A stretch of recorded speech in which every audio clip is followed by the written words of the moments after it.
Bruh, gamers. Did the Houthis just fucking fire at Tel Aviv? What the fuck? Did that happen just now? Like right now? Did they hit anything? Do we have agenda-free TV? Where are the live cams? He's not live! He's not live.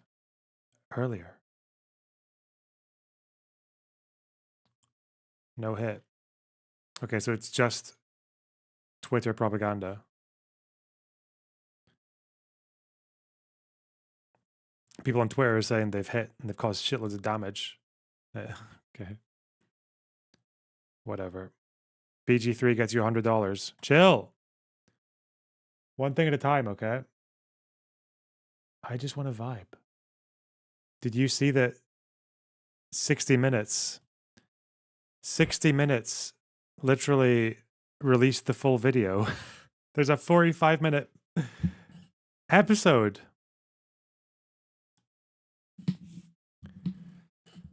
Whatever. I just wanna vib. Jump onto the ship and get your lockpicking level to at least 70. Don't mind if I do. That sounds like a reasonable task for a reasonable man. What do I do with this? Parrots. Oh, I have to use this on Polly. Okay. Institutions. What?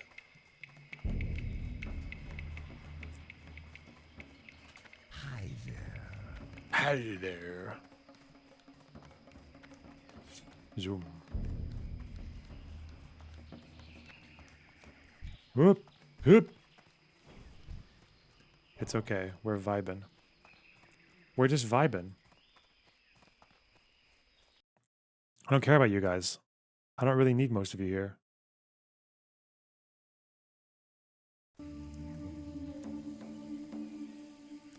Does he know about Keck yet? Yeah, of course I know about Keck. I'm a fucking gamer. Why do you ask me that question? This is like, I think, is there even anyone on this boat or is it just lockboxes? Listen, I'm gonna get level 60, okay, before Christmas. Huh.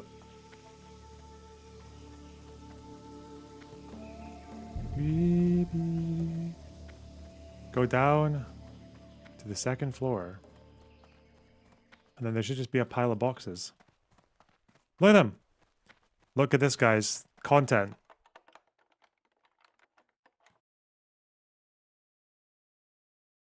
Failed attempt. I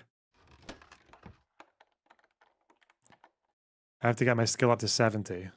No problem, boys. Alright, 1 second.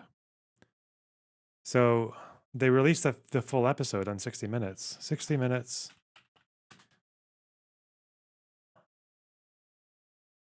Huh.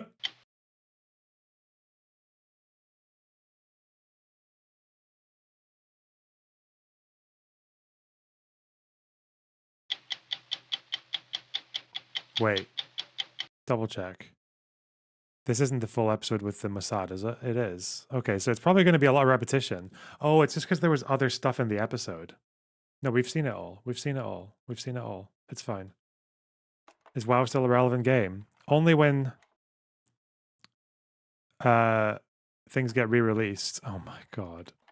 It's on failed attempts, bro. Oh shit. Come on. Is there any long form I can watch? Maybe this? Oh, this is about Piers Morgan. A critical Hey essay everyone. about What- Piers Morgan. About Jose. I haven't seen him for a while. One of the most popular political commentary channels of 2024 on YouTube was Piers Morgan Uncensored. True. Although that title might make you think it's the most disturbing OnlyFans page on the planet, it's actually a show that is ostensibly about interesting Fix your bar. What's wrong with my bar? What? What's wrong with my bar? What are you saying? figures debating important political issues. At the time of me writing this, it's sitting at a little over 3.5 million subscribers and uploads new videos each weekday, each one regularly garnering over 1 million views. So it's doing pretty good.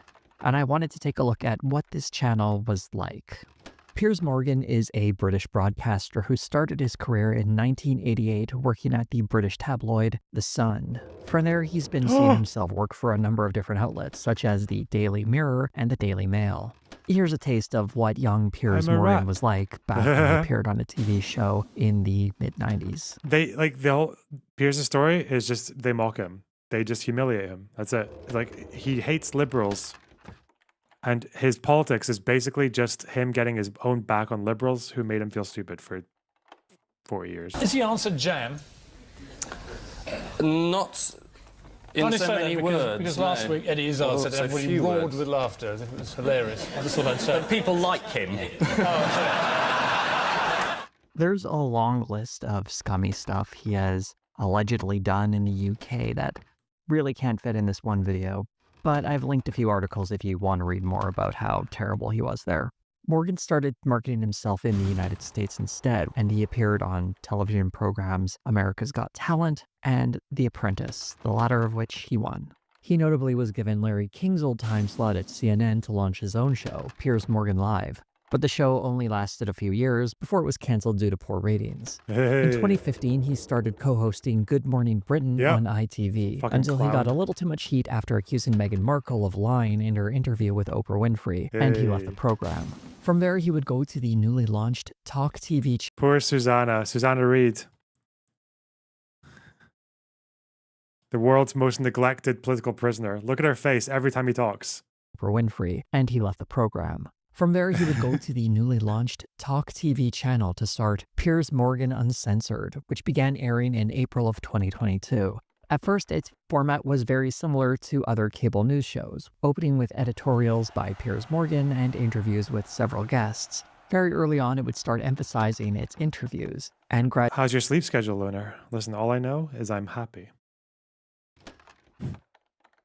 gradually it would start bringing in high-profile guests such as YouTube commentators. It also had a healthy dose of goofy stunts, with videos that had titles like Piers Morgan eats yogurt in front of vegan in heated debate over hypocritical Yes. advert. Yes. In February of 2024, Morgan moved the program entirely to YouTube, taking it off Talk TV entirely. Instead of posting brief clips, entire episodes would now be featured on the online platform. The long and short-form interviews would continue, but a greater emphasis started to be placed on panel discussions, and the show started gaining a reputation for shouting Yes. matches and interruptions. When you all talk over each other, nobody can hear you. I'm talking. Sorry, can I just please have a moment of quiet? I'm mostly focusing on what was uploaded on this channel in November of Look at all the 2024, because those faces. are the most recent videos that are available, and I thought it would be a fair way of looking at The what only time you see this many faces is when right-wingers.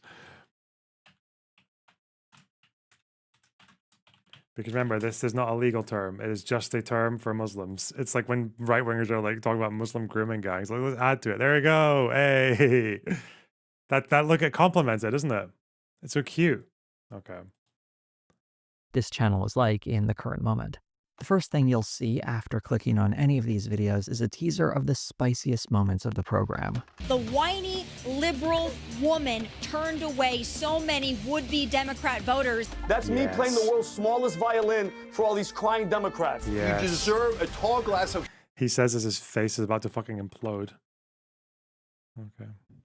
shut up, Jews. I don't think Sarah McBride is looking to shower next to Nancy Mason. If I found you lurking next to me in a men's restroom, I'd feel fearful. Some of that doesn't really seem like thoughtful debate. Anyone familiar with YouTube will probably recognize this technique, though. It's usually done on channels where streams are cut up into clips, letting people know that there will be some good stuff coming later in the video, Yeah. even if the videos start off with something really boring. Yeah. Each video begins with a monologue from Piers about the video's first topic. Usually it's not very long, and he throws to some clips before introducing his guests. And it's here where the show really starts to kick into gear. Cable news shows typically have a mix of journalists, politicians, academics, and other high-profile public figures. Piers Morgan Show does that as well, though it also includes on its panel a healthy supply of people with popular online programs, frequently those already appearing on YouTube. It makes sense because the audiences for these people are on this platform, so if you're interested in catching people's attention, it makes sense to highlight popular voices in this space. The quality of these guests is very inconsistent. While there are some genuinely interesting voices on there, Is that what Geraldo Rivera looks like right now? Look at him. He looks good. He looks great. That mustache. That mustache looks like someone just drew it on with the spray painter and paint. It's like faded. the show often includes It's like someone just drew a gray line and lowered the opacity. cranks who have little to add to the topics being discussed. One extreme example is poker player Dan Bilzerian, Uh-oh. who was brought on to discuss the Israeli attack on Never Gaza, trust someone but with this that hair. devolved into clear and obvious anti-Semitic conspiracy theories. I believe that Jewish supremacy is the greatest threat to America, and I think it's the greatest threat to the world today. I truly believe that. Piers Morgan does push back, but it's not very forceful. It sounds to me, Dan, like you do actually hate Jewish people. Yeah, I think he does too. Eventually, Piers calls this guy a Nazi, but only after giving Bilzerian room to spew some really hateful stuff. When he was called out on the interview the next day, Piers Morgan responded like this. At least when I interview somebody with incendiary views, audiences get to see those views being vigorously challenged. I'm not trying to suggest Piers Morgan is anti-Semitic. Rather, I think this reflects a problem in how this show is booked. It's bad enough to invite a Nazi onto your show, but to only find out they're a Nazi in the middle of the interview is ridiculous. Well, I think most of the problems today is caused by Jewish supremacy. I believe that. I'm honestly gobsmacked that you Oh no. would say all this publicly. Piers Piers- Morgan Uncensored will invite Pierce is not he's not quick on his feet. You'll notice this about him the more you watch him. He's really not that quick. on pretty much anyone with a following, regardless of any value their insight might bring to a subject. In the case of Bilzerian, he was initially brought on to discuss the devastation of Gaza, a spot that could have been taken by someone who truly cares about the Palestinian people and their cause, Like and Hassan isn't Piker. just a hateful bigot exploiting the Yeah. tragedy to advance an anti-Semitic agenda. But even before a word came out of his mouth, what qualifies a professional poker player to have an opinion worth hearing about on this subject? The only thing Piers Morgan cited was a lot of followers on Instagram. If someone really wanted to learn about the situation in Gaza, there are much better voices. I should point out that some of those voices have appeared on this program, and that's great. But Bilzerian This is when that interview where Mehdi Hassan was like acting really confused about why Israel attacked Lebanon in '78. Because like there was no Hezbollah in 1978. Like, and Pierce didn't obviously know that it was because the PLO fucking hijacked a bus and killed like 40 people, like as civilians. Yeah, anyway. wasn't some bizarre one-off or fluke. A less extreme example of this is how noted plagiarist Benny Johnson was being offered a spot on the panel to Noted Russian cyborg with Putin's fist rammed up his ass and flapping his hand to make him speak. talk about Russia, and specifically its invasion of Ukraine. Not once did they bring up the fact that Johnson had unknowingly taken millions of dollars from the Russian government to produce his program, something that Unknowingly. makes him, at best, a useful idiot for Moscow. I'm not saying you can never invite some of these Okay, people onto your 17. Let's get it program, higher. but the idea of bringing on a guest is that they bring some level of knowledge or expertise on a subject. And if you wanted to interview Benny Johnson on a subject he knows something about, maybe ask him how he was able to plagiarize over 40 different articles at BuzzFeed before they found out and fired him. Many of these guests, particularly those on the right, aren't really there to argue anything they've seriously considered or studied, but rather they're there to toe a certain line and advance a well-established agenda. Hey, come In the on. video Give me titled 71. Wicked is 71. the ninth circle of It's not hell, 71. liberals Hey, triggered, let's go. plus bizarre woke Jaguar ad, YouTube creator Nerdrotic is brought into a surprisingly thoughtful conversation about Ed Sheeran, who said he didn't want to be part of the 40th anniversary edition of the Live Aid charity classic, Do They Know It's Christmas? Sheeran felt that the imagery Go to the used by the bottom of song the shit. perpetuates a Oops. negative image of African people. Although the subject Where's the isn't bottom? terribly important, the panel was surprisingly parrot. thoughtful when it comes to how an entire continent is understood in popular culture and the importance of not stereotyping it as a place of perpetual poverty. Where's In Polly? the midst of this act of kindness trying to solve a short-term crisis, we've created another crisis, which is the Squawk. identity crisis, where, Oh my God. for me, growing up in the UK, these kind of images really affected Jesus me to Christ, the you're point gonna kill where me. I disconnected. I was about to get fucking slaughtered by this parrot. Jesus Christ. She's strong! Why is it a strong parrot? Wait, you didn't tell me about this? I was not notified. I didn't sign up for a war with a lethal parrot. What the fuck? Jesus. Chill, man. Loot the crate on the ground. Oh. Fuck me. No, thank you. With being African. I was not proud of being African.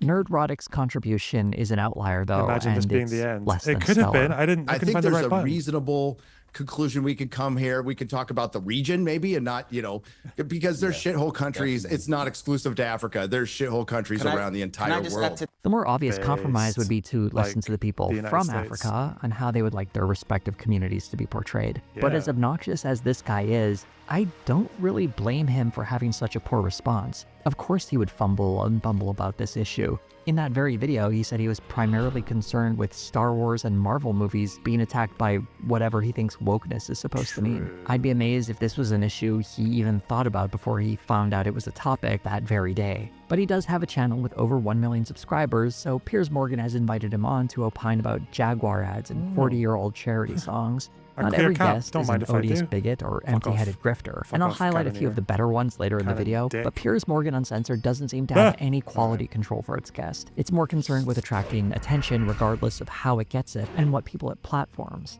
all while using news commentary as a cover. Piers Morgan Uncensored is very much about the theater of debate. And while I'm generally pro-theater, most conversations on this YouTube channel are devoid of substance and depth, and quickly devolve into crosstalk and dunking. The crosstalk in particular is very annoying, replicating the worst of cable news panels where all the guests are doing their best to make sure they get as much voice time as possible. Not only, not at all, not at all. Can I just come back on? Do you support then the targeted assassination of 188? I'll tell you. How do they afford to? They don't have one penny of accountability. I'll come to you. Not one penny of come to accountability. Come on, Finkelstein. You have to be like, shut up!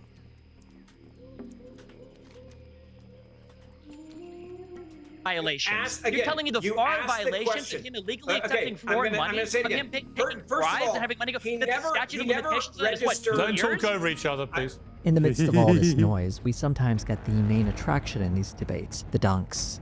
For those who don't know what a dunk is, it's when someone uses rhetoric to make someone else look silly in a conversation. But I'm not going to Hey, stand but for brother, personal you got it attacks. wrong. Say You were whatever you want. preposterously and stupidly wrong. So, okay, all right. Can I just Don't finish call a me goddamn thought? stupid. That Donald Trump will be able to go in and replace career civil servants with political appointees. You sound like a sore loser, Brian. How much you enjoy Yeah, these oh god, moments. Pierce loves that. That was probably the best moment of Pierce's entire fucking career. Yes, you sound like a sore loser. Don't 2021? What? January 6th? What happened there? The last 4 years? Nah, never mind that. Will depend on how much you like or dislike the commentators involved. And while it is basically all team sports, occasionally you'll get a special moment, such as the rarest of dunks, the self-dunk. For one of those, we have to go to the king, Dave Rubin, who proves that no one is better on dunking on Dave Rubin than Dave Rubin. But if you had a 14-year-old... Thanks to the tier 1 sub, Hack Jering. Is Christmas on the 24th or 25th in Scotland? It's like the Christmas season. It's because Christmas Eve. Are you taking up fucking... Do you have an issue with the title of the stream? If you do, like... Shut up. Maybe you don't, but no, it's 25th. Christmas Day is the 25th. Maybe you were asking that just in sheer curiosity, and I just got incredibly triggered. I don't know. Huh. old girl and she was a wrestler, would you be okay? Yes or no? No other words. Yes or no? Would you be okay with her wrestling a 14-year-old boy? Bro, at 14, like in fucking Taekwondo or shit, like, yeah, guys fucking spar with girls. Yeah, it's normal. They would sometimes even compete with girls. Like, this guy's so stupid. He's so dumb. Well, it's interesting that you say that because I wrestled for a decade, and men and women wrestle together. That's how it works. Please stop advocating. Even Brianna, like, shut the fuck, come on, like, you're talking 14 years old. What are we talking about? Yeah, boys and girls would spar with each other. They do sports with they're fucking 14. What's gonna happen? The guy with the lethal force is gonna accidentally choke out a 14-year-old girl. Bro. Even though it's not even guaranteed his voice is broken yet, mate. The only thing that you worry about if a guy is wrestling at 14, the boy's wrestling a girl at 14, is that he might get a fucking boner. Like, that's it.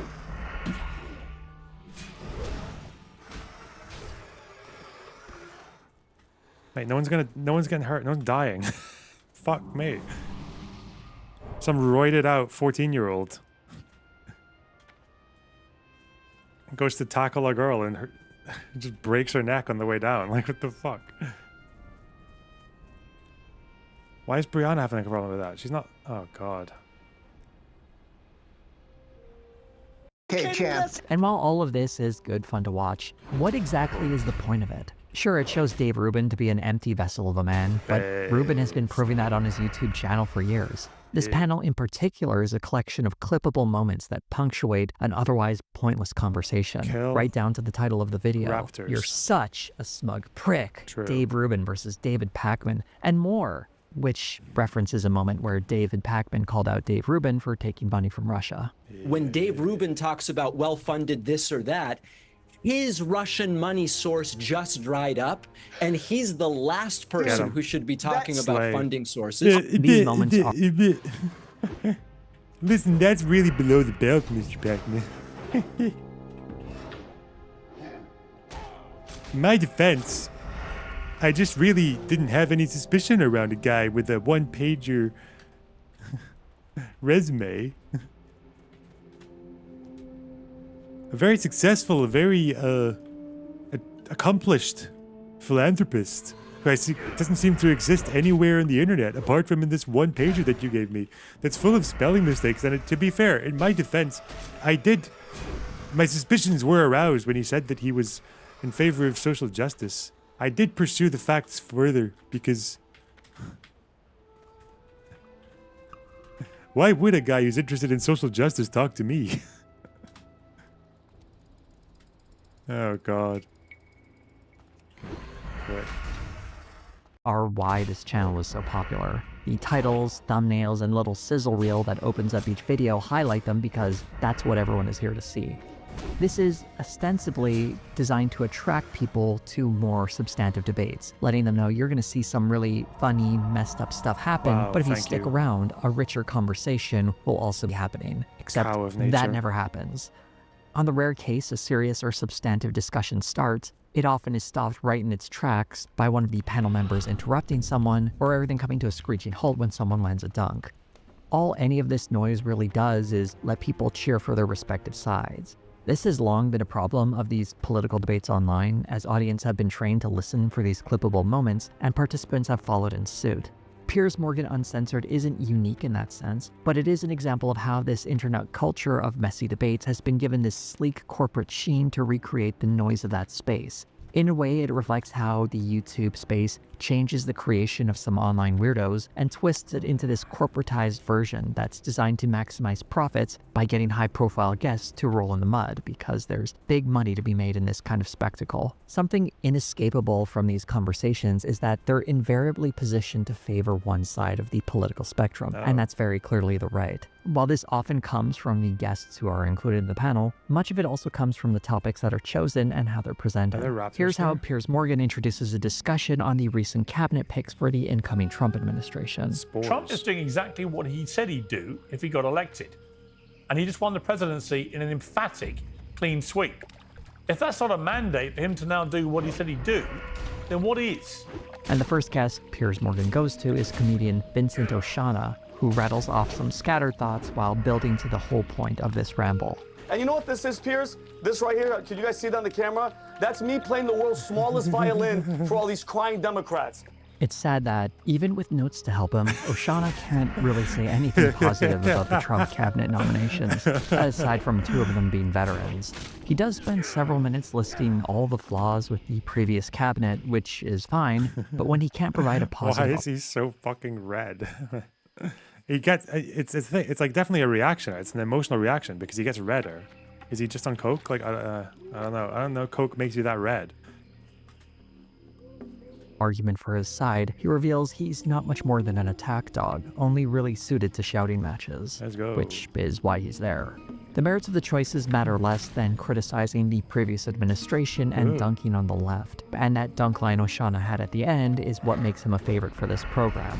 While the state of conservative commentary is pretty dire, it's not as if it's impossible to find a conservative guest who can at least speak to a topic without sounding ridiculous. In fact, this program managed to find someone on that very same panel, with Richard W. Painter, who was a chief White House ethics lawyer under the George W. Bush administration. He is at least capable of talking about an issue while sounding like an adult. Now, I do hope that instead of talking on and on about Russia and 2016 and so forth, and the 2020 election and all of that, that the president-elect, when he becomes president, can focus on policy. Reason why these corporations have so much influence in Republican and Democratic administrations is people are not taking the ethics laws seriously. That's all expressed very sensibly, and Piers Morgan builds off that response to ask a general question about corruption. O'Shauna's response reveals his ability to engage with the topic. No, I agree 100%, Piers. You know what I think it is? I think it's these Democrats and Hunter Biden and his cock fucking the American people through Burisma and through what are the other conspiracies? Oh, and drones. There are drones flying everywhere. And Benghazi. Right, go on. I think the left has Stockholm syndrome, Piers. Oh. They've fallen in love with their abuser, and now they're defending the abuser. Unsurprisingly, he changed the subject to dump on the left, because that's the full extent of his ability to do political commentary. Maybe it's too much to expect a comedian to have anything interesting to say about cabinet positions, but once again, the fault of that mostly lies with the show inviting him on as if he has anything worthwhile to contribute to that specific conversation. Where are these fucking mushrooms, man? Why can't I just want to find 4 mushrooms. Why is it so difficult for me? Why? They're apparently around this oasis. Okay, I'm here. I've turned up, buddy. Where's my fucking mushrooms? Are they on the map? Yeah, they're everywhere, apparently. Apparently I'm up to my knees in mushrooms. I can't find a single one. Benghazi, man. It's where liberty died. In Benghazi. His expertise and analysis matters far less than his ability to attack. While the majority of videos devolve into messy shouting matches, I should mention a handful do settle into more cordial conversations. These are often around topics where the guests these are the ones that no one watches, right? Is that yeah? Okay. Either mostly agree or don't have strong differences in their opinions. One example is Diddy update. Could be witness tampering? Is he making moves from jail? Although I'm not terribly familiar with the story or the panelists, they did actually discuss things in a civil manner, and things didn't devolve into annoying shouting matches. When there were interruptions, they went more like this. But they would give somebody like Michael Jeffries bail, 10 million or something like that, correct? I couldn't agree with you more. An interesting fact about this video, though, was by far it had the lowest number of views for the month of November. I'm not sure if it's because of the subject or the guests didn't have much of an appeal to the regular audience, but I suspect the lack of fireworks in the opening 30 seconds might have something to do with why audiences were not so keen on this video. And for those who don't know, YouTube only counts views for anyone who watches more than 30 seconds of a video. So if someone clicked onto a video and didn't like what they saw in the first 30 seconds, if they stop playing the video, they won't be counted as a view. Is that true? That's crazy. What? You got 30 seconds to win them over, guys. Aspiring creators. It's a lot of pressure, isn't it? 30 seconds to sell me this pen.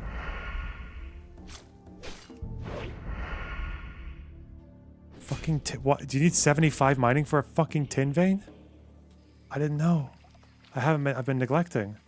Oh! Mushroom! It's fucking huge. I thought it would be hidden somewhere. That's why I wasn't seeing them. I guess they just spawn badly? Okay. The explanation for the theatrics and right-wing slant of the show go right back to its host, Piers Morgan. When you watch multiple videos from this channel, you start to get a sense of the patterns Morgan has when it comes to engaging in any political discussion. He's more than happy to sit back and watch guests tear into one another, and he obviously sets the stage with how he presents each topic.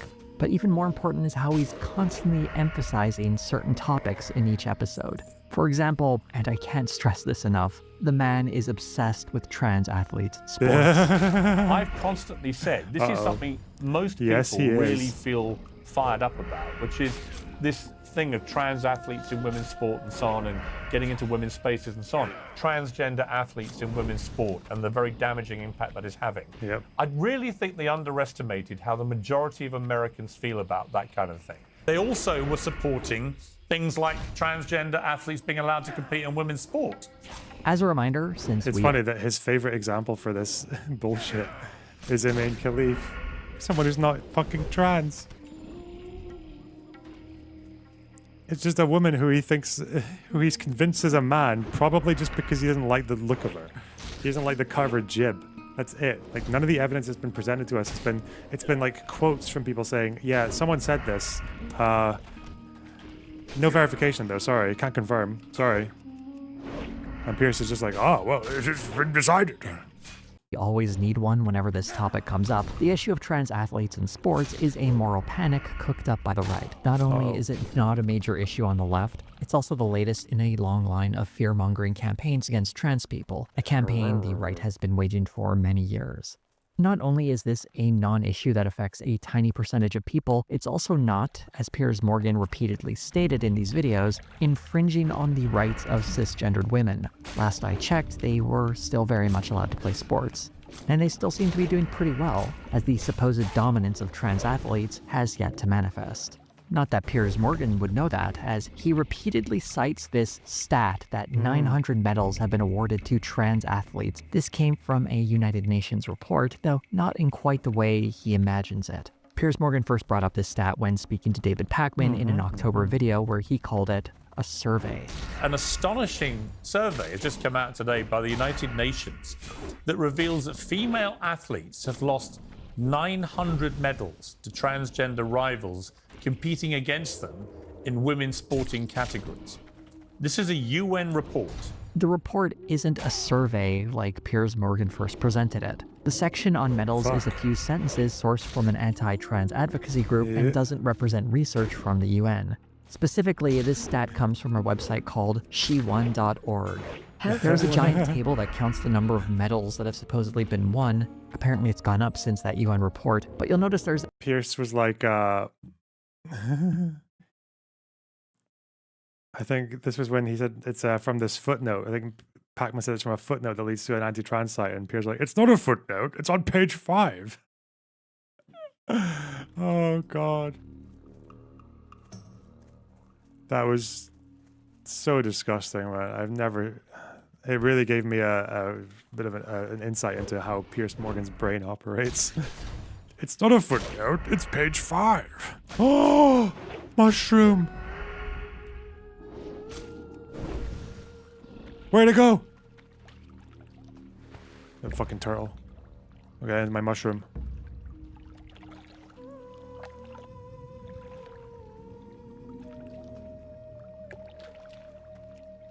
A big asterisk next to it, and it reveals that it's not just medals, but rather records, scholarships, and other opportunities. It not only covers sports around the world, but it goes back to 2001. But we can look at this stat and be unreasonably generous and say that there are 1,055 medals that trans athletes have won that would otherwise have gone to cisgendered people. But out of how many medals is that in total? I couldn't possibly tell you how many medals are awarded in just 1 year around the world for all sports. For example, at the recent Paris Olympics, there were 329 events, each awarding 3 medals. That's 987 medals. And that's not counting all the additional medals that go to team sports. The total is actually over 2,000 athletes being awarded medals, and that's only looking at the highest levels of competition for these particular sports.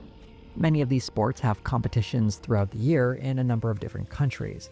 The total number of medals that are handed out every year in sporting events is probably at least in the hundreds of thousands. That's why this stat is nonsense. Without a total to weigh it against, you actually can't use it to support the idea that trans athletes are performing better than cisgendered athletes.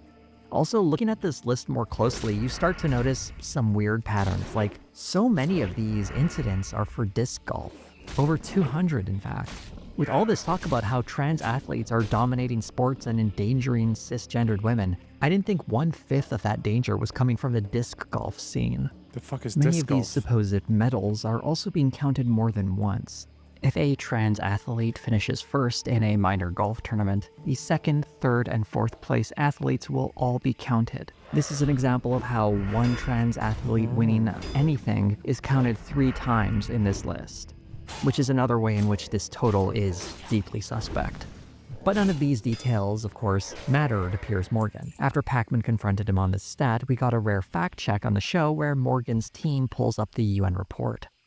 The replacement of the from what female source? sports category with the mixed sex category It's not a has resulted footnote, in an it's page increasing number 5. of female athletes losing opportunities, including medals, when competing against males. The report said. So, David, again, would you like to now apologise for Fisher-Flight. being not only wrong about this being an election issue, but being wrong about your correction when I asked you if you were Just sorry for being wrong? Look at the underlying source, Piers. I have it printed You out said it was a in the other footnote. It room. wasn't a Look at footnote. the Page underlying 5. source. This is the heart of pedantry. Piers Morgan is arguing that the stat is in the body of the report and not a footnote, whereas How do Pacman... you think footnotes work, bro?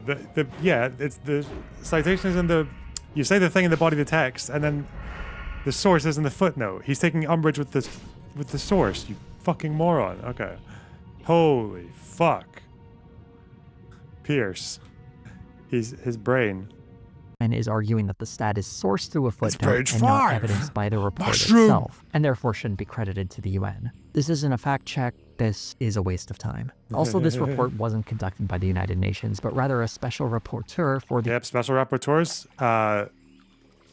Long story short, don't take anything any of them say seriously ever. Like, if a special rapporteur says it, it might as well be your fucking neighbor said it. When they were fucking 12 hours deep into a fucking K-hole, okay? Like, stop.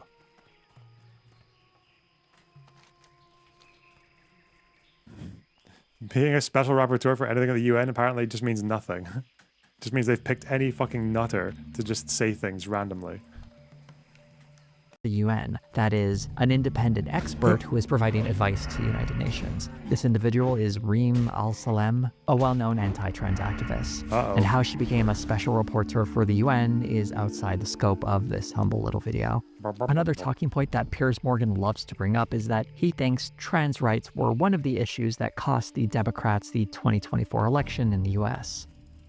A lot of it was down to the economy, a lot of it was down to the immigration crisis, but a lot of it was also down to what is perceived to be just woke insanity, True. including this whole trans debate. Of course, Piers Morgan considers himself a liberal on this issue, as he said in another video. This is all stuff that, as a liberal guy, which I am, I'm completely in favour of. So if I am, so I can tell you, are the majority of Americans. Anyone familiar with Piers Morgan's output in Britain is probably having a good laugh over this because he has a long history of working with conservative outlets. But I want to put that to the side for a moment so we can instead... He was at the Mirror.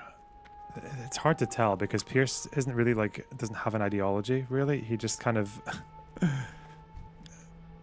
he just wants to get revenge on people who made him feel like a dunce in British media. That's it. Focus on this for just a little bit because I think Piers Morgan's attitudes towards trans issues in general is a great example of how this concept of being a liberal can exist in someone's mind when rather it should manifest in someone's actions. Going back to the video where Morgan and Pacman squared off, there was a trans person who was invited to join this panel, Brianna Wu. While it's nice to see an actual trans person on to talk about issues that affect them and their community, Wu's role here is to advocate for Piers Morgan and feed the narrative of trans activists run amok. 10 years ago, Janet Mock on CNN, you held an interview with her.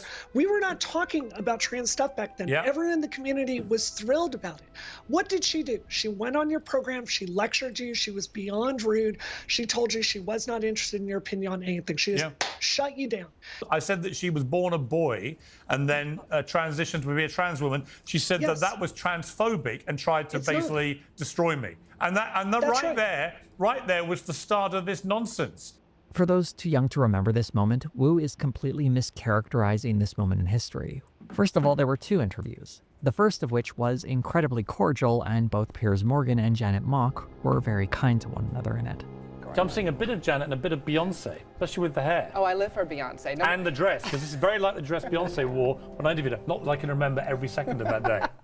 This interview was held back in 2014. 10 years later, we would all be a little bit more savvy on trans issues and not use terms such as born a boy, and instead use assigned male at birth.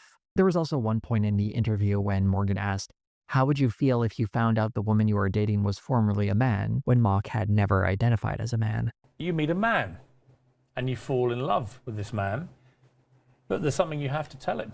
Something pretty big you have to tell him that he doesn't know, which is that you used to be yourself a man. After the break, we'll find out how you told him that news and how he took it. A few days later, there was a bit of rudeness from Mock when she expressed her frustration on Twitter, writing, "Was a boy until 18. Get it the f*** together. Piers Morgan, I was not formerly a man. Please stop sensationalizing my life and misgendering trans women." Morgan responded in frustration and then had Mock on for a second. He's gonna be like, but you were a man. Yeah, God, fuck me.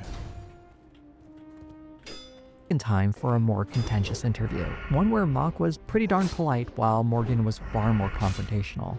So I ask you again, why have I been vilified for being transparently supportive of you? I don't get it. Maybe you don't get it because you're not a trans woman. Trans women well, explain to me. Explain to me what I did wrong. What did I do wrong? You called, so before commercial break, we had a lovely conversation, and then all of a sudden you said, who was formerly a man. I was a baby. I was assigned male gender because of the appearance of my genitals. I think it's a fair criticism to say that Mock could have been more vocal during the first interview, but her explanation as to why she was silent makes sense. And being from a marginalized community, she didn't get many opportunities to share her story. Why didn't you correct me at the time? Why didn't you correct me? I did not because I was scared. If scared. you felt that strongly? I did not because scared I was scared. Of what? And I wanted to be a cordial guest. And I think that that was probably incorrect of me. I wanted to be kind. I didn't want to be confrontational. Is that not? What? I can't even do it. I can't do his fucking. I can't do his fucking exasperated falsetto. What? Why? Why?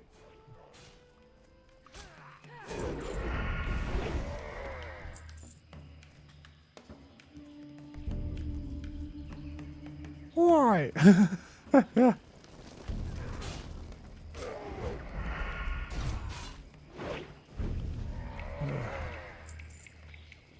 49 armor. Oh, give me it. That's actually useful to me. Please. Oh, they look nice too. See, where's this fucking guy though? Is he not spawning? Why? I wanted to be generous because I was appreciative of having 2 segments on a mainstream show. Expressing displeasure on Twitter isn't great, though the backlash Piers Morgan got clearly upset him. I'm not sure how powerful that backlash could have been on a tweet with less than 1,000 likes, but it was 2014, and when you think you're doing something good, it can feel jarring to find out you've made some kind of mistake, and people on social media have noticed. Throughout the second interview, Morgan constantly identifies himself as an ally, and I suspect, in a way, he does believe that. But allyship isn't an identity you can claim, it's the actions you take. And when someone within the community you think you're speaking for tells you you're doing it wrong, the onus is on you to listen. I imagine it would have been nicer. That's not a good rule, okay? I'm just saying. Oh god. Maybe most of the time it's probably a good rule, depending on what exactly you're talking about, but my god. You can't stick to that. You can't stick to that rule religiously. Yeah, bad things happen. Just getting flashbacks. Oh god.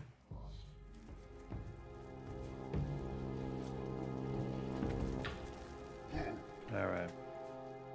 To get an email rather than being put on blast in a tweet, but Piers Morgan has been working in the media for decades at this point, and he should have thicker skin than this. What we can learn from this episode is how anti-trans mindsets are created in people who identify as allies. Rather than take a moment of self-reflection to consider what they may have said was not helpful towards a marginalized group, it's far easier for someone to center themselves in the conversation and focus on the angriest voices calling them out for that misstep. And once you center yourself as the object of scorn and people within that community as the abusive ones, It's a very easy jump to see any minor issue as some kind of grand overreach by rabid activists. The same ones who, at least according to the persecuted person, tried to kill— Oh, he has a chance of spawning every time one is killed. Oh.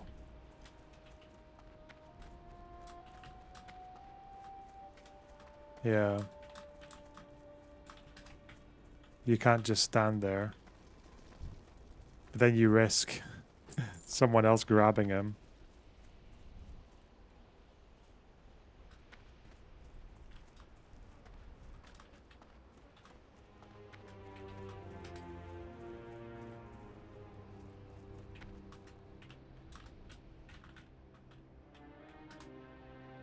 Cancel them for comments that they think were perfectly fine. Why did you And that's how cancel someone who me? considers themselves an ally can find themselves on the side of anti-trans bigots, using wedge issues like sports to diminish support for the trans community. You might have noticed I went from talking about Piers Morgan to using the broader term them or they. It's not because people on the left love pronouns. I personally love all units of language. Because one very concerning thing about this change in mindset is how by modeling it, Piers Morgan creates the impression that this could happen to anyone. That one misstep could lead to cancellation and the end of your life. True. But I have some great news for anyone who genuinely worries about this. And I cannot stress enough how happy you should be about this.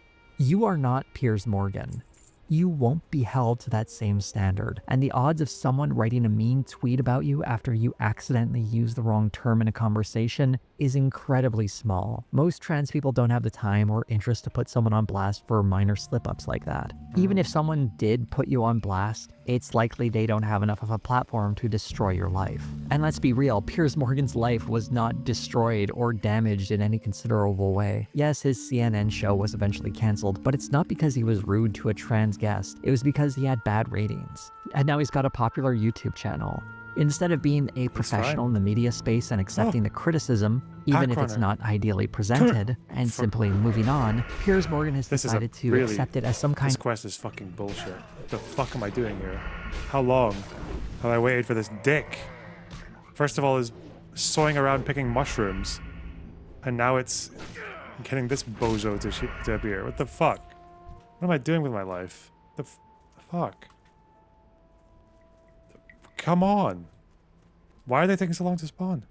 Kind of origin story of activists going too far. It's easier and more profitable to do something like that instead of taking a moment of self-reflection and consider maybe you got something wrong. And Piers Morgan is hardly the first person to play this game. Of course, trans issues aren't the only thing Piers talks about on his show that betrays sympathy for the right. One talking point he loved trotting out following the election was that Democrats were just too extreme in their rhetoric towards Donald Trump, particularly using the words fascist and Nazi. So when the left try and take the high moral ground about lying, I say, what about you lot, who called Trump Hitler for 8 years? The comparison here on its face is ridiculous. When talking about how Donald Trump lies as an individual, Piers Morgan pivots to position the entire left in opposition. Why does an entire side of the political spectrum have to be weighed against one man? When it comes to calling someone Hitler, it's trivial to find examples of people on the right doing the exact same thing. They all did it because he had a red light in the background because of the camera, the red, white, and blue, but it zoomed in so you only saw the red. They did that. Come here. Big bad man. No.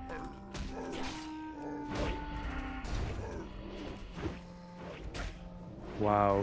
We got him. We tore him to shreds. Oh, his fucking head. Fuck.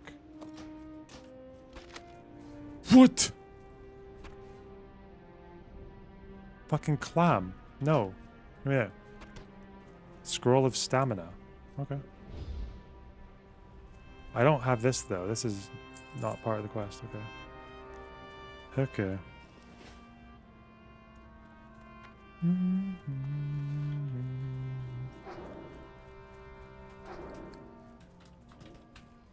Scary.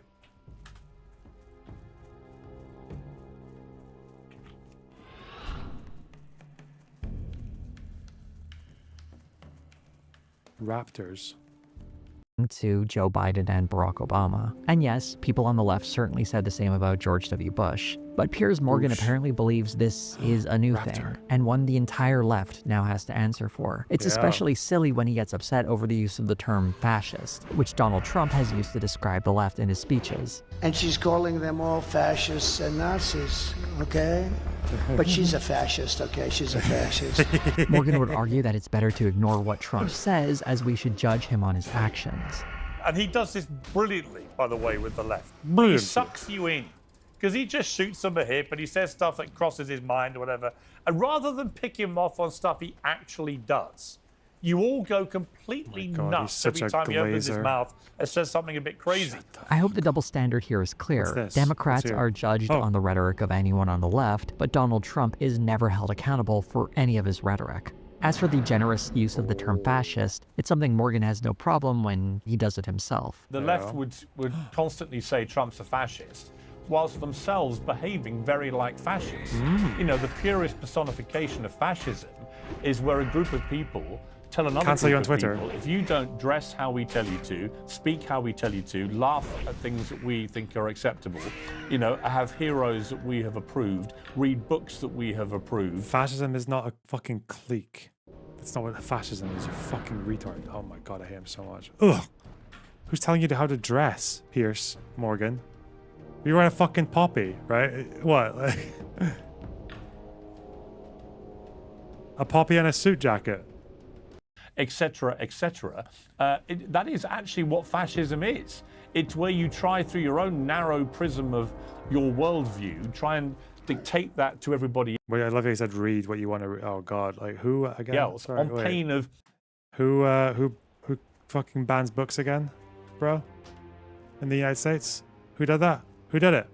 utter cancellation. There are a lot of bad definitions for fascism out there, but publicly shaming a person is maybe the softest version I've ever heard. Finding contradictions to the various signifiers that Piers Morgan say are a part of fascism are pretty easy to do on the right as well. Whether it's people getting upset over clothing when it's someone in drag, or people getting upset over someone sharing their pronouns, or entitled comedians insisting people should be laughing at their stale material. It's also completely laughable to complain about trying to control what people can read when states like Republican-led Tennessee are banning literature such as The Time Machine, The Tempest, and the 34th volume of Bleach. Of all these random examples, the only one that has the echo of fascism is the book banning, as historically that is something fascist governments have done. People telling someone their joke sucks or getting upset over offensive language is worlds away from a government enforcing humor or speech standards. People across the political spectrum get worked up over cultural issues, and some are very loud about how upset they are. The only way that can be equated to fascism... Oh, if I recall, these guys are strong fuckers. These guys are nutters, look at them. This guy, I think these lightning bolts do a shitload of damage, don't they? No, they don't, okay. But they're fast. Am I wrong? Are these guys not supposed to be like... Maybe I just was weak when I went after them first time. Okay, that's manageable. It's still not settling, okay? It's still like over 100 HP going. It's dangerous. Oh! Fucking kick miss. Kidding me? Oh, we are spamming it and shit. Is if Piers Morgan reduces the term to meaning something so broad and vague, he can apply it to people that he finds politically repulsive. And funnily enough, he only does that to people on the left. These are just a few examples of how Piers Morgan will uncritically repeat anti-left talking points while emphasizing stories that are publicized and popularized on the right. And yet Morgan has insisted many times on his show that he is not on the right. I'm not even vaguely right, and I think it's wrong that biological men who've become trans women should be in women's spaces. You're not vaguely right, Piers? When Piers Morgan describes himself as a centrist, I can almost think he believes it. Not because he's carefully weighed the issues and simply happens to find himself caught between the left and the right, but rather because he doesn't really have any firm politics. He is simply saying and doing whatever he needs to get attention on the internet. And when it comes to YouTube... I don't think it's to do with getting attention online. I think it's a pet peeve. I think if you look through his history, it's very, very clear that the people who have wronged him in his mind, who have made him feel small, are the people that he attacks constantly. there's no easier ploy than appealing to a Storm right-wing Shadows. audience with the video equivalent of junk food. One genuinely good thing I did see Piers Morgan include on his show was the open discussions about the situation in Gaza, bringing on guests who would actively advocate for the Palestinian people. These guests were often countered by pro-Israel voices, but instead of seeing Piers Morgan frequently take the side of the right, he was... you can tell because Piers is not as emotionally invested in attacking people from one side or the other on the Israel-Palestine conflict, so he just kind of falls in the middle somewhere, right? Yeah, like that's how it works. Whereas for like the Trump and the MAGA thing, that's very much like a culture war, whereas Israel-Palestine isn't, it's not really a culture war. Not really. Not in the same way. Why are they so close to each other? Fuck! Come here, come here, come here, come here, come here, come here, come here, come here, come here, come here. Hey, did get away from the height. Oh, for fuck. Alright. Okay. Brace yourself. It's okay. He's gonna blast you with thunderbolts. That's okay. We can handle it. I'm not scared. These are 2 level 18s. Okay. Okay, no problem. Alright. I underestimate myself, you know. This is fine. Oh shit. It's not a culture war, it's a real war. Yeah, it matters. Fuck me, man.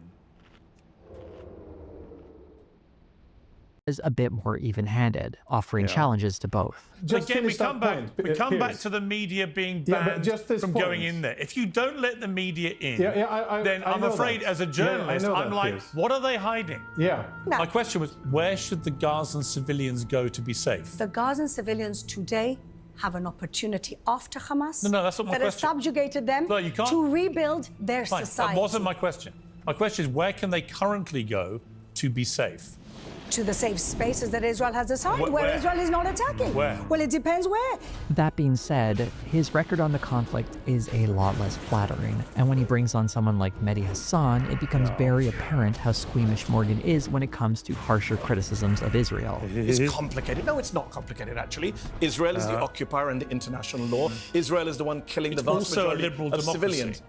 Right now, it's not a liberal democracy. It's run by Russia. It's run by neo-fascists Which right Russia. now. Well, I don't disagree with you. Based on his comments, it seems like Morgan simply hasn't thought about or read enough on the issue to offer anything of substance. Yep. That's why he lets Mehdi Hassan got away with so much in this conversation. I remember it. He tried to say that Syria had ceded the Sheba farms to Lebanon. That's never happened. Like, I think the foreign minister alluded to it once, like right in the middle of the 06 war. But Assad, like even until 2021, was like, nah, fuck you. It's Syrian. Leave me alone. Yeah. Yeah, he got away with a lot in this conversation, I remember. There was a great example from another conversation he had with Mehdi Hassan on Zateo. So the Russians are doing a genocide? No, I don't think they are, and I shouldn't have said that. Wow. Yeah. So in order to defend Israel, you're withdrawing your allegation against Russia? Yeah, because you made me think about it. Well, it's great that Piers Morgan is willing to present people like Mehdi Hassan and other voices who will advocate for the lives of Palestinian people. This seems like a topic he should do a bit more research on before voicing his own opinion, although that... Shouldn't we all, eh? That applies to absolutely fucking everyone in this space. And by the space, I mean Earth. What? How? How can all of these quests be part of the thing? Surely one of them can go, right? What one needs to go? I've taken one of these quests when I shouldn't have. Not that one. Harpies? I don't think it's that one. This one? Is there anything to hand in here? No. Why do I have too many quests? Stone Talon? It's picked up in the Barrens. Bro, what do you want from me? Is it this one? I think I should get rid of this one. Maybe it's because some of them get picked up later. I'm gonna get rid of this one. Talk to... Oh, I got rid of the flight path. What brings you here? Fly to the crossroads. Alright. Don't mind if I do. Peace, friend. Blip, blip, blip.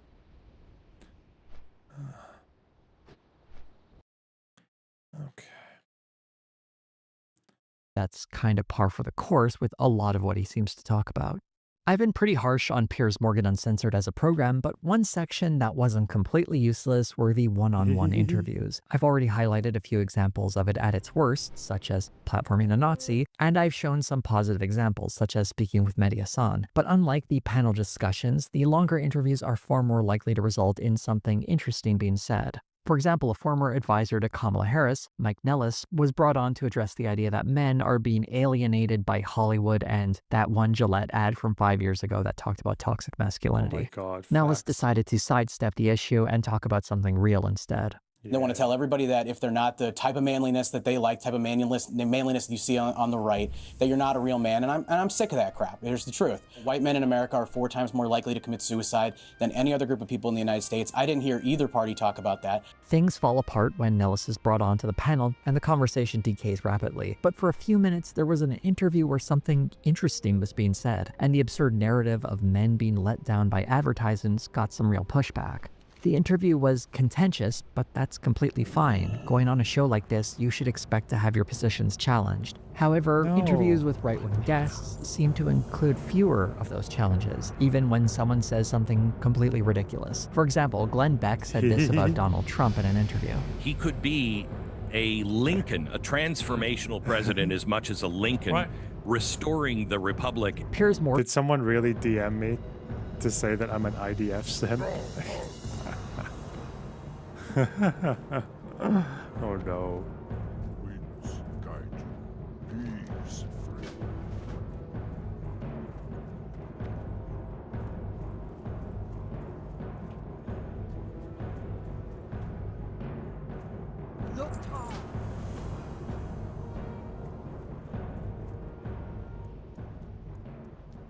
Shall I just say fuck you, debate me, retard?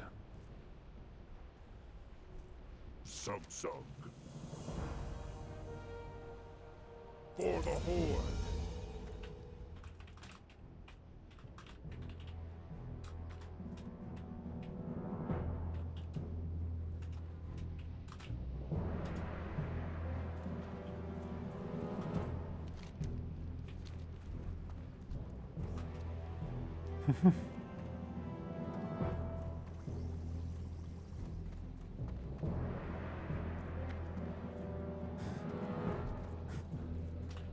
Wait. Why are you DMing me in game? You know I take call-ins.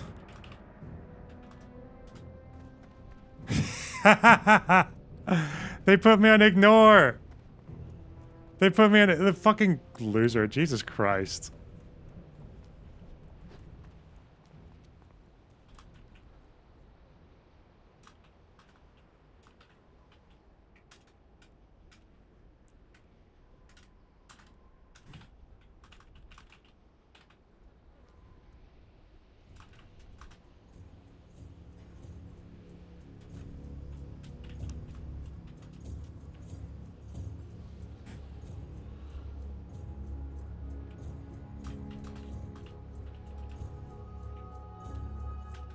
Are you doing OnlyFangs?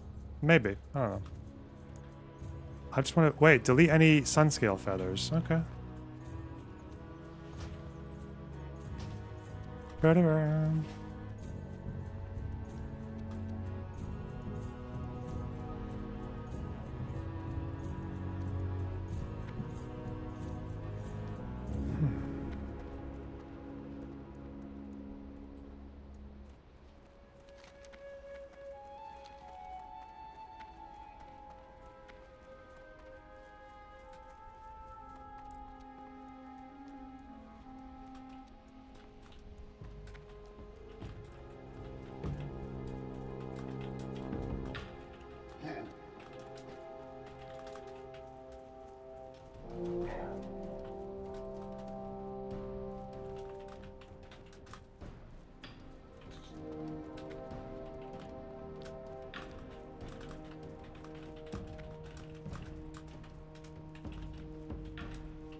Morgan just nods along to the idea that Donald Trump will I do just want to see if I can get a debate from this person.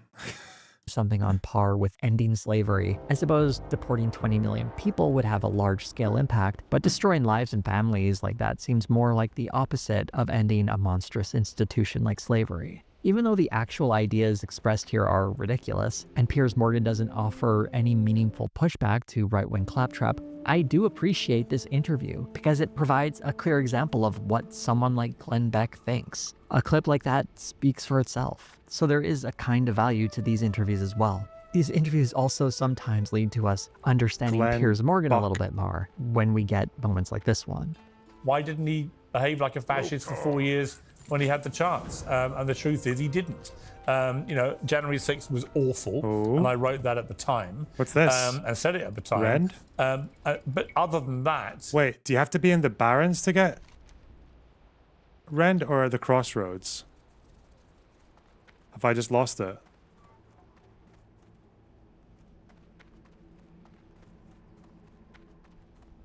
I can't remember. You have to be at Crossroads. So if I missed it, I think I just missed it, right? Unless this yelling, it comes after the yelling? Halfway there. This means I've just missed it, right? Do the emus talk? I don't think they do.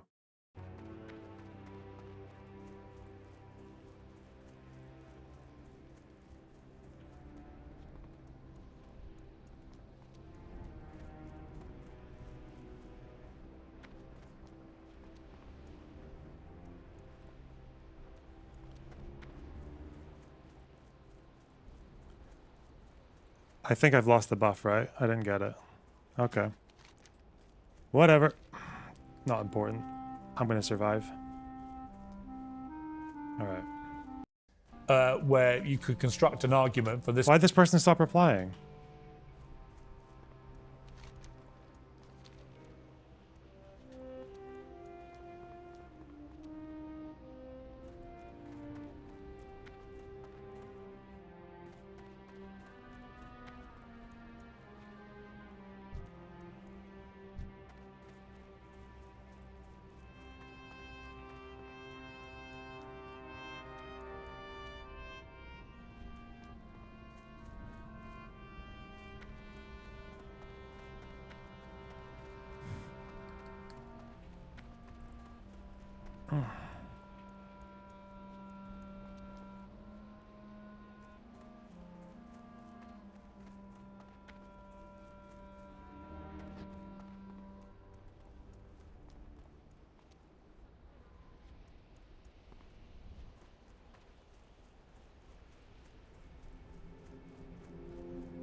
Someone paged him, maybe.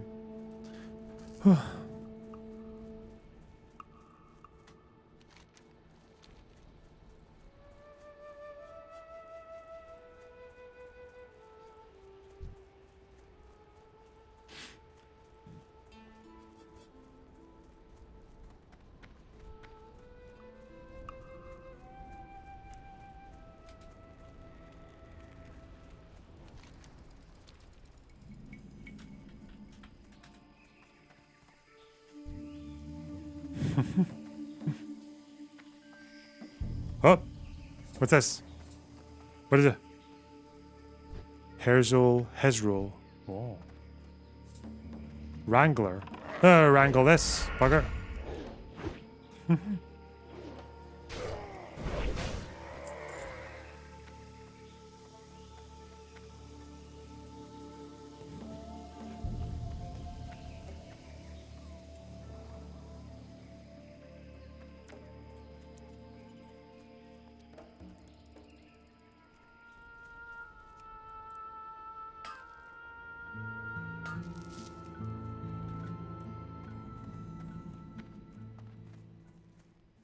Oh, this is Wailing Caverns. I see.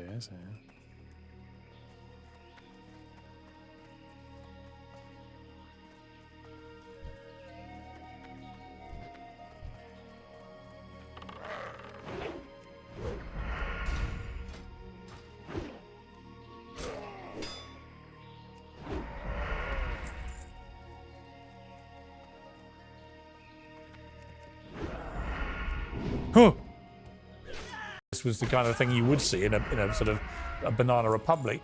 There's nothing about Trump's first term which screamed fascism to me. Who amongst us hasn't tried to overthrow a democratic election in the past? The Muslim ban. Wait. Trying to build a fucking border wall when the problem was to do with people with asylum claims, like, yeah.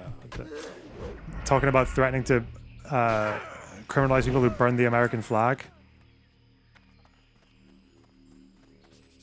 Yeah, well.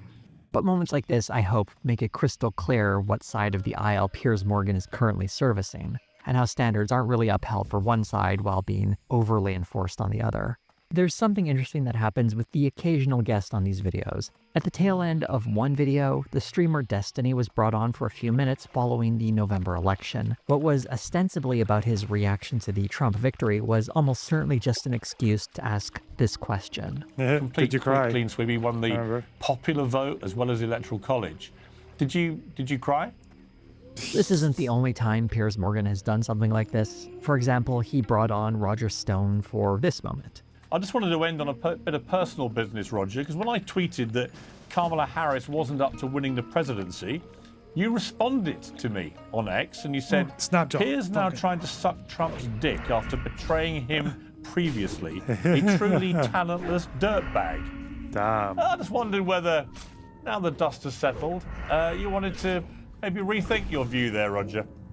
There's this element of humiliation in Piers Morgan's interviews that seeps to the surface that's very petty. While it's all good to hold people to account and ask challenging questions, I don't see the value in bringing someone on to a political commentary show and asking if they cried, or throwing an old tweet in their face to settle a personal grudge. In a better world, any self-respecting guest wouldn't tolerate this. But one of the reasons people do, and one of the reasons anyone goes on Piers Morgan's channel, is not because they thirst for good-spirited debate, but because he has a big audience and it's a great marketing opportunity. Piers Morgan Uncensored has become an arena for spectacle, and everyone is getting this person said they had a care package for me. I don't know what that means. I don't know if they're just coming to troll me. What up? Oh! Wow! That's so much shit. Hang on. Fucking backspace.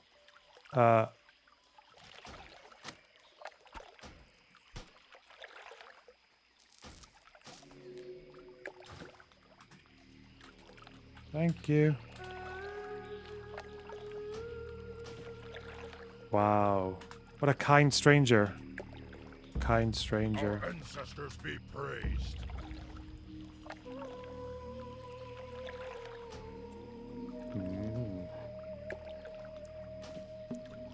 Oh.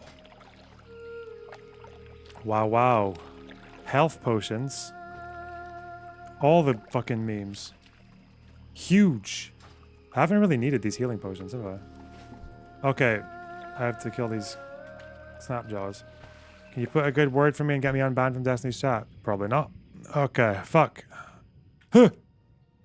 And on making the most of that attention, reveling in it in an effort to get people's attention and hopefully retain as much of that audience as possible. Even this video is part of that same problem. There's no real way to spotlight what a whole this channel is without participating in the publicity it gets. Obviously, not engaging at all isn't what I'm suggesting, otherwise this video wouldn't exist. And more power to anyone who goes to these panels and can make the most of those opportunities. But what I hope people take away from all of this is a greater awareness of what is happening on Piers Morgan Uncensored and what sort of guy is hosting it. It's a modern fusion of some old techniques, assembling loud, eye-catching figures to yell at each other and centering the conversation around a self-professed centrist who more often sides with the right. It's a reflection of the dominance the right has on YouTube, and a depressing reminder that a lot of work needs to be done to push back and undermine some of these voices. There's one last moment I want to highlight that I think reveals the depths of what this channel is.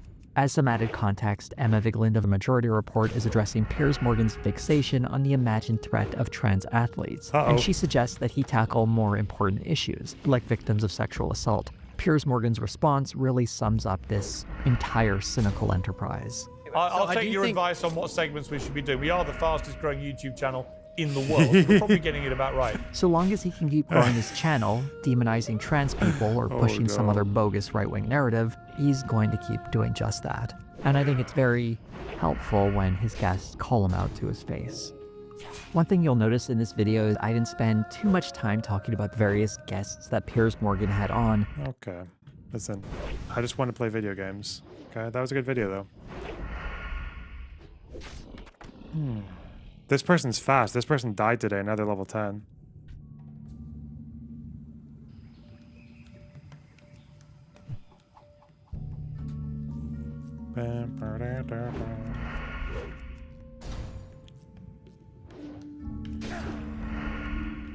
Okay, watch the breath, watch the health, okay. Ooh. Fucking snap jaws. Now I have to kill that centaur, dickhead. He patrols around the lake. Bring me his head. Okay. God, there's so many clams. Fuck off. I don't need this many clams. I don't care if they have valuable things in them.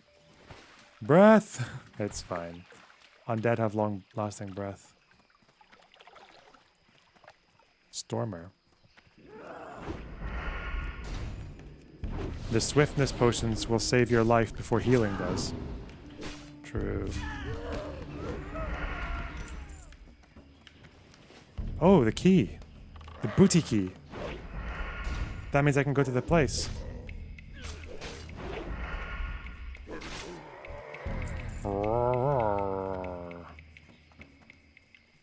Now where is this elite, this mob, this boss?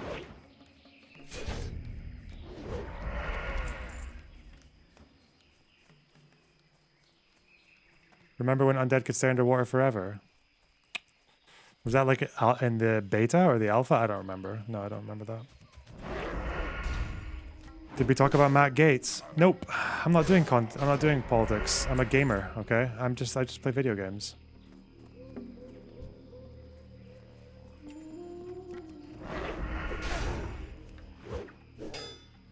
Come on.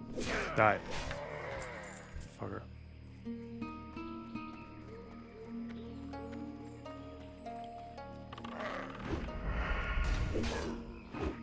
I don't even like killing these guys. They don't give you XP. They don't give any XP. Fuck. Come on.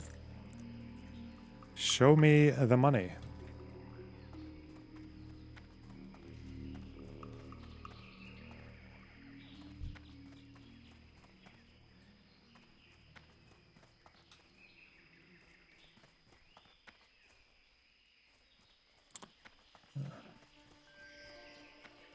Who made that Oh, where is he? Where's my guy? What? Is he over here? There he is. Oh, fuck off, Raptor. I just want to get the... Well, I need just him, okay? Just him. I don't care about anything else here.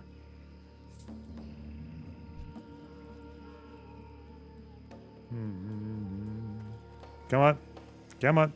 Come on. It's him and one other dude. Okay. It's two. Oh. Okay, this might be a problem. Swiftness is run speed. Okay. I'm going to use this big healing potion. Huh. In a minute. In a moment. Health warning. Huh. You watching me fucking die, you prick. Fuck you. That person trying to watch me die. Oh, there's a target dummy. Nope. Fuck you.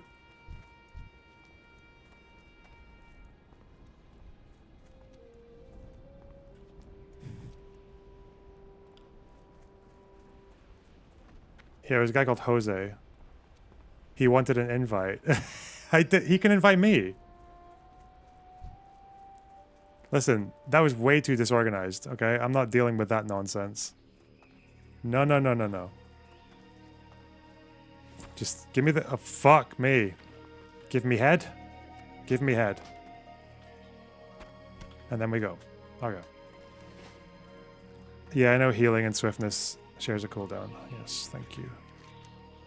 Okay. Talk to Regthar. Alright. This is much more chill when it's like no videos in the background. I prefer it like this.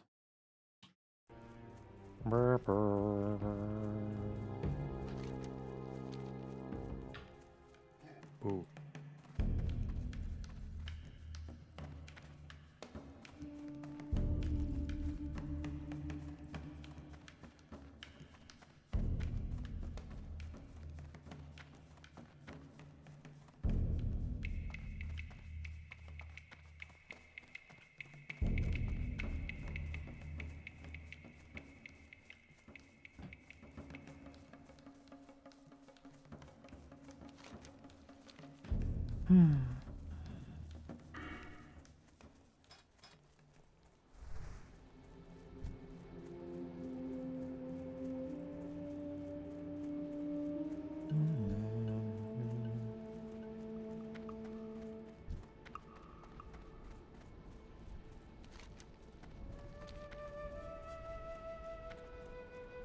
Vice did a video on young American Jews and Israel. Oh.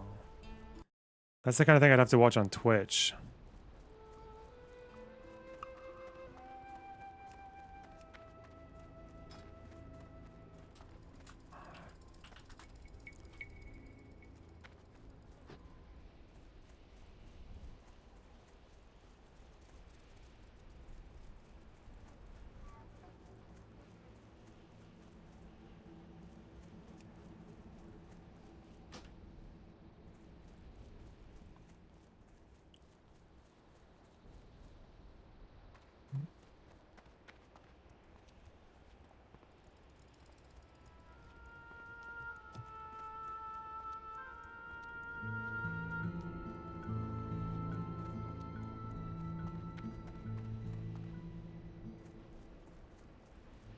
I think I should take the music off of looping, though.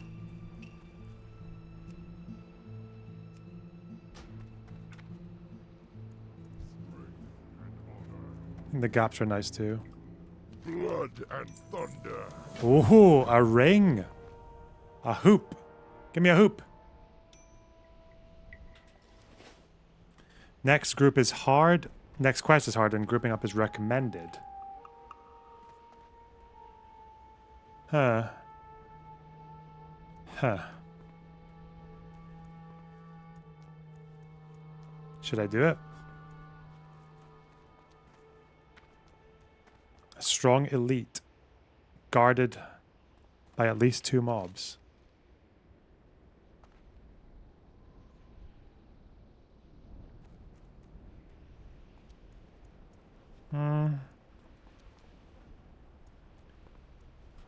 Let's see. What quest is this? Counterattack.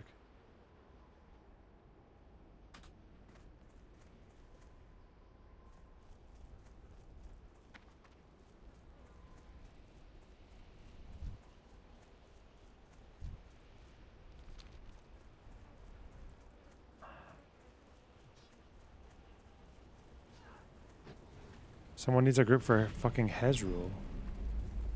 Really?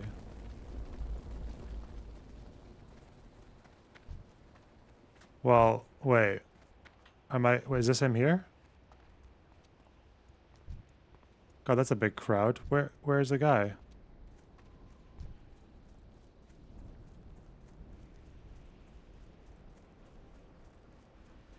You have to kill these guys and then he appears, is that right?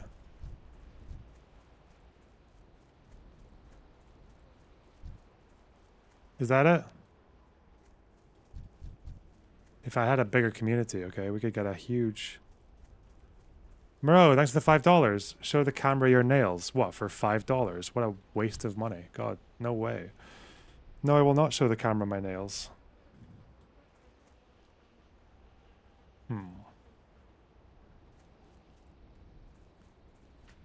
Maybe for $50. You can get a nail shot. I'll even full screen. But what do I do, though? Do I just wait? If no one wants to do it, I should probably just do something else, right? Where's next? 108, 168. Where's 173? Harpy lieutenants.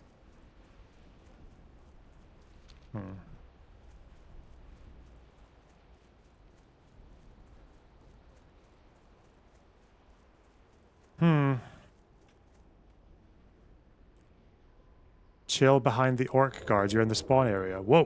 Where are the orc guards?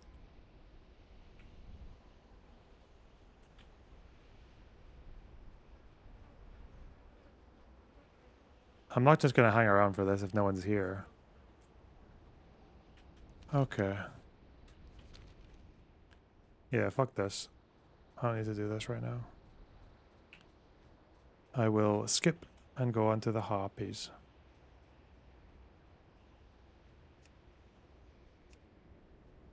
Obviously, skip that. Harpies. Watch out for Witchwing ambushers. They are stealthed and they patrol the area. Beautiful. Lovely.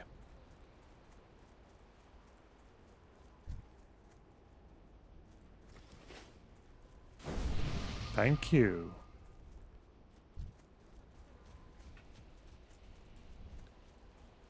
Kind father.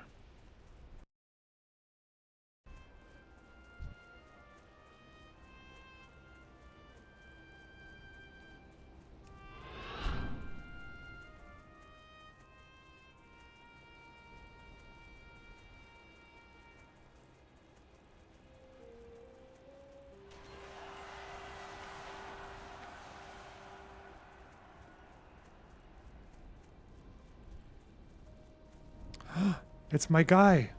Look at him. Where's he going? It's the guy who gave me the stuff. My sweetheart. Maybe he can kill the guy for me.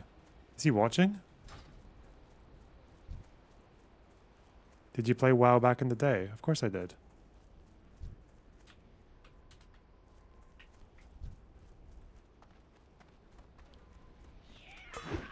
Yeah. Is he really just fucking steamrolling these guys?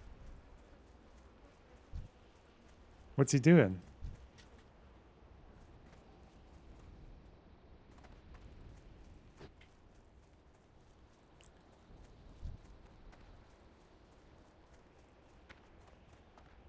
Is he just following me? Is he watching the stream? Huh.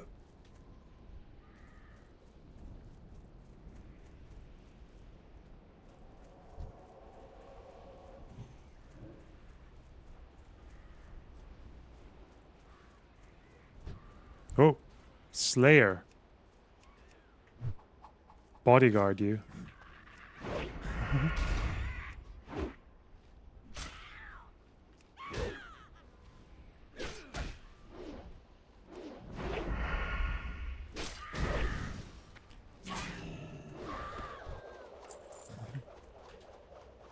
Do you think you could do the elite queue down there?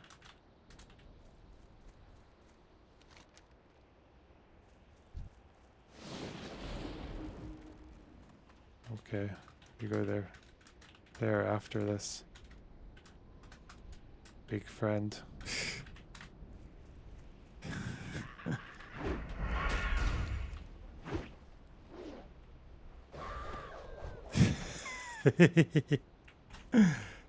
I have a big guardian cow.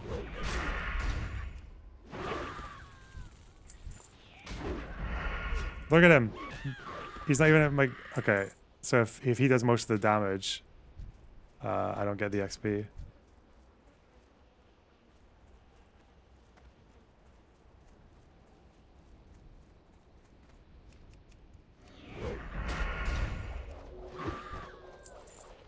Slay. Slayers, here we are.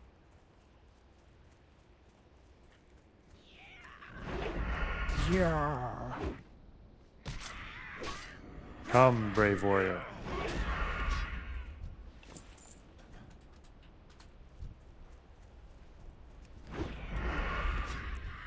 But if you like do a killing blow, I lose some.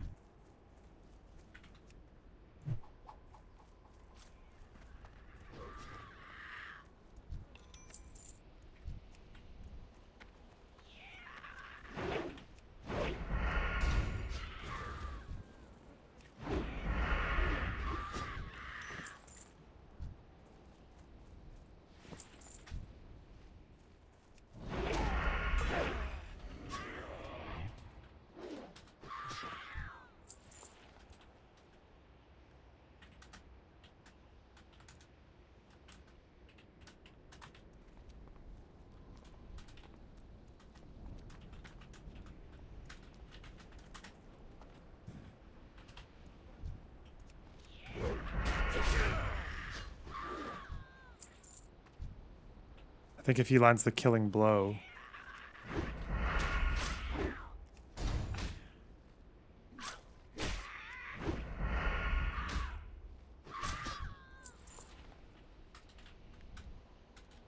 That's full.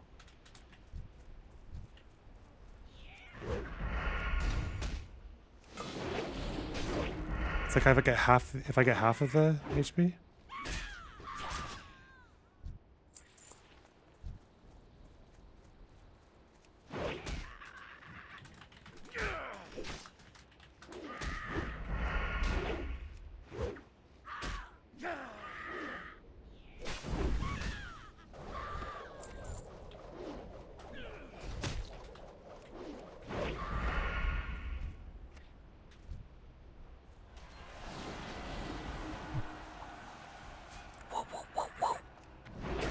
This is kind of cheating.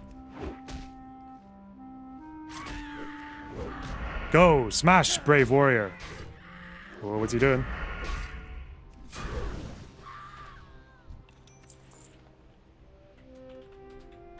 Alright. Yum, yum, yum, yum.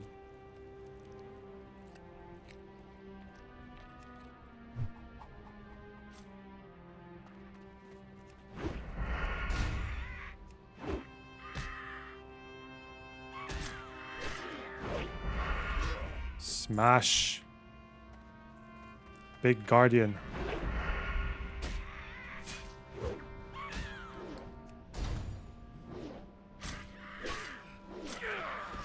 Yes.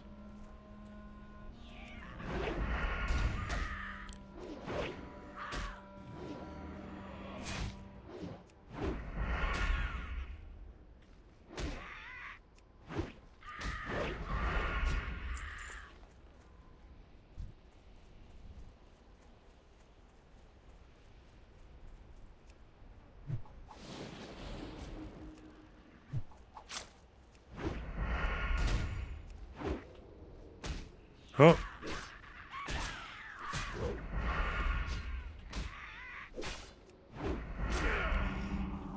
Oh, he's healing me. Cute.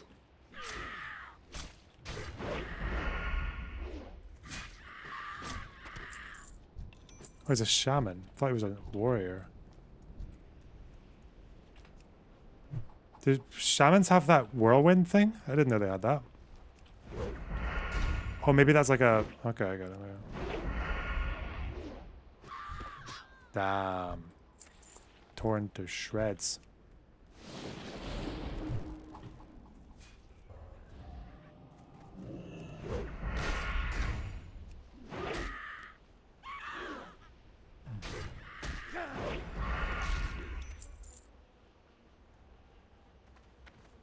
Done.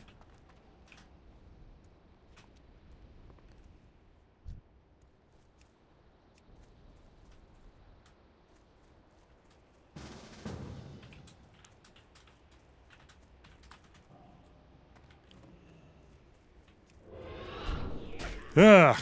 Oh, come on. Fucking bitch. Alright.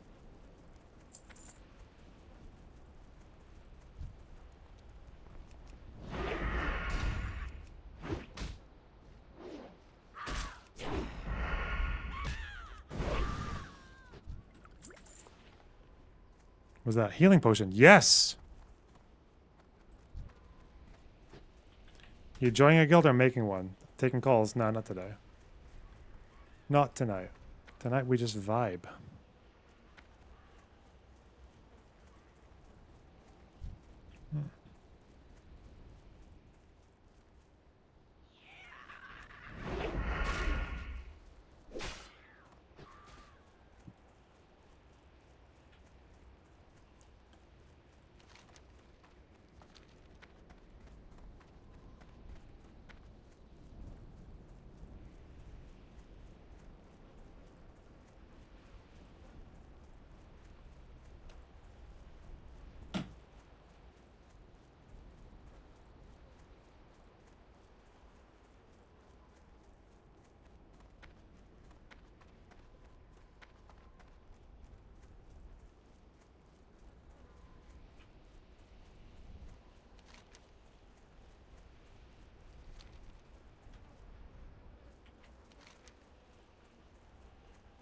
Okay, he's down here.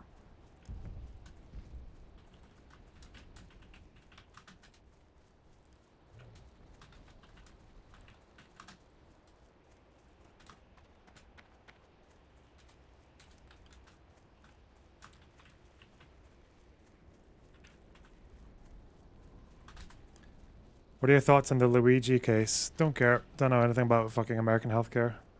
And I'd rather not, because it sounds pretty AIDS. Sounds pretty cancer. Do you see how I named medical conditions as metaphors for the healthcare system? There's a flag you put down to start the event. Is there? Oh.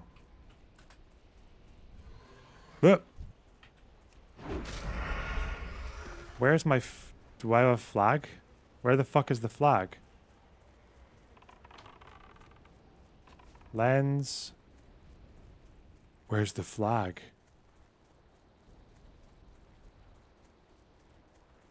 Do I have it?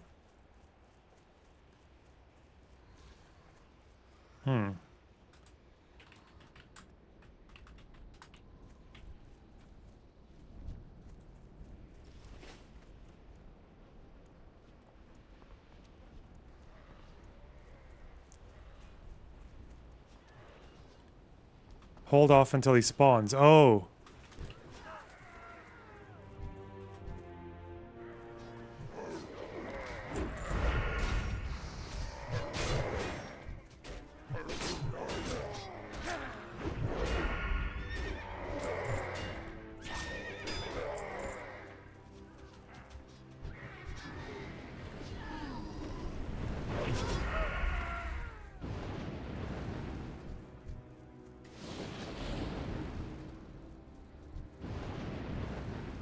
Oh, so you've got these duders helping you. I see.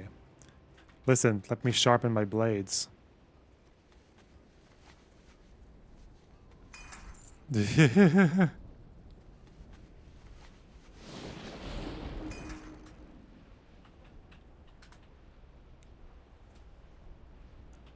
avenge you, my guardian angel.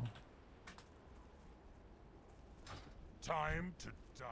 I killed Strength and honor. Time to die.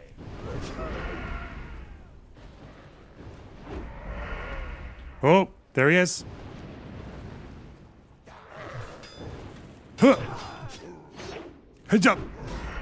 Okay, he's freaking pretty fucked up over there. This guy got no chance.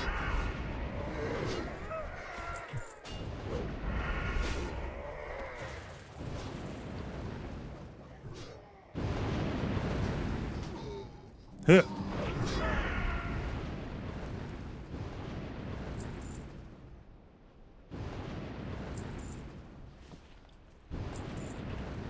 Yes.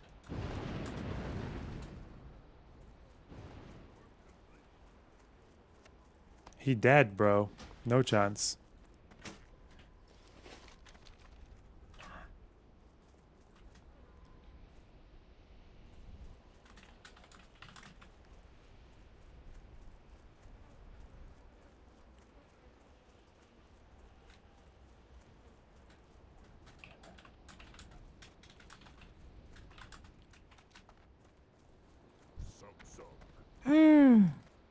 Loktar. Strength. Straight.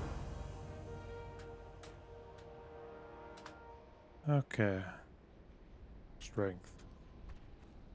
I do need to empty my bags, but is there anyone? Is there anyone I can sell stuff to here and here? I don't think there is. There's no vendor around here, is there?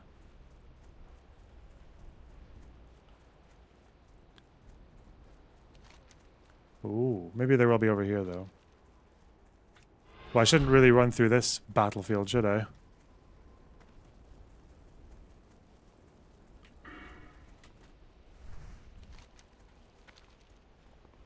There we go.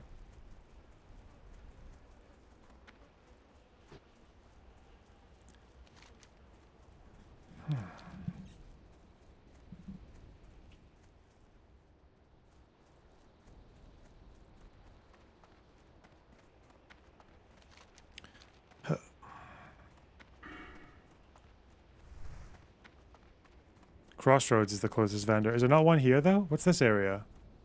Near fucking Mulgore. Mugger.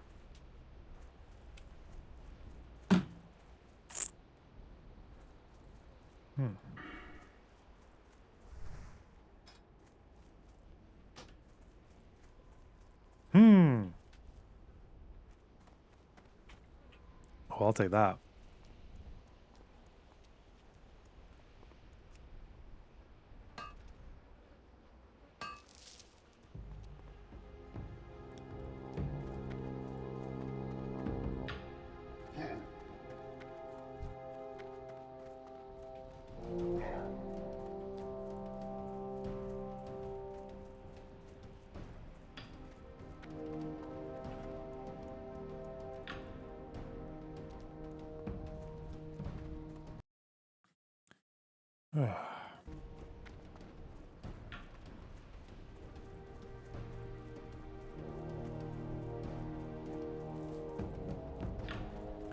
A CEO isn't an employee, just like a bureaucrat. I'm pretty sure a CEO is like a fucking director, basically.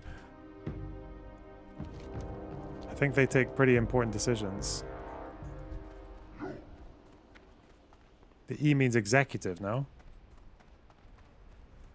What am I doing here?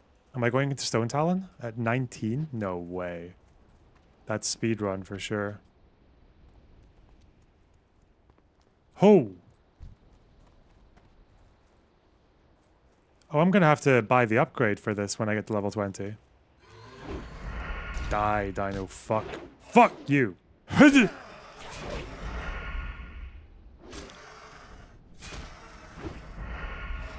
Disgusting monster. Spawn of hell. Shouldn't you be walking around with Jesus, little gup? Die! You think the meteor was something? Wait till you taste Blade of Forsaken. Blade of Death.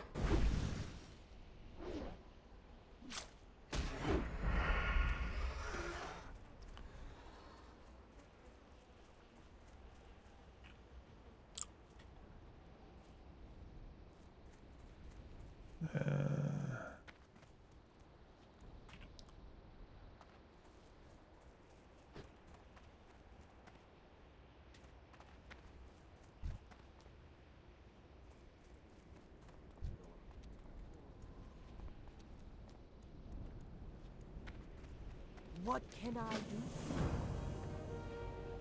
Accept. How? Hail. Who? There's no vendor? Go in. Fuck me. Grim totems. I have to go further. I have to go into the wild. Oh no. This is nice though. Look, it's all red. What about this game do you find fun? I like open world. And I like it that you just make the bar go up.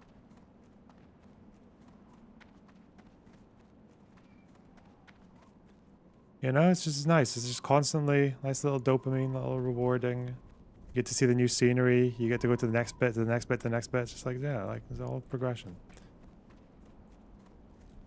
It's just chill.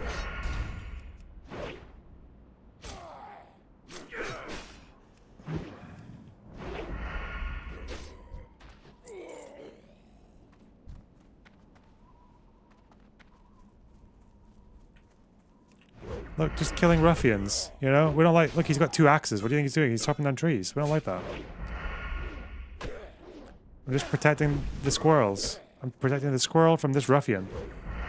Look, now he flees like a coward because I'm no squirrel, okay? I'm a warrior. An assassin.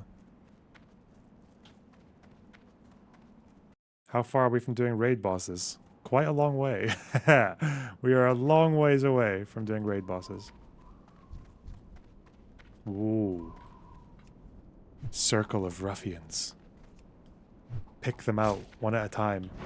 Like fleas.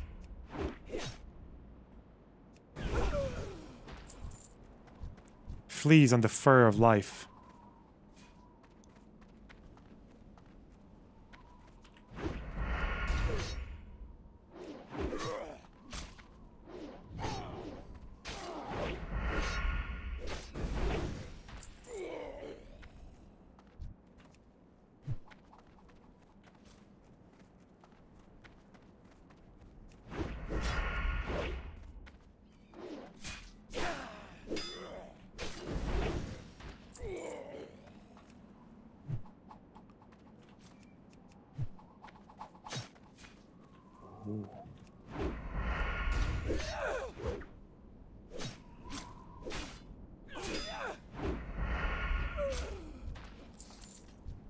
See that? That's the sound of someone regretting their decisions as she takes her last breath.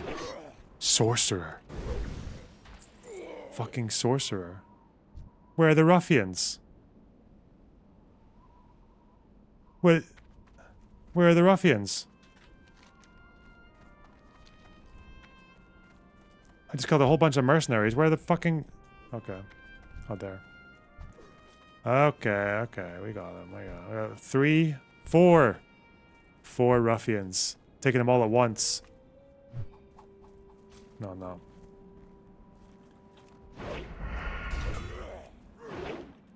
What's that fucking lizard doing? Get away.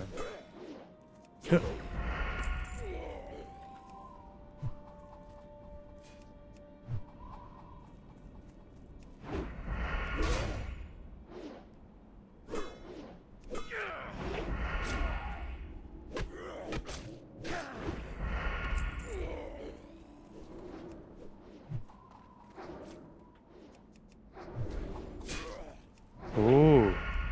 You bring friend. But your friend will not save you.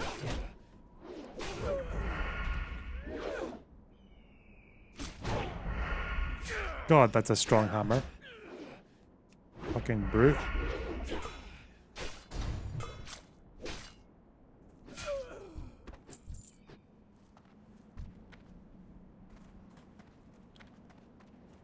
What's the task and purpose? No, I'm just... Listen, can I just kill ruffians in peace? Please. I'm protecting the forest. Ooh. Ooh. Okay, this is a waste of an invasion.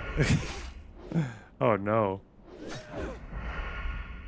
This is Stone Talon Mountains. There's no Stone Talon Vale. Yeah. Okay. Ruffian and mercenary. I really just want the ruffian, but... Come on. Sap the mercenary.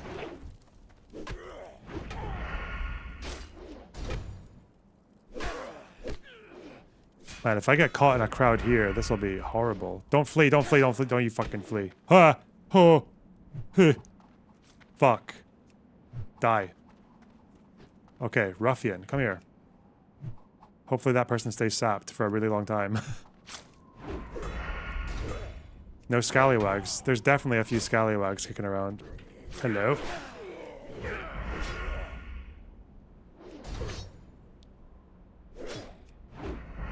Damn, look at the strength of this fucking... Whoa.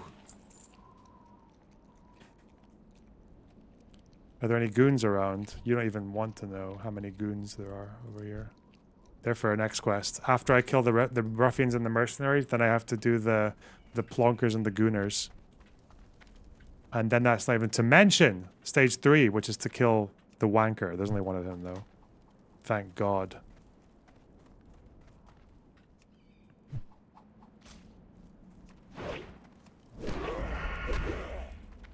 Die.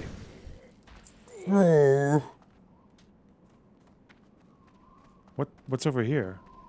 Talk to Makaba. Yakaba.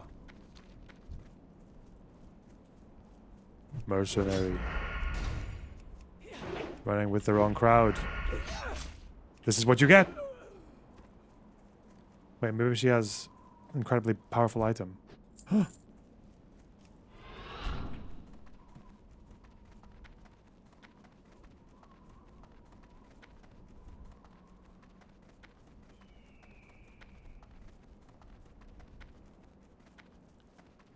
Run like the wind.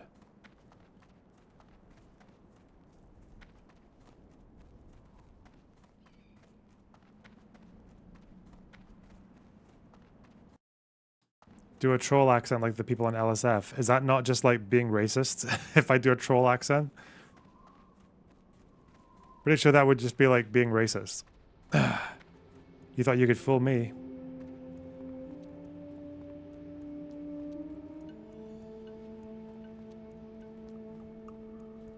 I've been expecting you. Okay.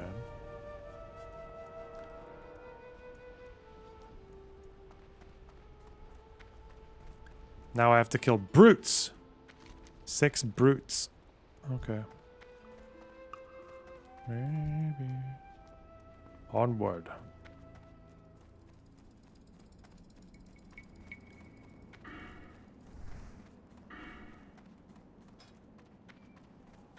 Oh, they want to get riposts. Nice.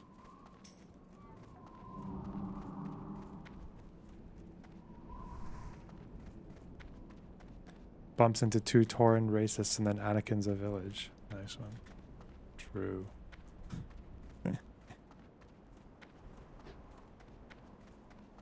Got 200 viewers as of gamer. That's nice. That's like 4 Frogans. True. These aren't my regular hours anyway.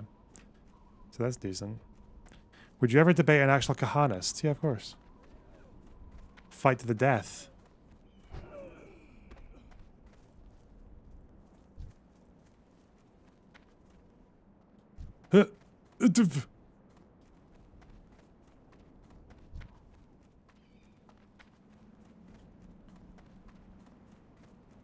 Travel up the path to the bonfire. Wait, what? Oh, I went the wrong way. Supposed to go to the bonfire.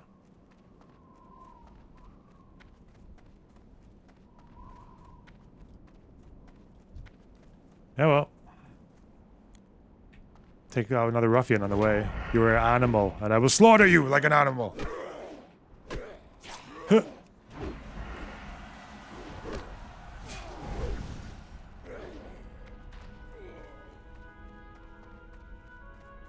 Oh, different music. Cute.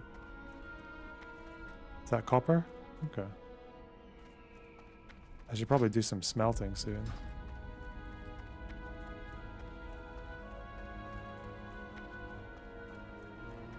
Where am I going?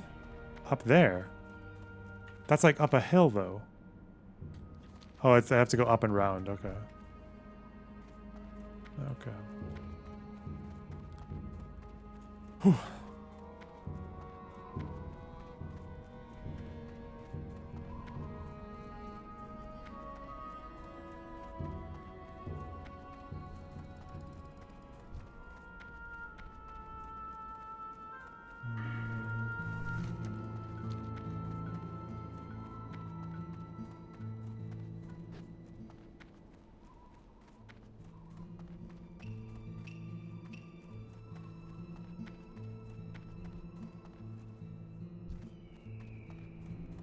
Protect Kaya.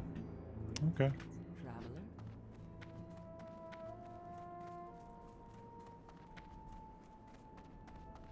God, look at this. Who killed all the brutes? Where are my brutes? You. You killed all my brutes. My enemies. Yes. 4 people. Okay. I guess that's how many people you guys need to kill brutes. Shit. Oh, there he is. Grundig Darkcloud. Eh.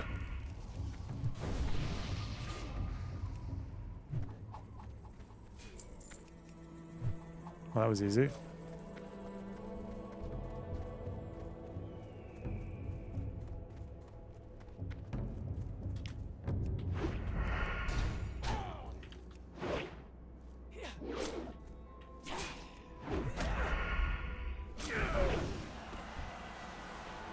I could have done this myself, but okay. Not bad, not bad.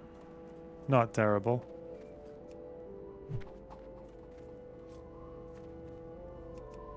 Come on. Come on.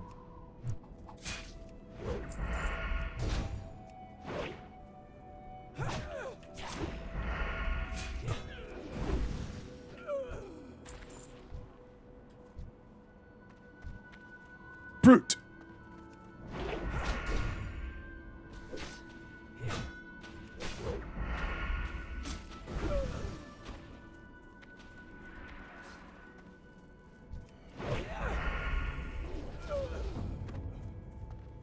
What is this bonfire they want me to go to? Is it up here? Ooh. Many brute. I need one more.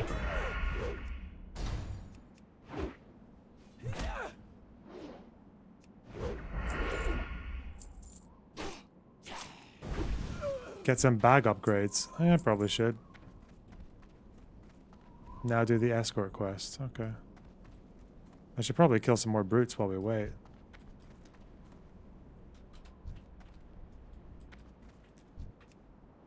I'll bring a couple down, eh? Maybe 3. Bring 3 brutes. Even after one just critted me. Come on! Brought some brutes. I brought some dessert for you guys. Ah! Are they even gonna help? Okay. They didn't help me. It's fine. I'm getting a bit daring.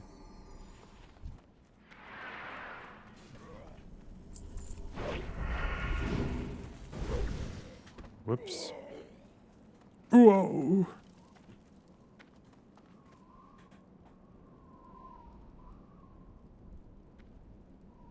Oh, escort quest. Let's go.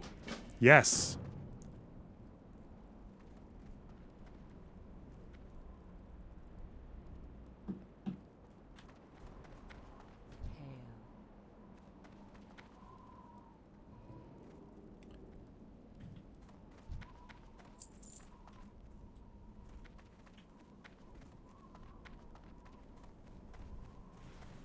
Come here, George.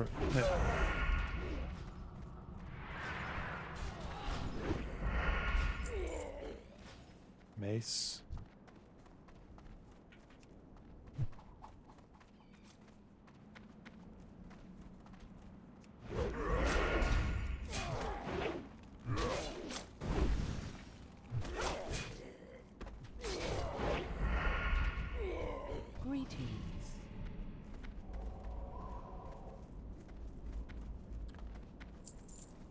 Come on!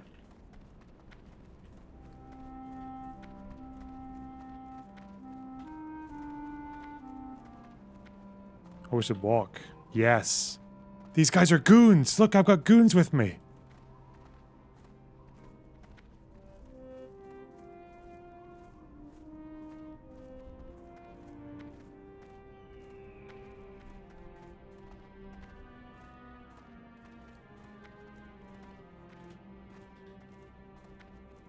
Move, goons. Be alert.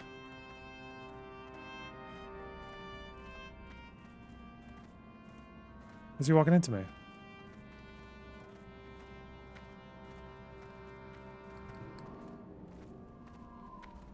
Why are these other 2 goons running? It doesn't look good.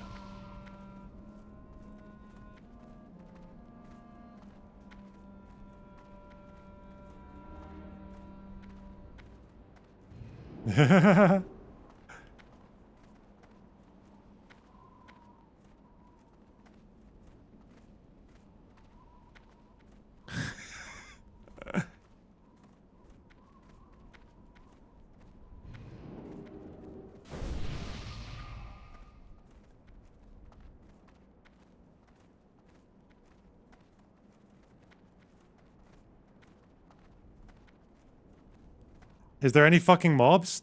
Is this just like a random walk?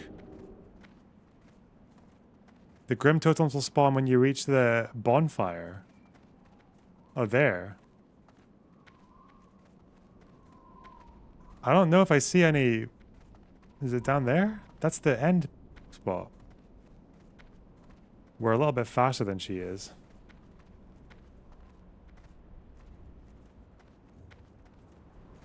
CEO whacker.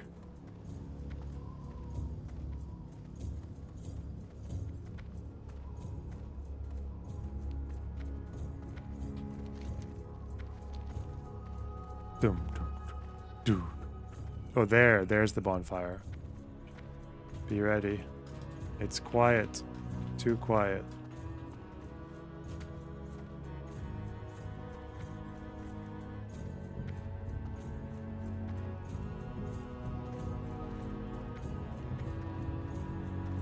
Protect our large queen.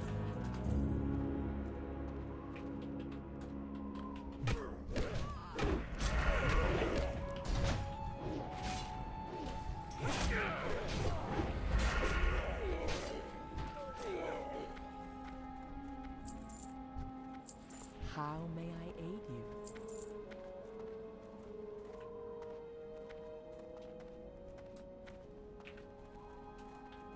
Power to the Forsaken. Okay.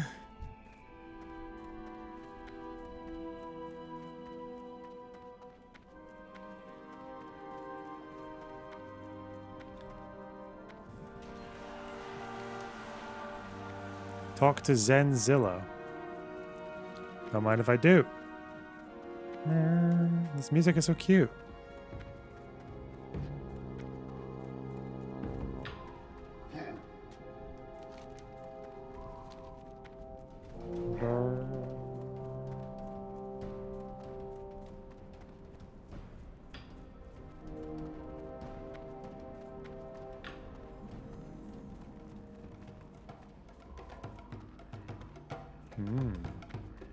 What do we got over here?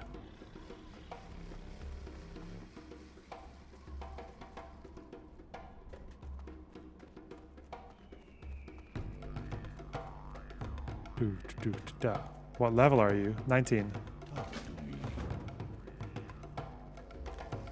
Dread Moss Creepers.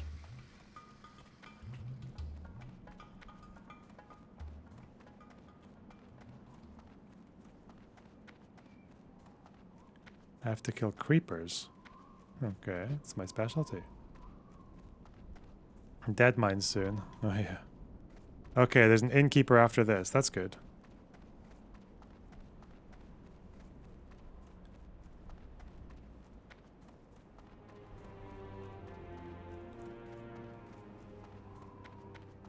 Ooh. Spider territory. Oh, they're all dead. Wonderful. Oh! I've been awaiting you, Deep Moss Creeper. You will fight bravely, but I do not fear you.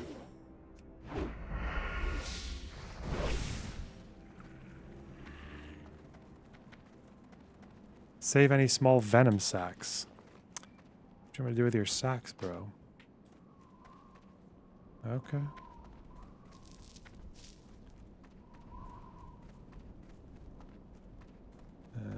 I can probably get rid of these minor potions, couldn't I?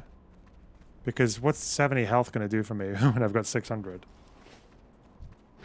Oh, it's for anti-venom. I see.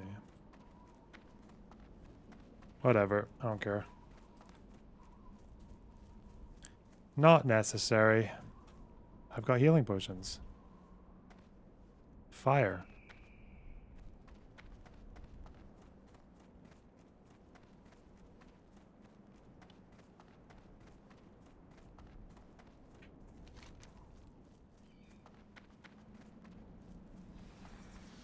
Ooh.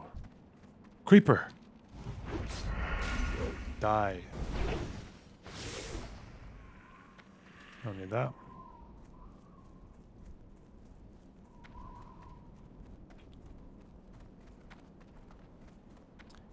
Do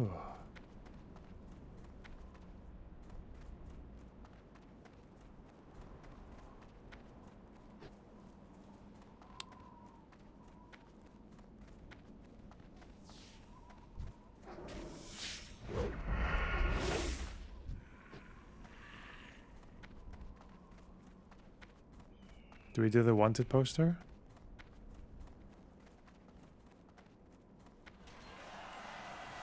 So it's just about killing more spiders.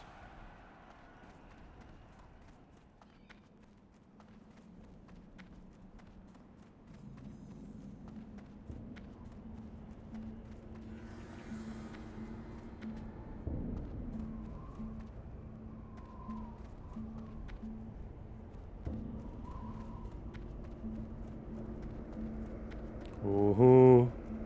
If I don't get a fuck ton of spiders in here, they're dead. How? How are they?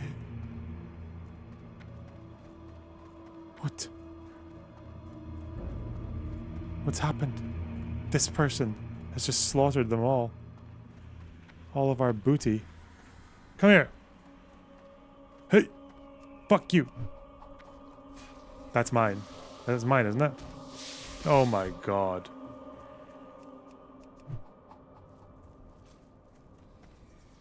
Ugh. Oh shit.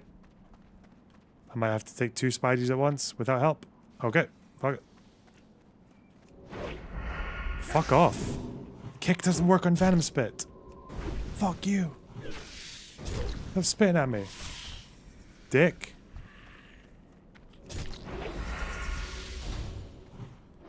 Oh my god. Ugh. Tough cookie. Tough spider cookie.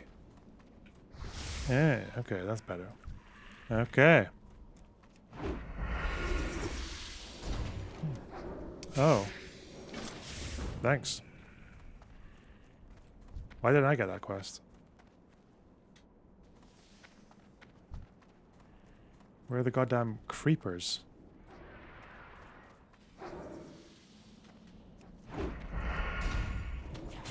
Elite. Oh, ho, ho, ho. It's an elite quest. Baby. I don't need to kill these, do I?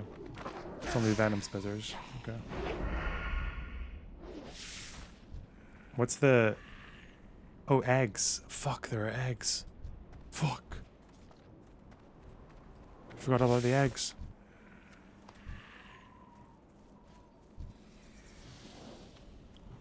Oh, there's the big one.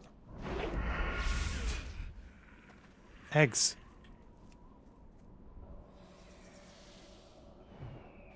Hey.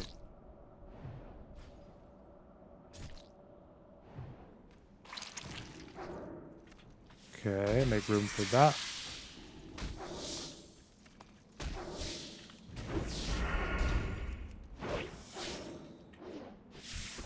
Don't need that.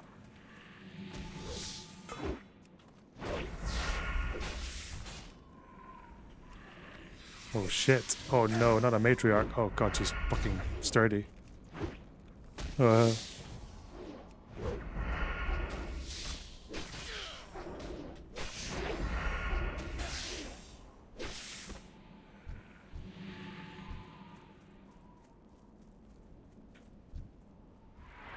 Okay. Hope these guys know what they're doing. Oh god. Ah.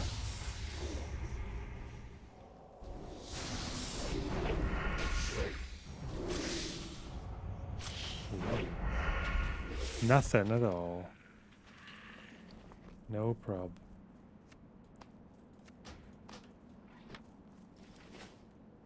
Okay, I still need a fuck ton of eggs though. Creeper! I need those. I need the creepers.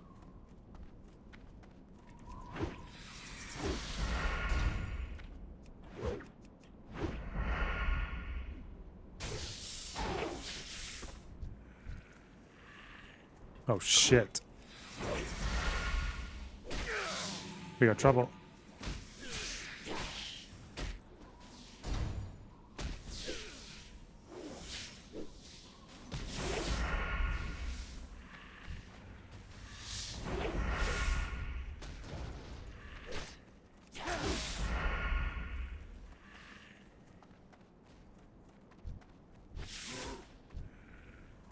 Still need eggs.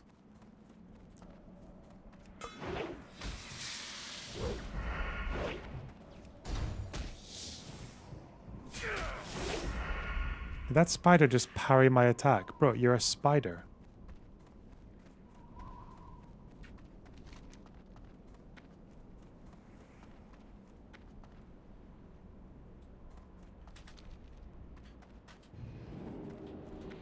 Don't need to finish the eggs now, right?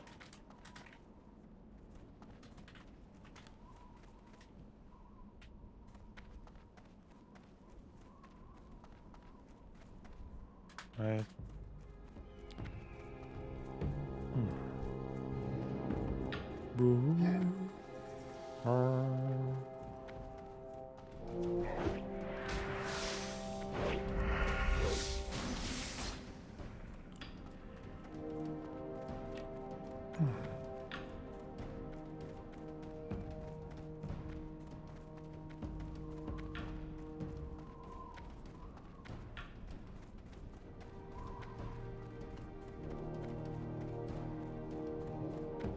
Look how well in sync we are. Is he doing that on purpose? That looks so funny.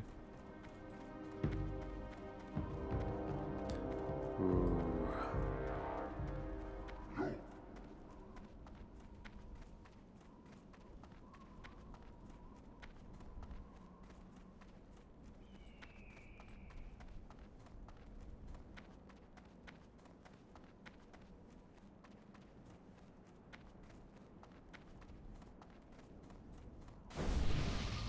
Yes, I love it when priests buff you.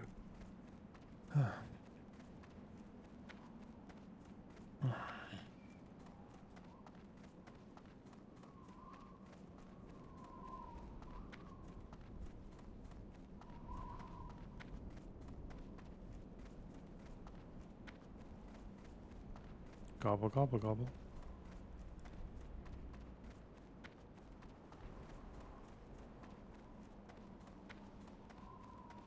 What is this part? Oh, this is the Horde area.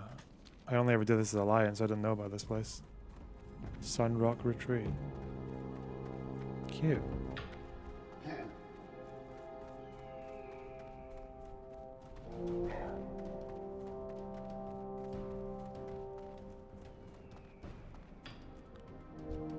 Okay.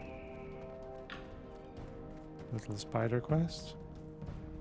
Well met. Walk with the earth. Ooh. Short sword. Be careful. We shall meet. Get the flight path.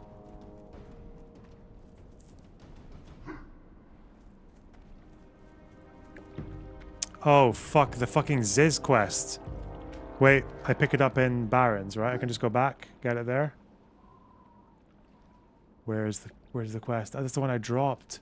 I dropped a quest. Oh no. And it's actually one. Oh, it's there. Okay, I can just go and fly and get it and then come back. How may I No problem. Because I don't have this quest now. Zizix or whatever the fuck. Alright. Greetings. I'll go to Ratchet and then go back. Farewell. No problem.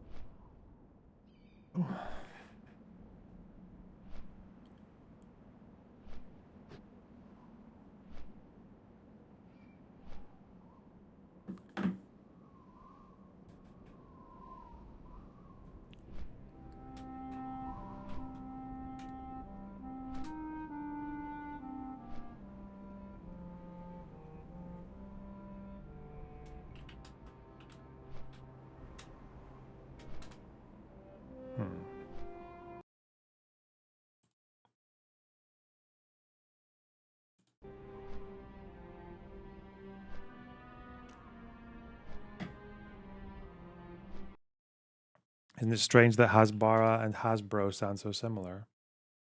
Pretty fucked up, man.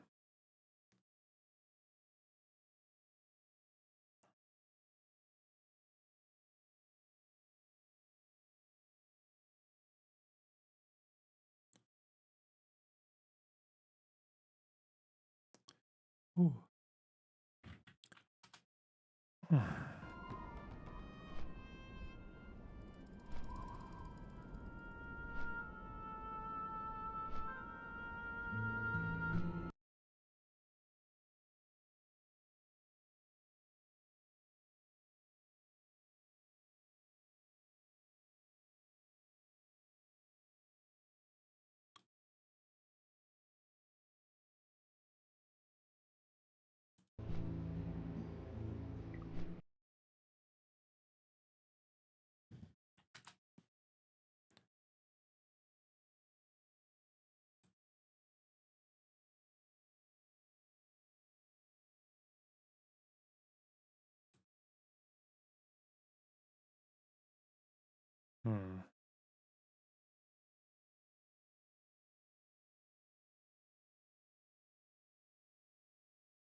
Did you miss anything important from morning stream? Well, we watched...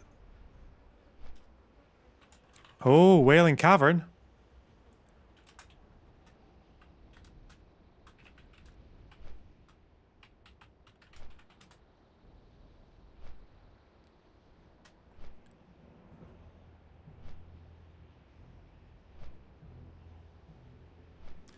Ooh.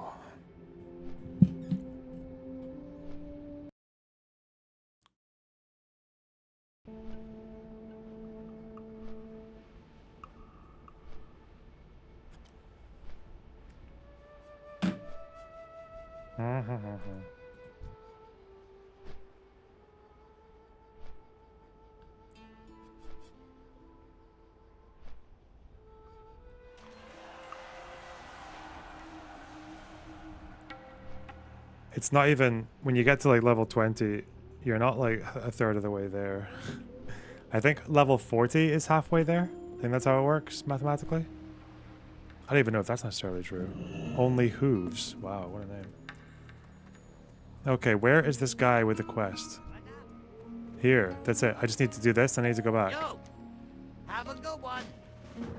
I probably should have made the fucking thing my home. Oh well. Alright. What a epic fuck up. 1 second. 42 or 5 is halfway, I see.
Wait.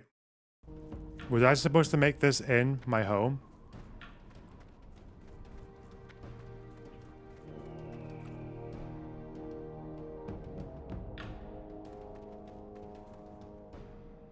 Sell shit? Okay, yeah. I will talk to the innkeeper. Speak. I don't think I have to make the inn my home, do I? For this stage.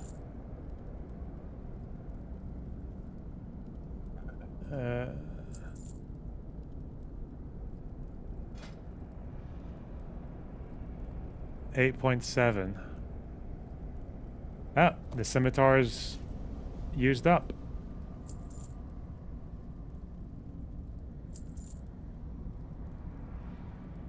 Huh. 2, 6, 3.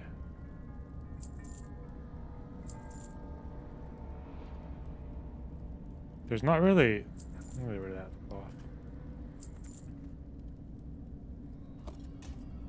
There's really not much I can get rid of. All of this has some kind of use. Huh. Like, look how little backspace I actually really have.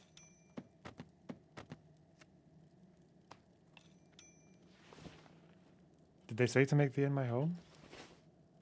Did you see Destiny's debate with that weird... with the Lebanese dude? I saw clips of it on Twitter. Seemed cringe. Okay. Buy a longsword. Whoa. No, I don't need that. Talk to Ziz. Okay. Okay, I have to catch up with these guys now.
Hey, how you doing?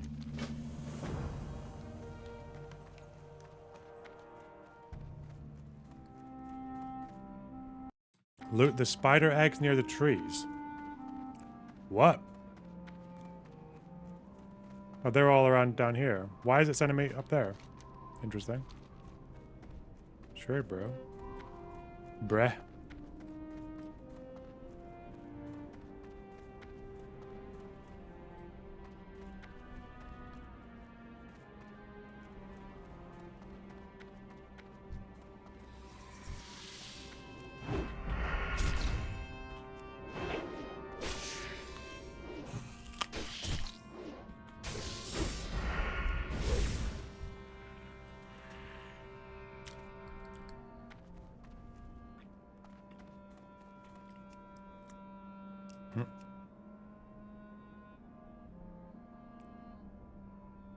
Oh, this can spawn a matriarch.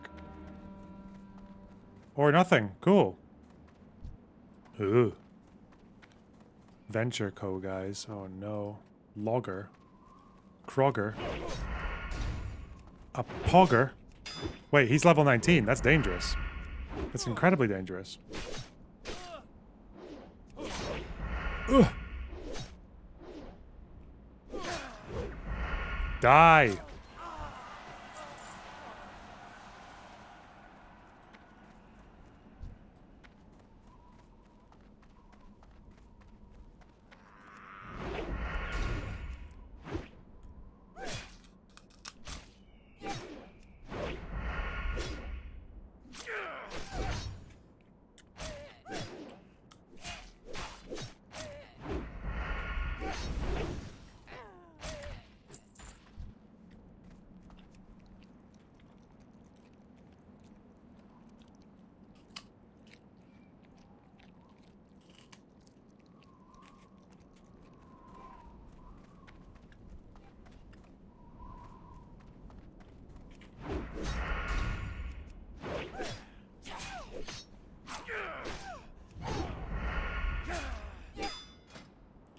Come on, my swords are powerful now. I should be killing them like none.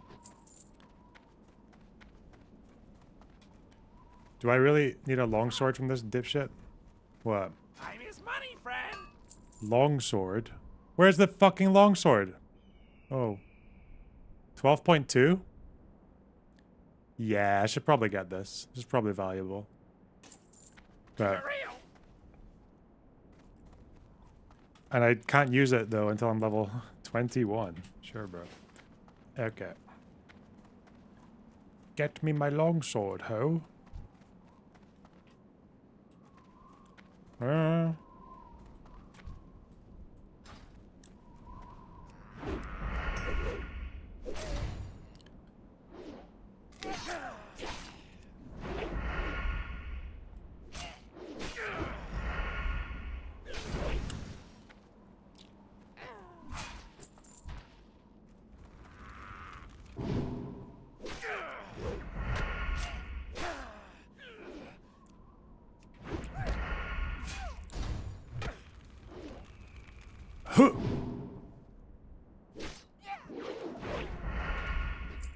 Oh, I need to kill these guys, the operators.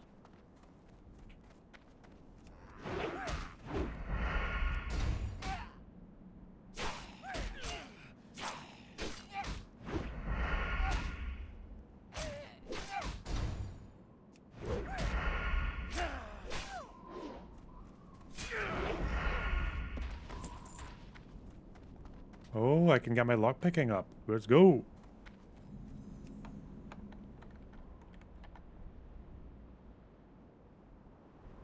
Oh no.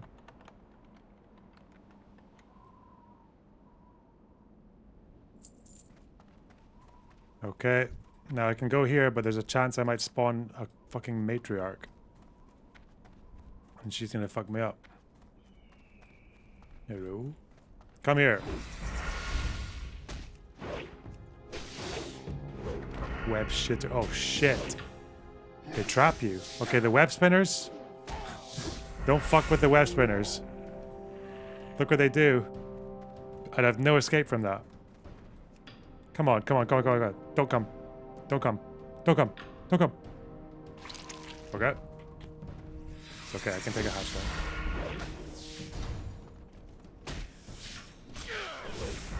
Oh my god, there's another one. Didn't even see it. Fucking Pride Way.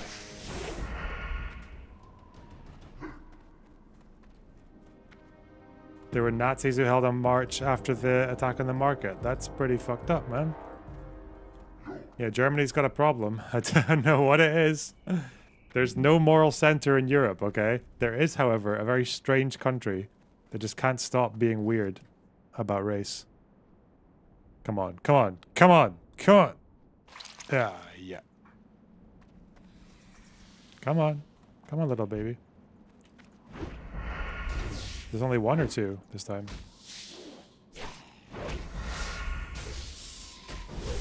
Okay, fine. Now I just have to kill goblins.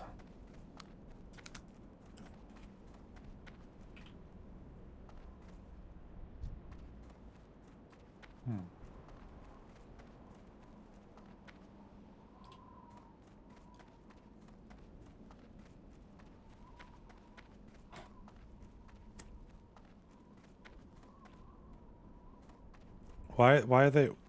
Or are they all dead?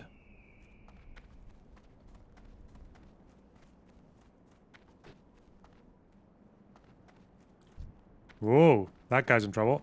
I just want plunder and women's. Come on.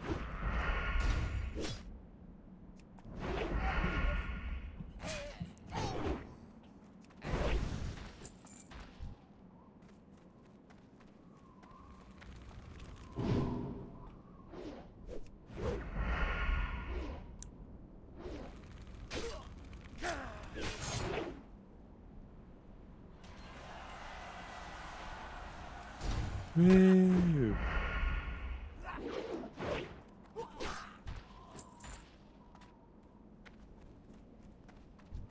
Logger? Kroger?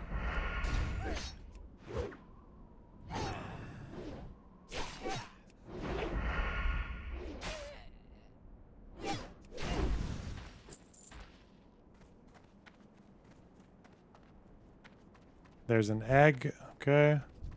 Need the loggers though, they're more tricky.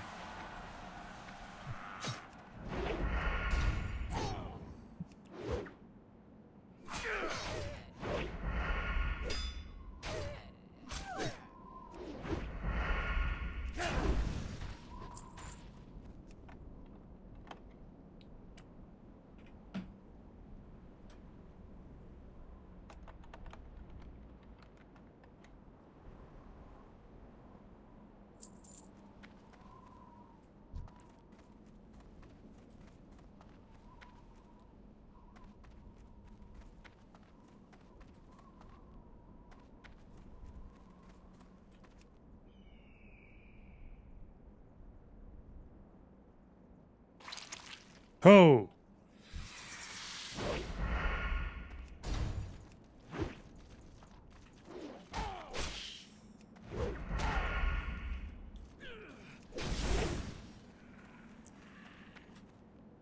Okay. I still need to kill 7 Krogers. Oh no. Why? Why is that so many? 1 second.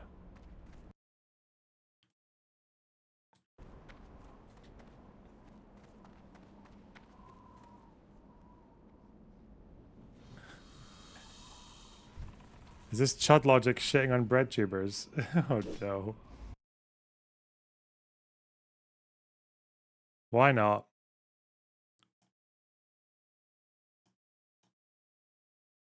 Hey, what? Not that.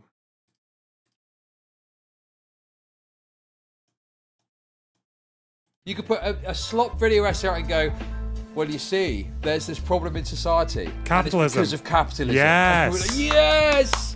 1 bajillion views. Yes, come on. Patreon money, Patreon money, Patreon money. This level of YouTube, of content creating, is an agonizing battle to maintain viewers and appeal to an all-powerful algorithm. As you can tell, I need a therapist regardless of doing this job. Like I said... I'm a totally... Oh no. Oh no. Okay. Mentally ill freak loser, actually. Why would you say Jesus, this? Chad. A man with all the appeal of a Ziploc bag filled with expired mayonnaise. I've never had a chance to say. I mean, that's kind of rich coming from this guy, no? Please like and subscribe, guys. Guys, hit the little bell. Guys, hit the bell. Hit that little bell for me, please. Hit the bell.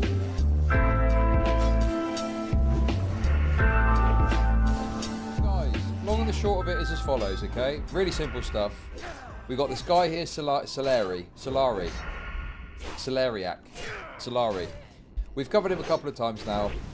The first time we covered him moaning about people leaving his Patreon, okay, and how it was financial abuse that people were leaving his Patreon because they disagreed with him or something like that. Very cringe take. Yeah, that was quite weird. We then watched another very entertaining video where he was moaning about old shows being problematic, right? Now, thankfully, the diggers have been having a bit of a dig. I wasn't aware of the existence of this video, okay? But this guy released a 50-minute video a couple of years ago. Okay. Moaning about being a YouTuber. I'm guessing from the title, okay? I didn't know he'd done this, but I thought we'd give it a watch. I know it's an older video, but, you know, I love watching this guy moan about being a failure. So I thought, to get in the Christmas spirit, you guys might get a kick out of it too, okay? Thank you for the €6. Lemon Character and Baby Lemon blowing a party horn while marching. Thank you. And thank you, McBee, for the super chats. I came for the rape. I stayed for the moan. So, you know, I've obviously played the clip the other day when we covered his other video, so we don't need to do it again. But trust me. Oh my god, his community is so fucking degenerate. What the fuck, man? What was that super chat? That was rabid. Oh my god.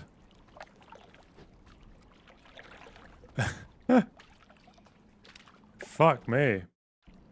In this clip before, in this other video, he says that people leaving his Patreon because they disagree is financial abuse. Oh, dude, this guy's like a gold mine. So, I've just clicked on this, okay, to watch this, and then what do I see? I'm not going to obviously get to this today, I don't imagine. Why being a woman on Twitch is a hard job. Oh my god, bro, this guy has been pumping out incredible content and we missed it all. Anyway, without any further ado, let's have a little listen and see what Solari had to say a couple of years ago about how being a YouTuber is hell unless you're huge. Let's find out. This video is sponsored by Babbel. Of course it is.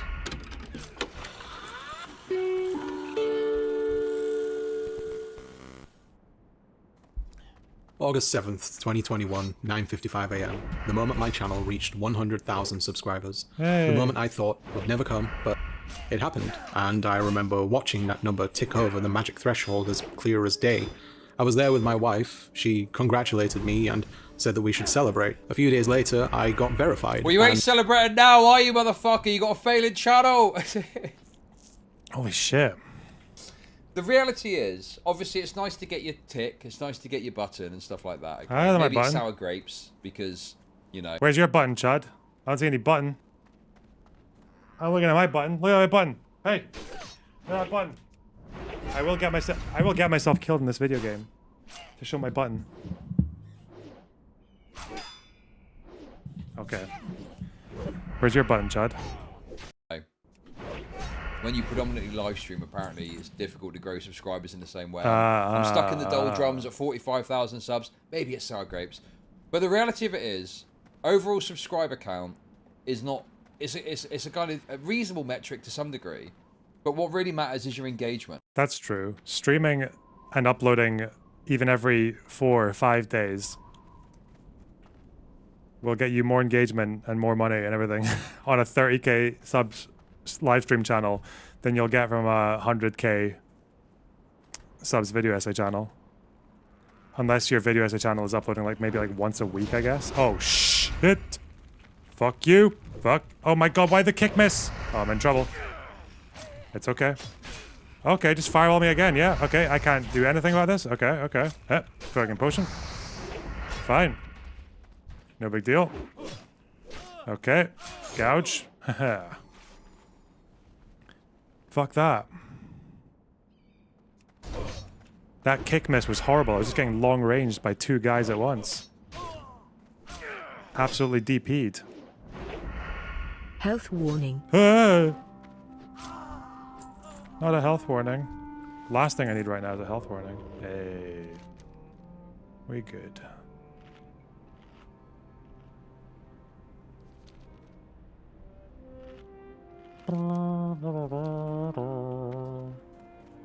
Okay, I've got my eggs.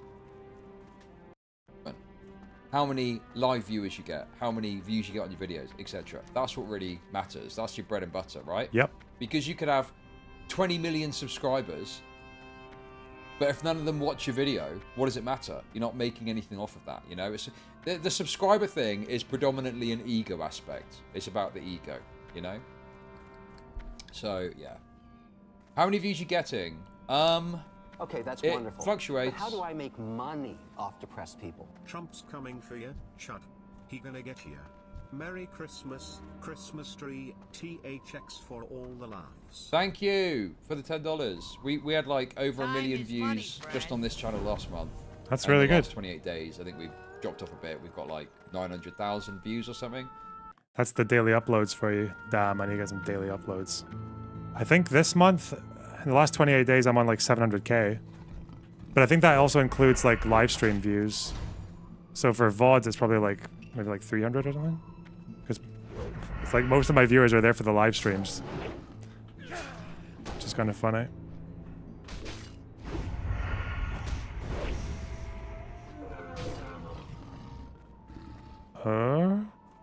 Hearth to Camp Toraggio. Did I? Okay. Where the fuck is Camp Toraggio? What? Down there? Where am I going? Okay. Oh, it's in the Barrens. Oh, it's down here. I see, I see.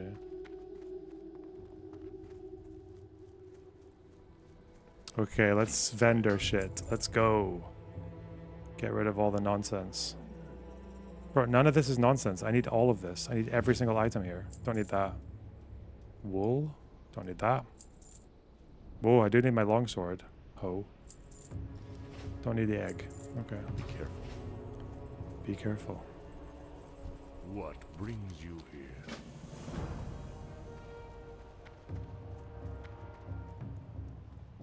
Kill Lakota Mani.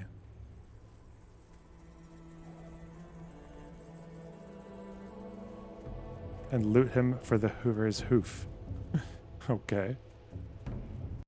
So we do okay. Standard We do okay. We do Warcraft. And that fancy little check mark appeared next to my channel name, letting everyone know that people watch my stuff. A couple of months afterwards, I received my Silver Play button, the award that YouTube gives out to creators for achieving 100,000 subscribers. My in-laws took me, my wife, and a couple of friends out to a nice restaurant to celebrate. They asked me to bring the award with me, which I felt kind of stupid having it on display, but I kept it in its box and on the seat next to me, so it didn't get too much attention.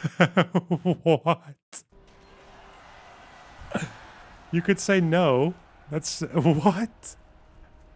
60 tusks. I need to kill 60 of these fucking pigs. No way. How many tusks do these guys have? 4. You better drop 4 tusks. 2. World of Warcraft, you guys. World of fucking Warcraft. Don't worry, just kill 30 hogs. Hoggers. I started out making YouTube videos as a hobby. I just quit my job after. That is bizarre. And also, yes, people are pointing it out. Yes, this guy's got a flag, a tie on in the colours of the trans flag. Yes, he is wearing a trans flag tie. Okay. That's pretty moving big. back to Charlotte, North I didn't Carolina, notice that. and didn't really know what to do next. So I thought, hey, you like watching video essays, I like talking about media and social issues, and I have a degree in TV production, so why not make a go for it? I started out making videos analyzing shows and movies that... Bro, you got a degree in this shit. I went to the School of Hard Knocks, and I just wing it every day. I'm probably making more money than you are right now. He's so okay, let's not English. gloat. We don't need to gloat. Okay? Yeah, don't gloat. Where's your fucking play button though, Let's bub? not gloat. Let's be reasonable. No play about button. this. It's just very funny that, you know, this guy was clearly riding off the high a couple of years ago. Little did he know the crash, the absolute crash out, and he was going to be crying about Patreon people leaving being financial abuse just a few years later. God, Chud is really just watching someone who, let's face it, like, I think the overwhelming majority of people who start channels are probably going to fail. And this guy was clearly someone who, I think during COVID, rode that breadtube wave and then just wasn't able to capitalize on it in the same way that someone like Noah Samson was able to, right? I will still never understand the phenomenon that is Noah Samson, though. That doesn't make any sense to me. Like, the guy is so dumb. Like, and he's got nothing to say, but somehow he managed to make it work. But, yeah, I don't know, like, gloating over this failure. Have you dabbled in nicotine? Oh, yeah, mate, you have no idea. I do all the drugs, okay? I have beer. I'll drink a vodka mixer every now and then. Health warning. Do you find this entertaining? What, me or Chud? What are you talking about?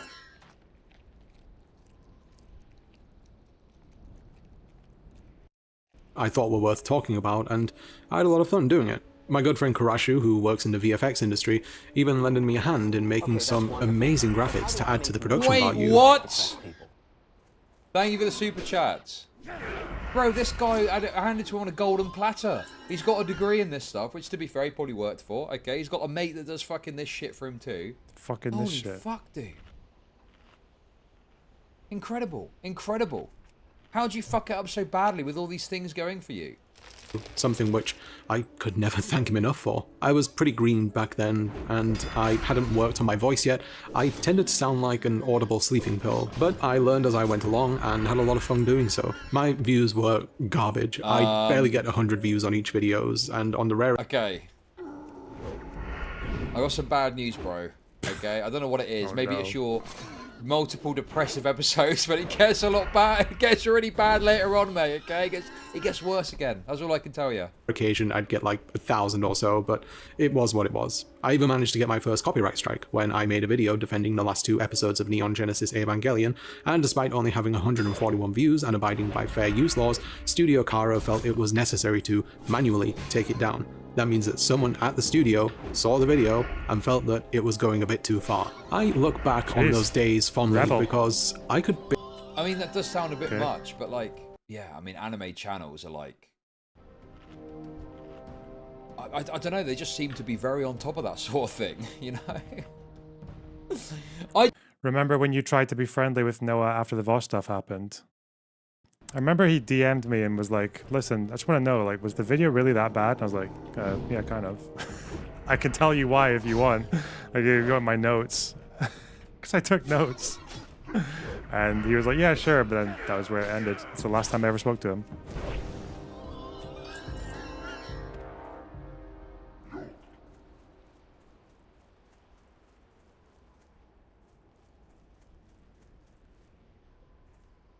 I just, like, I've got to be honest with you, right? What I've got to be real with you, okay? Oh.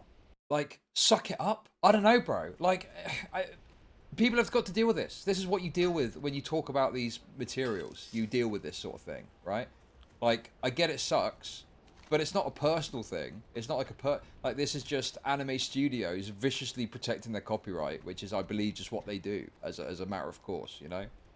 So, I don't know, dude.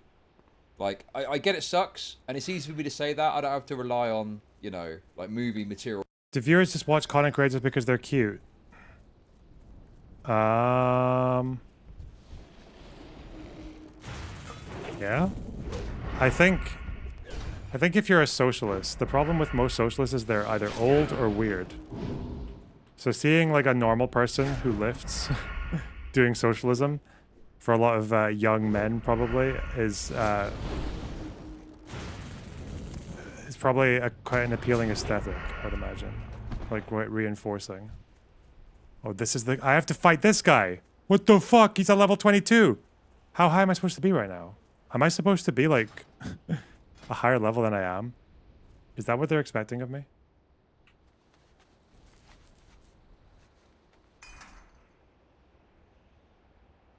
What's going on? The fuck? Do I...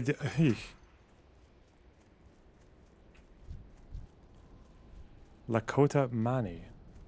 Should I level up first and then fight him? Probably. I should attack him head on right now. Seeing as I still need, you know, 47 tusks. 47 tusks, Loner Box, no problem. For my content, and I could appreciate, like, I just watched the I was talking about the free video on Avengers. At times I was like, God, this must be so hard to get monetized. Like, you know, it must be very difficult when you're editing videos, but it's just the nature of the beast, unfortunately. But, you know, I don't know, it's oh no, don't crazy that it was a small channel and that happened. Basically do whatever I wanted, so long as I didn't break YouTube's rules. I wasn't beholden to the algorithm or an audience. I didn't have to worry about taking too long between videos. I felt free. One day, though, things changed. Oh my God, is this going to be a... And then I started making money from my hobby, and then I had to treat it like a job, and I'm going to moan about that. Yeah. Is that what this is going to be? Oh. Really?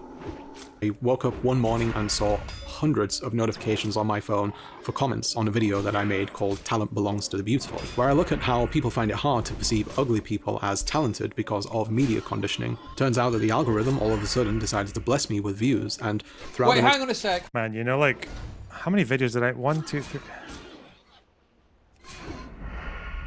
I think my 5th video took off. I think I made like a... I spent like a month making 3 videos, I think. And none of them really went anywhere. And then I took a break. Then I made 2 more. And the 5th one went nuts. Yeah. Or maybe it was 6.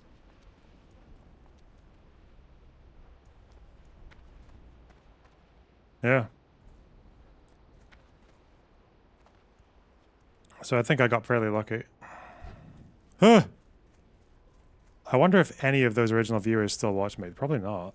It's probably all different. I don't think there's anyone who would still be there from the first videos now.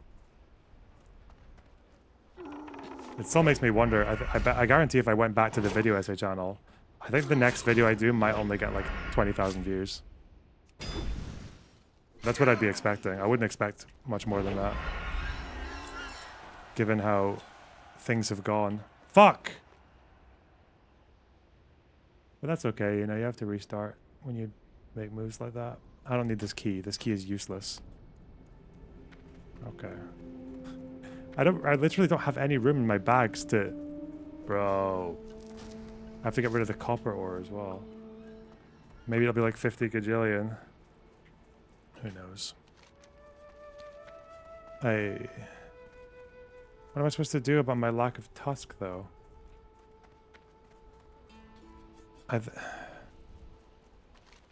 This is cringe. You can mail items to yourself. Yeah, I know. I'm just lazy. Got ahead. Just gotta say good luck and don't die. Oh, that's fine. I plan on not dying. That's my priority, believe it or not. Fucking... I hate it when kick misses. It's so shit. That's a fucking yellow ability. It's supposed to have a high hit rate. Look, I just have to stand here. You're wasting quality time, fucker. Okay. Tusk. Okay, that's not a tusk, but whatever. Okay, I'm 1 bar away from leveling, and then I can go and kill that stupid dinosaur. You've been here since the fucking aristocracy. Fascist feet. Really? That's the video that got you roped into this channel? That's wild, man. That's insane. What, did you have a different Twitch name then? The Rosie. Oh my god, I'm surrounded. Fuck.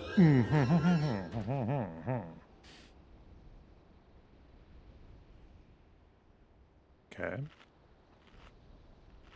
Okay.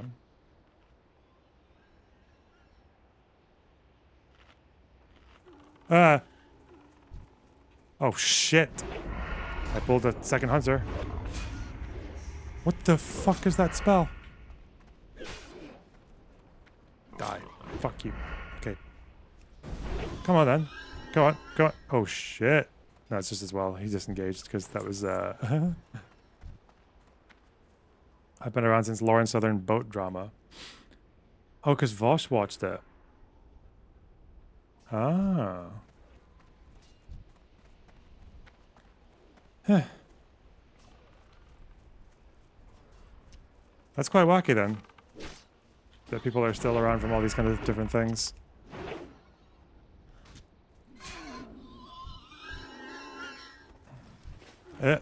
Oh, come on. Where's my guys? Why can't I fight anyone? I'm feeling scrappy. Why can't I? Alright, there we go. Hunter. Come on. Come on, come on.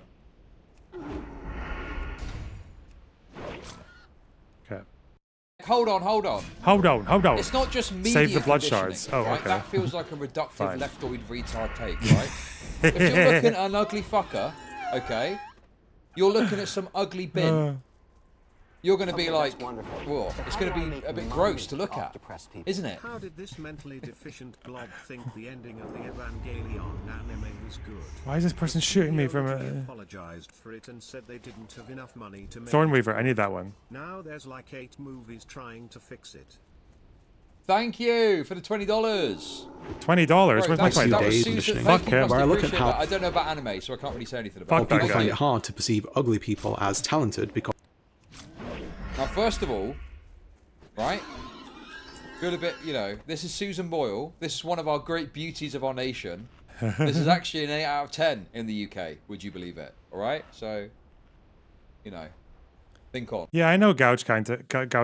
fuck me. But it's better with kidney shot, right? But yeah, I know gouge kiting is a thing, yeah. But yeah, if you're looking at Susan Boyle, of course you're going to have a natural revulsion. Not because of any sort of mean-spirited thing. It's just a sort of, you know... Revulsion. I guess you could argue, well, what you see as beautiful... This was such a funny thing, because they were like, oh my god, she looks like a nutter. She looks like she isn't like attractive. She's like a bit overweight. She looks like she's got the mental health hair. And oh my god, she could sing, wah! It's just such a stupid fucking that viral Facebook boomer shit. Why do you think your viewership has dropped? My viewership hasn't dropped. I'm gaming right now. That's why that's dropped. Do you mean for this or for my main channel? Do you mean for my main channel?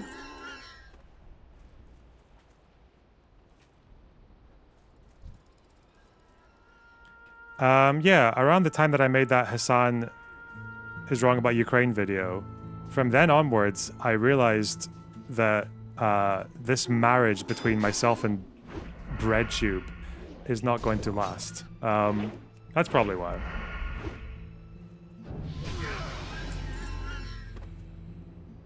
And then after that, like, I was a lot more, I don't know, like hesitant for the kind of content I was doing, or...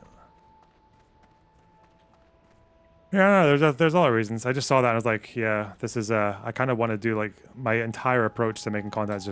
I wanted it to change after that, because has the Gaza stuff played a big role?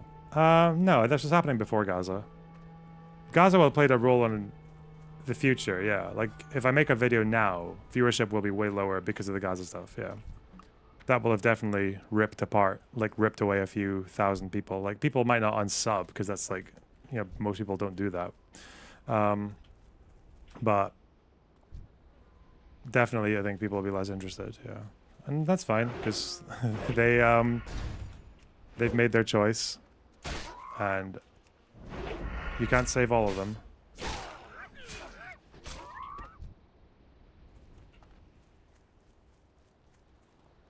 It's determined by media, but I don't think that's true. I don't think it's fundamentally just down to media, right? What? I think there's another. Where's the guy aspect to though? it. Where's I think that there's certain types of body types and faces and stuff like that and whatever that have a What's over impact here? on us beyond just media conditioning. You know? I don't know. I just What am I just doing feels this like way? that's a very reductive take. I think there's more to it than that. Yeah. So, yeah. She's not trans. She's actually a biological woman. Unlucky. Unlucky turfs. Because of media conditioning. Turns out that the algorithm all of a sudden decided to bless me with views, and throughout the next few days I watched the view count go from tens of thousands to over 100,000 and beyond, and the comments came flooding in with praise, people having discussions, asking how it's possible that my channel doesn't have more subscribers and so forth. I even got angry commenters who were upset. I get that. I get that all the time. I know what that's like. Yeah, rough, isn't it? Rough situation. At me saying that women have to live up to higher standards than men, and those that didn't appreciate me saying that Lindsay Sterling sucks, which, to be clear, she still does. So this one is David. What the fuck? And if you can't tell, it's David Bowie because it's a bow. Shortly after that, another video that I released prior to this started taking off. A one-off documentary and long-term passion project I made called Under Neon Loneliness. Okay, this is like, it's interesting for me to watch this, because like funny seeing just how different creators get their starts, and like it's usually just like it's one day when the algorithm just does a thing for you and you're like, whoa. But Does anyone else give a shit? Like, if you're not a creator, would you care about this process for someone? Also, where's my TomTom? Is it because he's dead? Fuck. Where's my TomTom?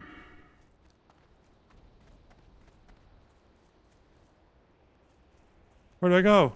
I'm nothing without my TomTom. I'm gonna go back to kind of. It's interesting to see how people got where they are. Oh, you're weird. You're the one non-creator who finds that interesting, okay? Everyone else thinks it's cringe, and they should. Oh. Oh.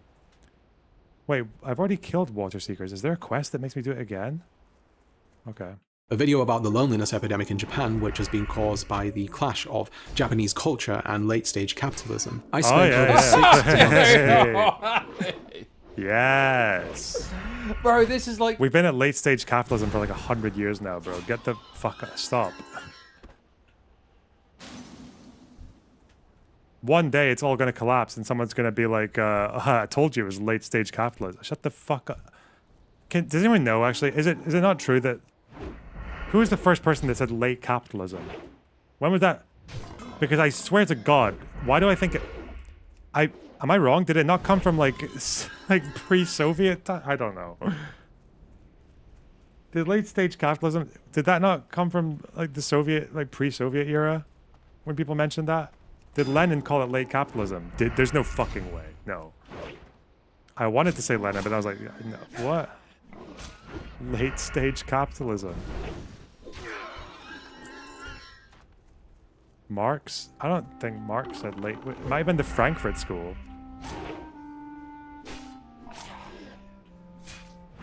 Someone find it for me, okay? That's your job. Someone needs to show me the first mention of late capitalism. Because I have a feeling...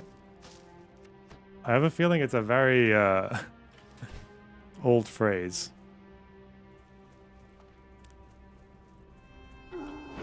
Ooh. Fucking hog. Hog fuck. Where's my TomTom? Is it just gone? Did I get rid of it by mistake? Oh, hello, Hunter. Ooh.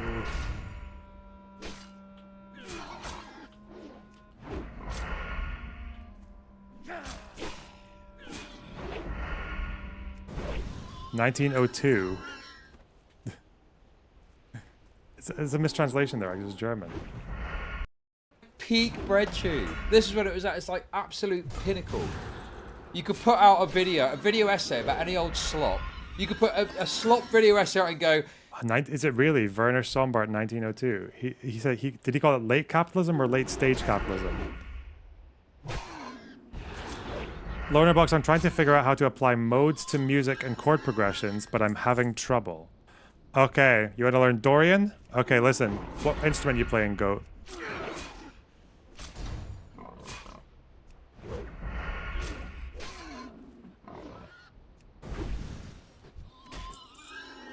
Guitar. All right. Play the key of A minor, and then just play a D major. Okay, that's it. Just experiment with that. Do something with that. Just, yeah, A minor, and D major. Duh.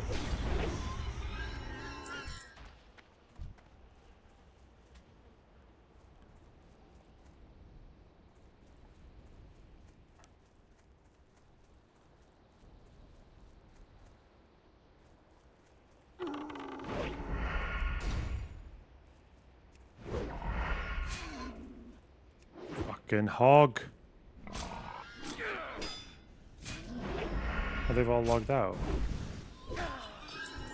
Is it true that the mode can only be heard over one specific chord progression? Like I heard Phrygian is really hard with the 1 and 2 chord. I don't know what you mean by that, but usually the mode is one different note. So, like if you're changing modes. So yeah, usually there's that one different note that gives it its flavor. But yeah, just do that. Just fuck around with like, because Dorian's the first, because it's like, I can't remember the order. If you're doing modes, is it not, shit, my fucking brain. Aeolian, Dorian, Phrygian, Lydian, Mixolydian, then Aeolian, sorry, and then Locrian. Alright? Locrian's shit unless you're a jazz freak. No one cares about Locrian. But basically, if you're doing popular music, there's only like a few themes really that come from modes that are really noticeable. So, for example, if you're in like a major key, Ionian. Oh, okay. Ionian would be C major, like the first one, right? Yeah. It'd be Ionian, Dorian, Phrygian, Lydian, Mixolydian, Aeolian, Locrian, right? Alright. But really, if you're ever gonna... Where's my tom-tom? Can I bring it back? I'm fucking fuming, man. Where's the thing? Why... There's an option to bring it back, isn't there? Where is it? How...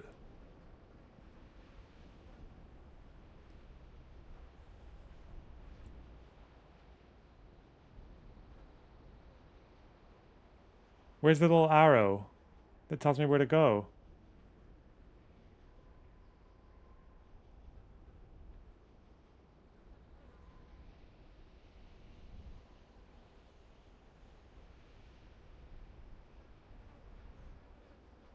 Hide?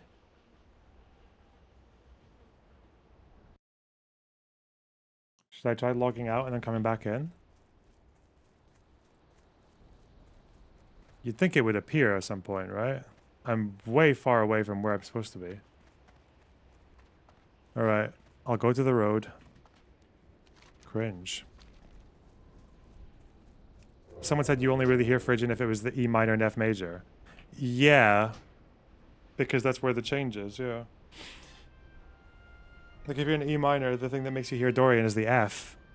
You should try logging out and going to sleep. Nope. Love the way you play classical playing progression, but also the lead melody with it. Yeah, I like to do that. Okay. Don't log out where NPCs spawn. Listen, don't worry. I'm not afraid of anything. No, I'm on American server. Look, see, I logged in stealth. There it is! My arrow. I was nothing without my arrow. A lost man. I think it's still trying to find me the Kodo, isn't it? The big hulker. It's okay. I need to kill more Thornweavers. Whoa. Well, you see, there's this problem in society. It's called capitalism. And it's because of capitalism. And yes! Yes! 1 bajillion views! Yes, come on. Patreon money, Patreon money, Patreon money. You got anywhere I can tip you as well? Anywhere I can tip you? Literally, the meme of the commodification of criticism of capitalism come to life. The whole BreadTube thing. It was insane. Wow, good one. People just literally showering you with cash for saying capitalism bad, you know? Yeah, I'm doing something. I'm speaking out against the system. We're taking capitalism down. Anyway, subscribe to my Patreon to learn more. Watching the ads. YouTube raking in money off of ad revenue as you talk about how bad capitalism is. Making this video pretty much entirely by myself, with the exception of my friend Kurashu making the graphics. It required an intense amount of research, scouring for footage, talking to people, finding translations, etc. I had always wanted to really dive into the subject that I found so fascinating, so I wanted to do it justice. And more than anything, I wanted to make sure that I didn't come across as an ignorant Westerner who's misinformed about another country's culture. Oh, fuck that. I need to do some extra research. Just to make sure I wasn't being racist. Dude. These guys are great. Brilliant. He loves it. Check, please. To this date, it's the video I am most proud of, and my most successful video. When it first came out, it got less than 2,000 views, so I was pretty heartbroken given the amount of effort that I put into it. But after the success of Talent Belongs to the Beautiful, the video caught on like wildfire, receiving thousands of views almost every hour of the day, and I was just in awe that so many people loved this thing that I poured my heart and soul into. It was undeniably validating and made me feel like I could really do this. Eventually, YouTube decided that it wasn't ad-friendly, so they decided to stall its momentum entirely, despite being as playing Baldur's Gate 3. But in all seriousness, happy holidays, Merry Christmas. But actually play Baldur's Gate 3 and I will send you more money. Seriously, I will give you more money. Thanks for the $50, Lexar. I really appreciate that. Or 1XR. I don't know what to say for your name. God damn it. I feel so guilty for not playing this stupid fucking game. Why? Why don't you understand? Why can't I just make you guys understand why this game is better than any game that's ever come out since 2004? I don't know. Baldur's Gate. Baldur's Gate. Baldur's Gate for a big fiddy. A fiddy smash. Baldur's Gate. Thinking about it. You know, the thing is I'm going to play it for 5 minutes. I'm going to get bored, okay? You don't know me. You're fucking yourself. That's what I'm trying to say. But I really appreciate the $50. Thank you so much. And I thought, I can really do this with $50. My $50. As long as I keep on making them think there's a chance that more money will make me play Baldur's Gate. I can do this. I can make something. I can make something. Thank you, Jane. Thanks for the $10. Chess, eh? Man, I've been playing chess off stream every now and then. It's usually what I do, because having ADHD, and I don't think Vyvanse even helps this, or hasn't helped it yet. Having ADHD is, it's fine on medication, like it helps with a lot of the difficulties, but one thing it doesn't help with is the difficulty in transitioning, like going from one task, finishing it, and then doing another one. Because what I would always do is if I finish one task, I need to go on a fucking break, and that break can sometimes take like 6 hours because I'll just find it really difficult to get started on the next thing, which is probably why I tended to do well at things that took 8-hour days, like whether it was streaming or if I was just like, all I need to do today is just edit this video. That's it. It's like, okay, that's fine. That's not like a...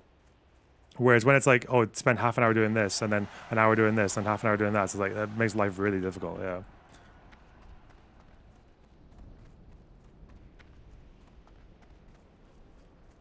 Okay, I'm getting really fucking annoyed at this stupid animal. What if you took a 6-hour break to play Baldur's Gate 3? Thanks for the $5, buddy. Listen, thinking hard about it. Thinking hard. Am I really just going on a circle now to find this spawn? So stupid. Are there not... Where are the Geomancers? Can I not kill them? I don't know where those are. Oh, please. Oh, look, someone died. Save me, died. Oh, no. They were prepared and everything. They prepared themselves for the danger by calling themselves save me. Oh, no. As delicate as possible when discussing mental health, they felt that talking about Aokigahara, the forest in Japan where people infamously go to end their life, wasn't something that advertisers would like to associate with. So it went from getting thousands of views per hour. I mean... Yeah. Yes. I mean, is that unreasonable? Is that unreasonable? That an advertiser doesn't want their fucking ad playing by something about suicide? Right. Yeah. Is that an unreasonable aspect to you? The fact that an advertiser would be a bit sensitive to topics in regards to the suicide situation? And also, the date of this. It's 22nd of Jan 2021. When did the Logan Paul controversy happen? Yeah. About then. Was it? See, there's no Geomancers there. It's just all Thornweavers. Fuck, is it just sending me on a circle? It's sending me in circles to find this fucking... Was it years ago? Chunk. Yeah. Probably just something that wasn't picked up, and then they realised and then cut it off. I don't know. Presumably back here, maybe the tools they used to automatically check stuff wasn't there.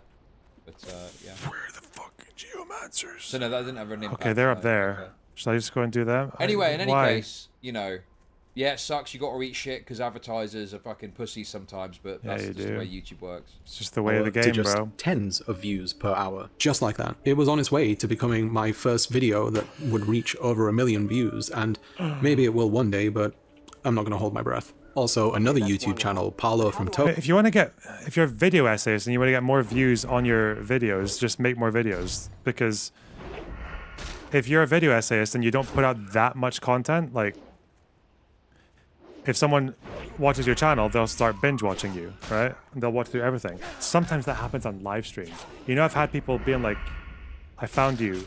It doesn't happen very often. Like, I found you and I binge watched every live stream video. Like, every fucking...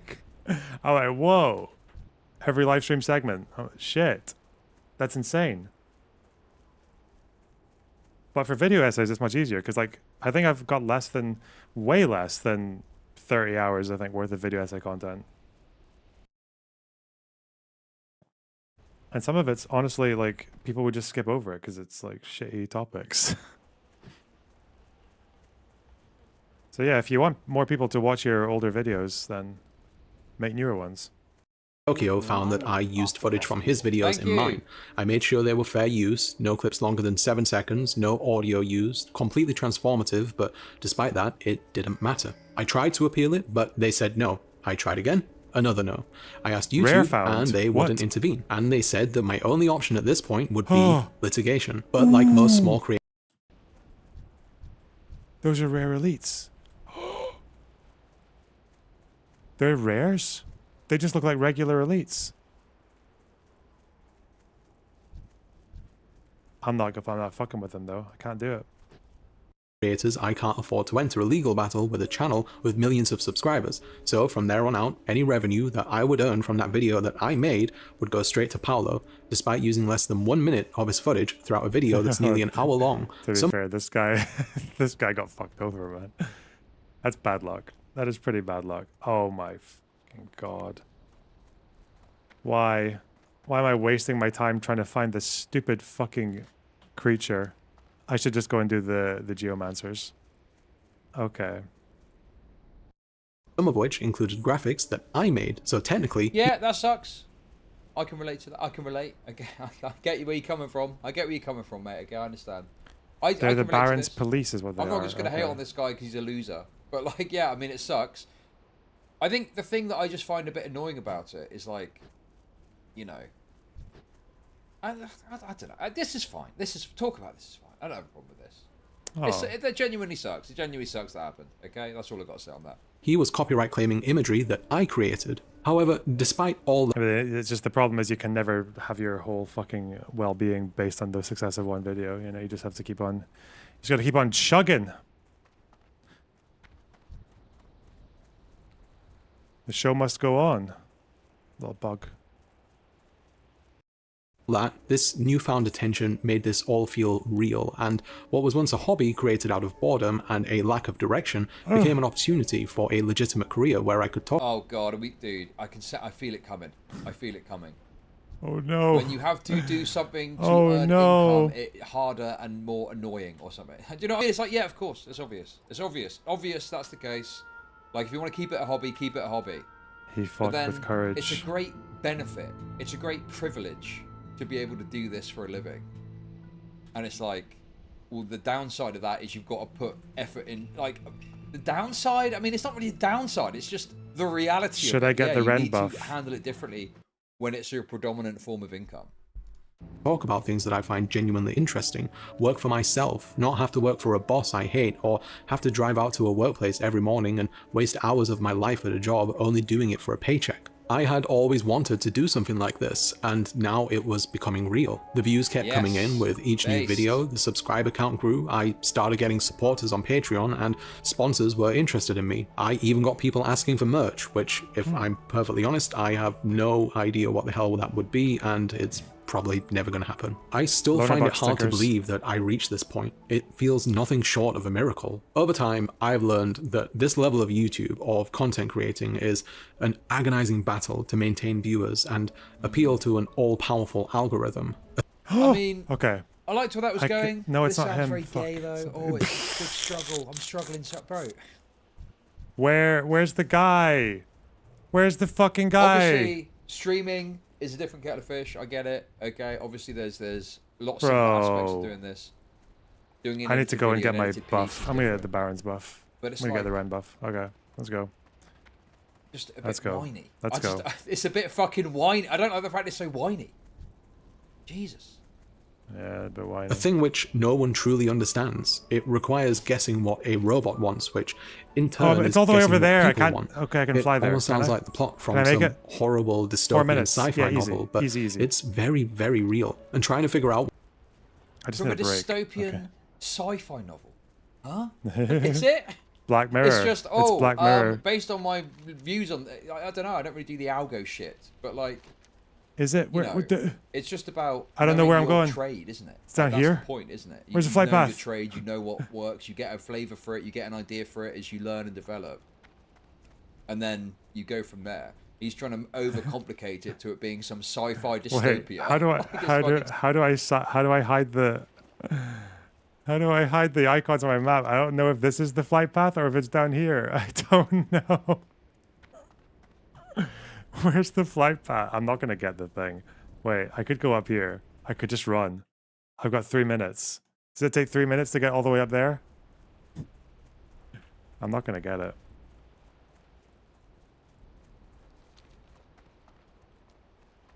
I'm gonna get it. It's fine. Thanks for the 5 Australian, Monkey Man. Really appreciate it. Oh, wait. No, I'm not level 21. The longsword. Shit.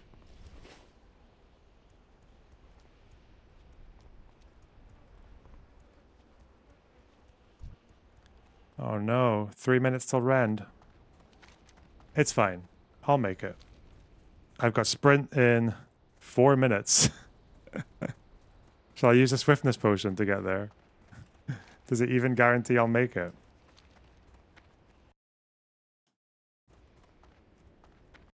Skynet or something. Ain't that fucking deep, bro?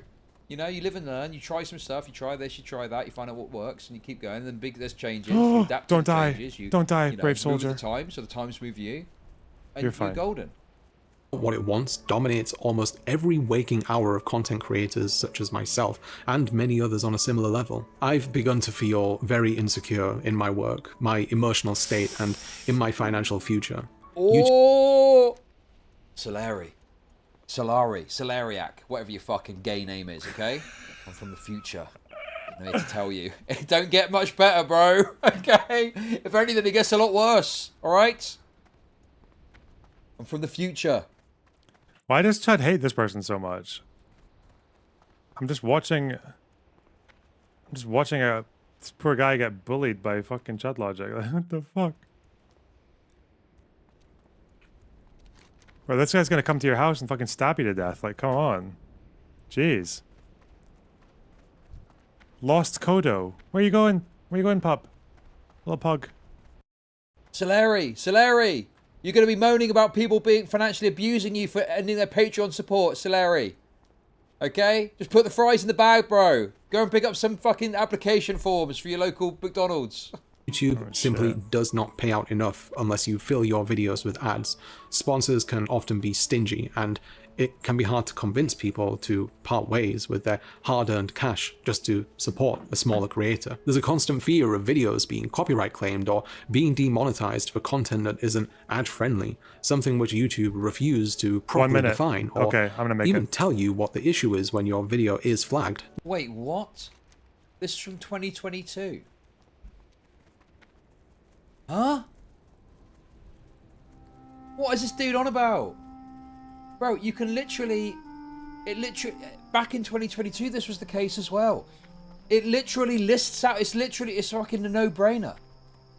It tells Come you on. what is monetizable. Fuck, they're about to drop the buff. I'm not there. I'm not there. Sprint is 40 seconds. Look. It's gonna get there. Do I have to get across past that wall? Where is it? Is it coming? Wait, what if it was a joke? What if it's not actually happening? Oh no. What brings you here? Let me just hand in some shit, why not?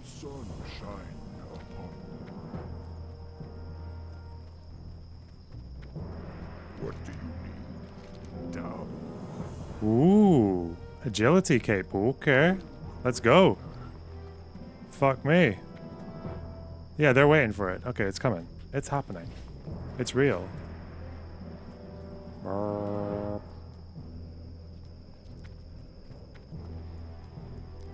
What isn't?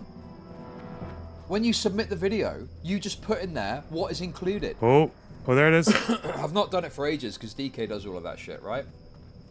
But you literally select, you know, swearing. Does it have this, this, or this? And you click the option. It's like, it's a literal no-brainer situation. Or it's so unclear what it is. Not really. There's some stuff which is on the edge and on the line. But generally speaking, it's pretty straightforward. On the goon. You know? And okay. Now. This is where you make the decision. Do you want to be more advertiser friendly? And now I will destroy. Okay. Okay.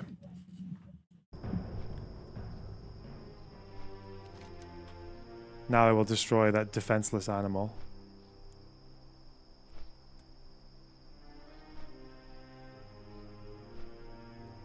Look, I've got so many completed quests. Shit.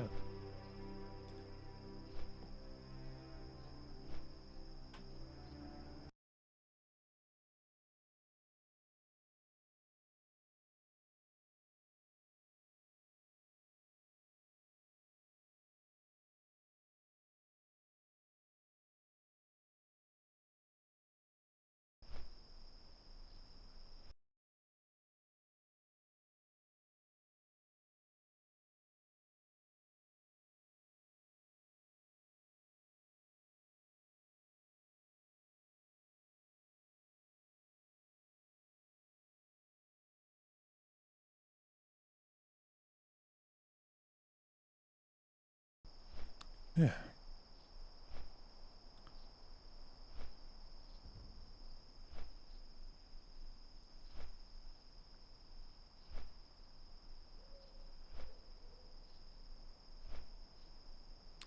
Okay. make cutbacks to or censor yourself essentially? And if so, you do that, or do you decide this is actually really important and I want this to stand as it is, but then you take the hit on the ad revenue? Okay. Right? This is just, again, a normal part of being a YouTuber. You decide, do you want to make cutbacks for ad revenue or do you not? And you live with that decision. So it's just so obnoxious to complain about that when you get to decide that as a creator. And on top of that as well, yeah, it goes too far sometimes. Advertisers can be pussies, I'll give you that. But like, the thing's up. Reasonableness of like the person's saying Lakota Manny's up. Okay, I'm gonna find him. I will find this piece of shit. Your content because you've done something that, you know, YouTube have decided this isn't suitable for advertisers. That's on your shoulders. Why haven't you been uploading to the main channel? Just not really up for making video essays right now. I'm kind of enjoying just streaming, vibing.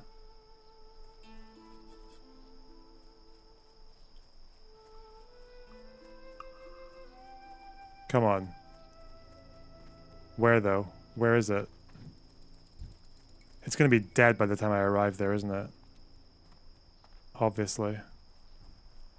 Fuck off, hyena shits. There's so much information out there in order to establish what is and isn't advertiser friendly. And we're not talking like this video was made years ago. Come on. All of these tools Show are up. well developed by 2022. It's all there and it's all explained. You just need to read, and then it will tell you, and then you act accordingly. So I just don't buy this narrative of being so concerned about the fucking ad revenue stuff. It's complete baloney, as far as I'm concerned, you know? This is horrible. It's all pretty clear cut, it's all laid out. Are there edge cases? Are there uncertainties? I need to kill sure. the geomancers. Generally speaking, if you want to be monetized, you can find out how to they're do over that there. and I'm do going that in the right direction repeatedly, anyway. Okay. You know, every time. I mean, you know, I'd use my channel as an example of this because you know, we say some pretty wacky things sometimes. But then obviously when it goes to get edited and DK puts it together, you know, he'll use his judgment to decide what is appropriate, what is acceptable, what isn't, you know? But, you know, obviously there's some here which are going to be limited, but I mean, just look well, at he this. gets screened out quite often, that's good. Good little We need arrangement. to be careful on this. We want to get this next Larry vid monetized, so be careful with it, I guess. But this one, for some reason, got demonetized. But, you know, everything else is green. Okay. Do you have advice for procrastination? I enjoy writing essays in my free time, but recently I've hit a wall.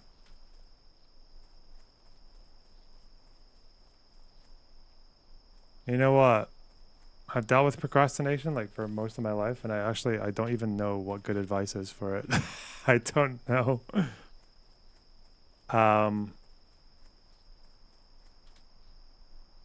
What do I do? Because obviously I don't really procrastinate all that much anymore. What do I do? Take Vyvanse. Vyvanse doesn't really help with procrastination, though. It's like, okay, one thing that definitely does work is writing an essay. That already sounds like a long thing, right? Like writing an essay.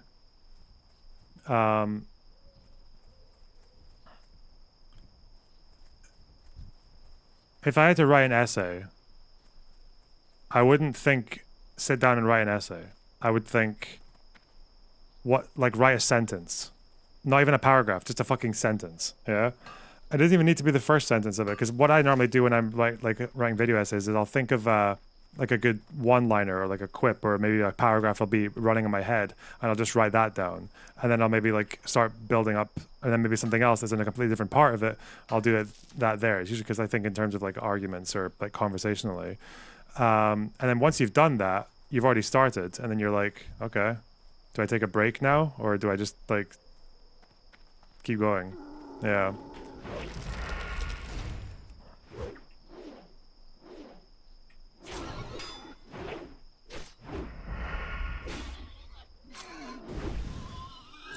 That's what I think about doing.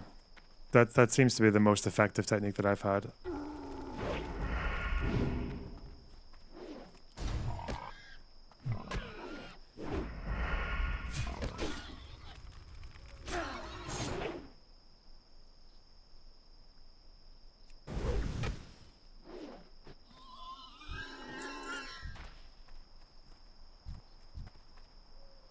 I am surrounded by animals, and very few of them are ones that I need. Okay. Fuck off.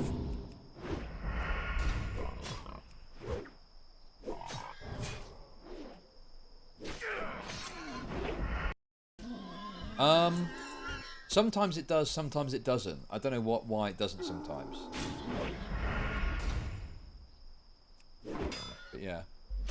But yeah, I mean, you know, it's all very clear cut. And again, it's all part of the job of being a YouTuber, being a content creator, being an influencer, is knowing this and knowing what to do. Like, I don't know, it's just a normal part of the fucking job, dude. Water wanker. When a creator reaches 100,000 subs, it's easy to think that they've made it, and that from here on out it's just going to be smooth sailing. Even YouTube sort of implies it by sending you that silver play button, but it really couldn't be further from the truth. This button hangs by the side of my desk where I get to see it every day, and what was once yes, it is an ego thing. The subscriber count is pure ego. Yep. What matters is how engaged your audience is. That's what matters. This is ego shit. Symbol of success, of doing something right, and achieving something that millions of other video makers can only. Only Chud spent time learning the rules so DK can make amazing titles and thumbnails like Overweight Indian lies to everyone. No one is surprised. Thank you for the $10. I don't understand his super chats at all. A monument of his failure. Cheeky looks at it and just... A monument to all of your sins. Only dream of, has turned into a grim reminder that it could all fall apart at any second. And what a person might believe is the beginning of something amazing can ultimately just be a fleeting moment in the sun before crashing down to Earth due to an inability to... I don't think it can ever really fall apart in a single second. Like maybe if you rape someone and it goes public, but even then, the fucking like what was it, Channel 5? Like he's back on it, right? Like people have gone through like fucking sexual assault allegations, or that turned out to be true, and still just kept on chugging and making content, right? Like.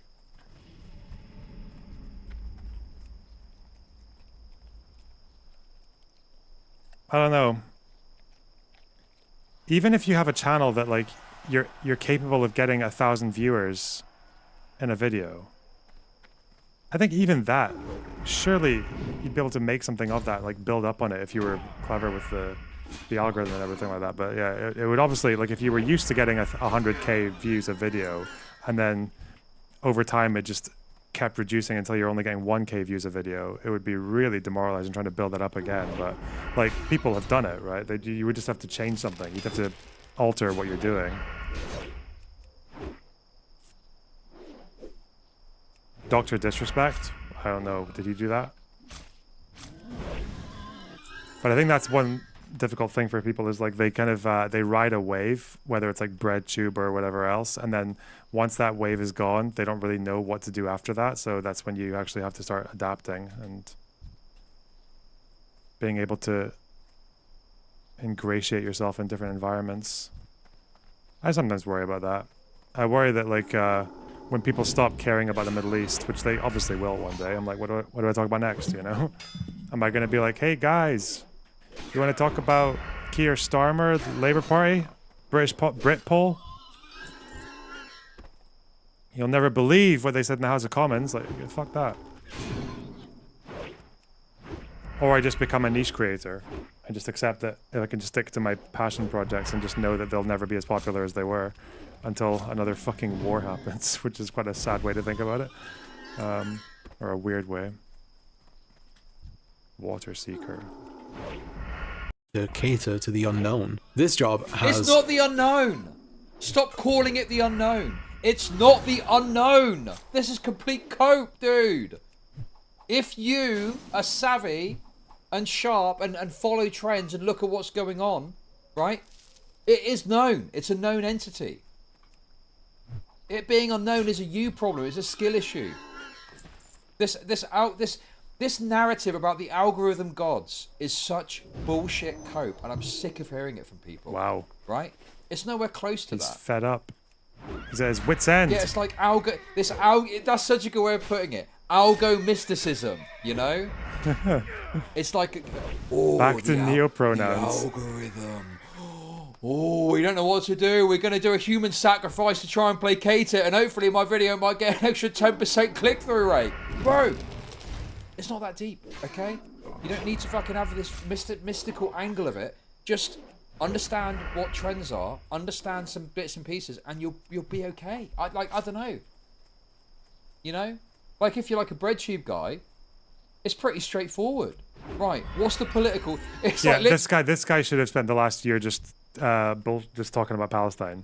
He doesn't even need to have read a single book. All he needs to do is just read like a few of the executive summaries of some of those human rights reports, regurgitate that, and then also just find what the pamphlets are that give you like, oh well, what's everything you need to know about Herzl and the birth of Zionism? Well, all you need to know about Herzl and the birth of Zionism is that in his diary once, Herzl said we're gonna pay people to fuck off from the land. So that's why Zionism is racist colonialism. Oh, and also when he was appealing to Cecil Rhodes for help with the Zionist project, he said that Zionism is like something colonial, you know, as a way to appeal to a colonialist to help him out. So basically, yeah, Zionism is racist colonialism. Okay, stage 2. Like, he could have just... That quote where Balfour said that the Jews, like, are hostile and it's actually good to get them the fuck out of Europe because we don't like them or some shit, even though he didn't actually say that.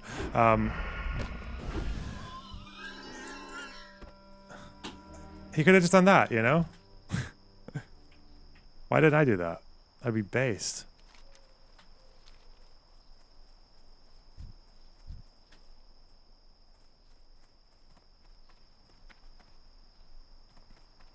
Has Syria stabilized? Nope. There is still the Israelis fucking around in the DMZ and be a little bit beyond, and Turkey is still edging towards an invasion. I thought Channel 5 was just a pathetic virgin, not a predator. I think he was a little bit, he was forceful, wasn't he? Wasn't that what he is?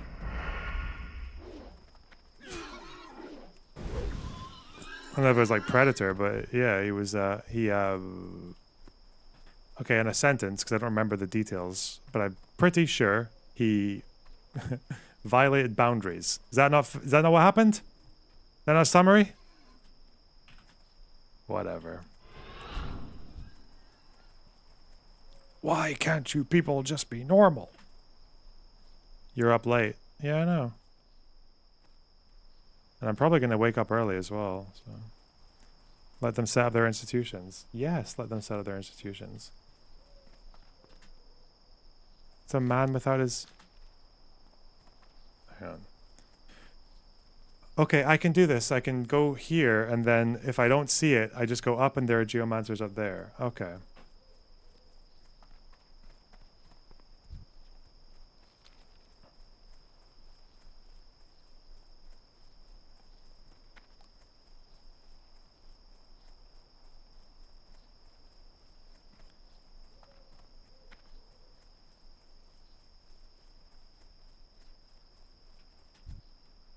Pressing until someone gave in.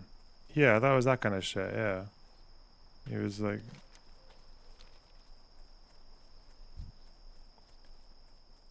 pushy fucker.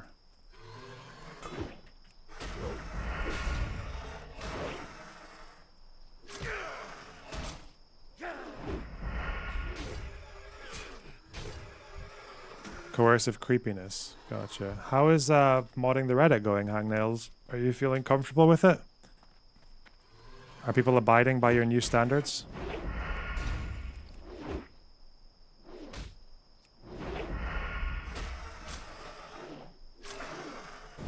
Fuck you. Kept her from leaving the room. That's pretty bad, bro. Shouldn't do that. Don't do that, guys. There's one thing I can leave you with. Don't die in hardcore, and don't do that. Literally, right. Political story. Some dude shot a CEO. Right. What's my analysis? Well, that one's easy. Capitalism. He did it because of capitalism. Boom. 50-minute video essay and you're golden, okay? Like, I don't know, bro. It should be straightforward, no? That one's even easier because it's very explicit. You might be a bit difficult at other times, you know? I don't know. Oh, there's been a storm. There's been a storm. Why is that? That's right. It's because of capitalism. Boom. That's a bit tougher to get there. But you know what I mean? It's like, it's a straightforward thing. It's not that fucking hard, mate. Like, you just look at trending topics or stuff that is of the public interest and you make a video accordingly, stuffing your lefty shit in there. It's always someone else's fault. Yeah. Always someone else's fault. Become possibly the most stressful experience in my life, and wait, the what? life job in the sun, before crashing down to earth due to an inability to cater to the unknown. This job has become possibly the most stressful experience in my life, and the life of many, many other creators. Oh my god, dude, it is a social batteries take. I think that's actually true. I don't know. Maybe Chud just loves doing just everything about this makes him happy, especially when you've got drama and like metrics and handling people, other people being able to set the narrative about you. Like, that thought is really gross. Like, yeah, it's really stressful, but it's also like it's more fulfilling and it pays better. It's the price you pay. Would Chud not see it that way? I don't know. For me years ago.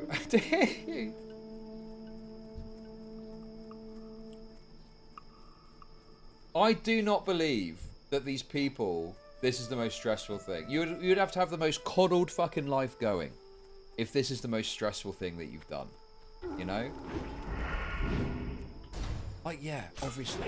I'm sure you can understand, right? We don't need to get to we don't need to get to the takes with it where we're saying stupid things, but like, you can understand, I'm sure, that there's pressures and, you know, you look at your view count, and you look at your analytics, and you need to make sure... For a video essayist, though, it's like, I don't know if was anyone ever, like, disrupting this guy in terms of, like, false narrative or whatever? I don't think if you're a leftist creator, the worst thing that can happen to you is you are perceived to be an imposter, like outside of the, like you shouldn't be in this team. You shouldn't be in the crowd. You're like a bad leftist. That's the worst thing that can happen. They've been slightly less blatantly partisan. Cool. I also banned a few people because they were just being annoying. Seems good. I look on it and I see things. I'm like, oh, good story, good meme.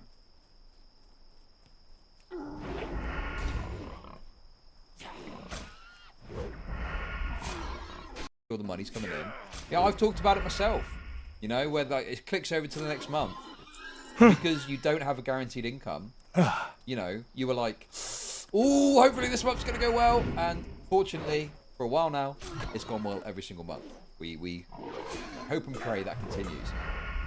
Thoughts but then prayers. It's like, okay, but even with all of that taken into account, it still beats going and slogging your guts out at an office for 40 hours a week, okay? Every time.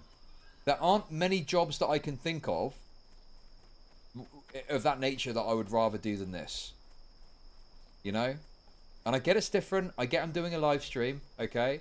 Not the same as doing edited video. Live streaming is more stressful though. It's much more stressful because it's so difficult to switch off from. Yeah, I'm just curious. I don't know. I feel like I'm not really sure.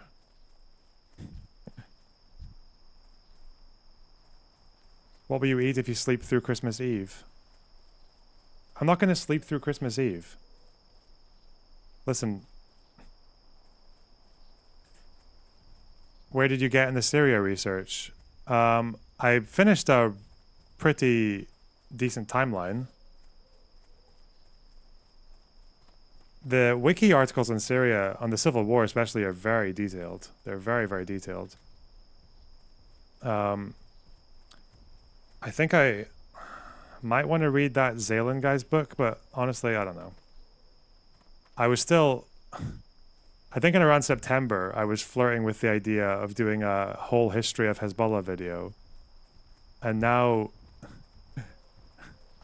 no one gives a fuck about Hezbollah. They're so dead. It's more like I'm writing a eulogy, right? An obituary.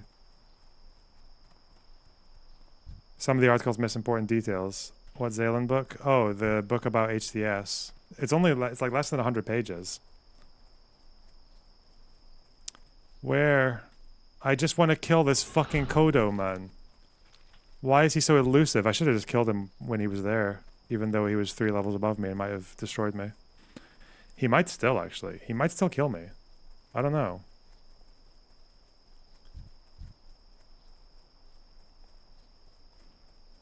But it's like...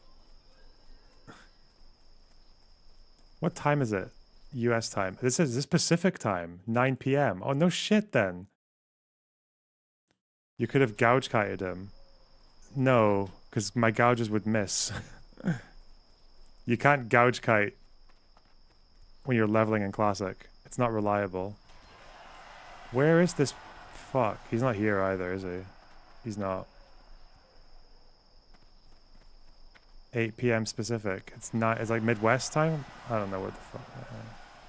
It's okay. I'm just gonna kill Geomancers. Apparently, he is a hot target. Everyone wants a piece of this Kodo.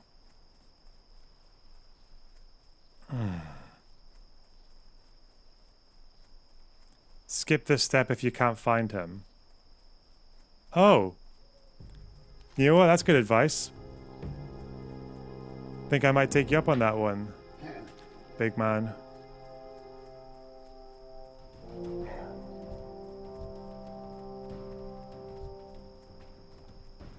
Are you a communist, little gup? Nope. Those days are gone. Those days are long behind us. Geomancer.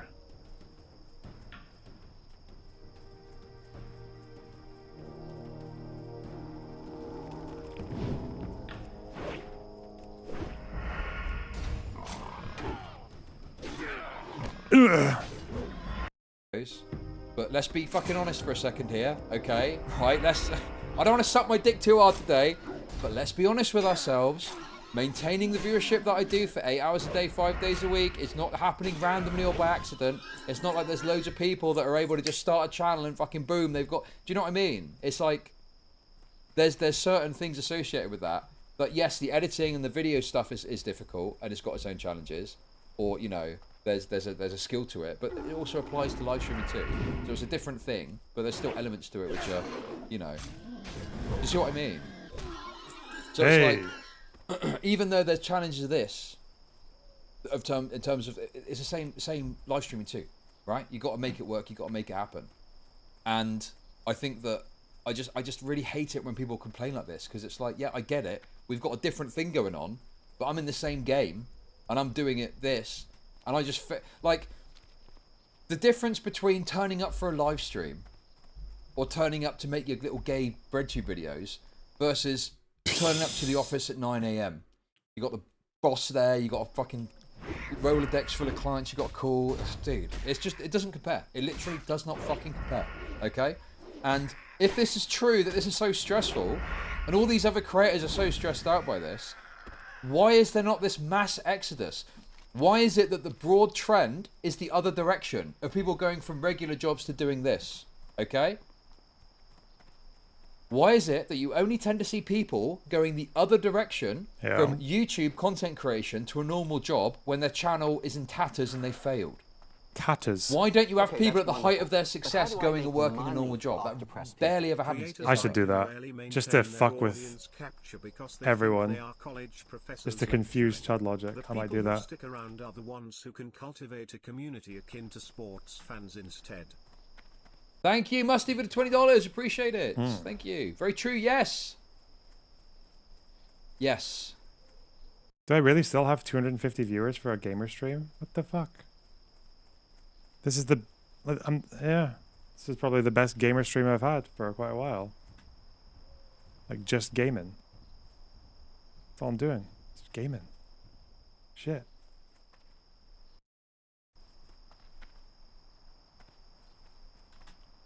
Absolutely. They want to see Okay, your one more devout pass, views. and then I'm we saw moving. yesterday with that Renegade Cut guy. Look what happens when you cultivate that audience, and then you decide you don't want to. Oh yeah, fuck that person. Renegade Cut. That person's a dickhead. They said like they took a, because I didn't really watch their videos, but I used to like each other's tweets back and forth a little bit. Maybe repost sometimes, I don't remember. But they just said some shitty thing about me on Twitter like last year and then just blocked me out of nowhere. So if they're having issues, that's good. I like that. To cultivate, you don't want to appeal to that sector anymore. All of a sudden, they're telling you that you're letting down your duty and you need to actually do Lefty BreadTube video essays forever. Do you know what I mean? So it's like the people stick around, but then if you decide you want to do something else because you're sick of banging on about politics, it's, no, you can't do that. You've got to keep talking about politics, or Trump's going to win, or whatever the fuck. The fascists are going to take over. Good. So yeah, I don't know, dude. It's like, have there been times of stress and pressure and stuff? Yeah. Right? But the worst day doing this compared to like, you know, a low tier shitty day doing a normal job, it just doesn't compare, you know? Like, I remember things really fucking up doing like a normal job. Sometimes out of your hands, sometimes you made a fuck up, and it's just like, you know, shop full of customers, you got to get through them all, you got, dude. Or like being behind on your target. Oh god, it's horrible to think about, dude. Oh, there's a reason it trends one way. There's a reason that you don't see loads of really successful content creators going, oh, this is too stressful, I'm going to go work a normal job. It's normally because their channel has failed in some way and they can't sustain themselves off the income anymore. That generally is when people make the switch the other direction. It has negatively impacted my health, both physical and mental, and my self-worth as well. The unfortunate thing is that most creators at this level don't like to talk about it out of fear of seeming ungrateful of their audience or their success. Yeah. But today... Fuck you guys. If my mental health is ever in trouble, it's all your fault. Okay? Because you made me play Baldur's Gate. when my real calling is to find this fucking Kodo and kill him. I never will. He's escaped me.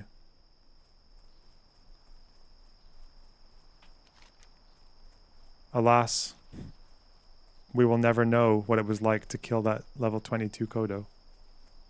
Jesus. I really want to tell you Yeah, that you seem ungrateful. This is just, yeah, you're preloading it to try and cope with this, but that's just what you sound like. that is absolutely not the case. And I think it's worth discussing with you, the audience, about why being a low-level YouTuber can feel like hell.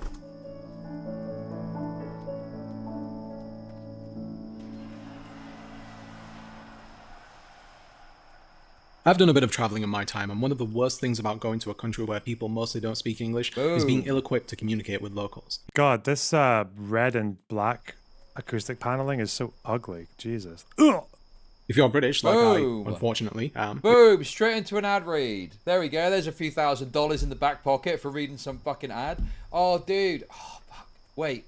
I've got to answer this. You'll also probably be aware of how embarrassing it is to see a fellow Brit who thinks that pointing at something while shouting at loud volumes will magically make non-English speakers understand them. Two beers, please! Learning a new language can seem daunting, but thanks to Babbel, it doesn't have to be. Babbel's goal is to teach you real-world practical conversation skills that can be applied in numerous ways, whether that's travel, business, or even for relationships. They structure their courses in easy-to-digest 10-minute lessons designed by real language teachers, human beings, and not just some machine learning algorithm or AI. They use award-winning technology, including Babbel's speech recognition to help you improve your pronunciation and accent, and has been scientifically proven to get you speaking a good amount of another language in only 3 weeks. They offer all kinds of ways to learn too, including podcasts, games, and videos. I studied French back in high school, but kind of got distracted by being a teenager, I guess. So I decided to pick it up again using Babbel, and not only am I remembering a bunch of stuff that I thought I forgot, I'm learning plenty of new things too. So if I ever go back to Paris, I can ask Three if they can raptors. remove my lifetime Okay. ban from the Christian Vuitton store. I only asked if they had any shoes that didn't have red fucked. soles. Babbel has loads of different language courses to choose from, so if you've been wanting to learn a new one,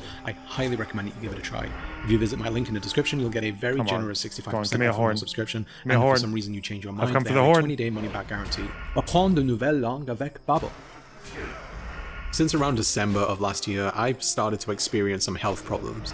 It started around the holidays, where I started feeling some intense pressure around my sinuses, and my ears began ringing constantly. I went to see my doctor and an ENT specialist about it, and neither could really tell what it might be, and there were no signs of infection or anything like that.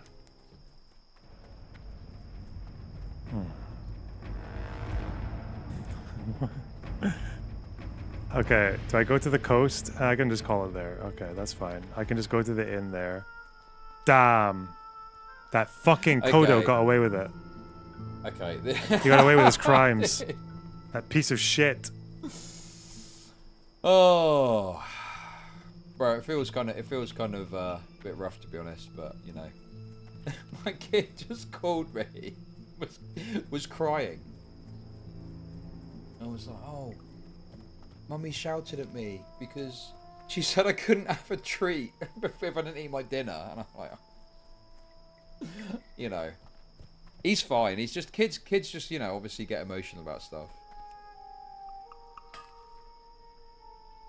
I've just given them access to call, and you know, I mean, it's fine. I don't mind obviously speaking to them briefly, but it's like.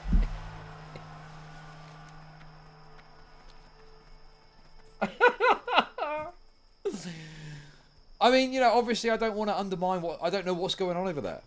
I don't want to say, oh yeah, you can have the treat because, you know. Yeah, that's. It's the classic thing. undermining If the a kid parent. hasn't eaten their meal, you don't want to give them a treat. Like that's rewarding. You know. That's wonderful. Bad But how behavior. do I make money off the Hey, Money for the treat fund. Busty, thank you for the $50. Appreciate it.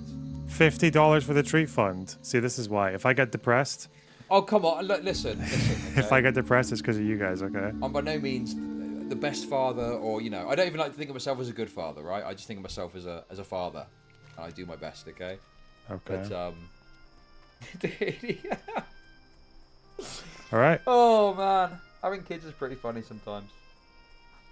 I'm adequate. I'm an adequate father, okay? But I'm sure The that's ENT didn't tell me I had tinnitus. Well, you can't tell someone they have tinnitus unless you know they've definitely got tinnitus. Because if they've got ringing in their ears and it's going to go away, you can't tell them that because You can't tell them they've got tinnitus because then they're going to think it's going to last forever. And I think if you think it's going to last forever, then you pay more attention to it. I'm pretty sure tinnitus is not a physical thing. It's not like, oh, it is physical, but it's not like your ear is damaged or anything. There's nothing actually wrong with your ear. Tinnitus is like in your brain, isn't it? I've had tinnitus since I was 18 because I stood right in front of a speaker at a metal gig when I was shit-faced for a bit too long, and then the ringing just never stopped. But yeah, I'm pretty sure I have to kill a... Oh, I have to kill a Zevra. 8 minutes left. Okay, that's fine.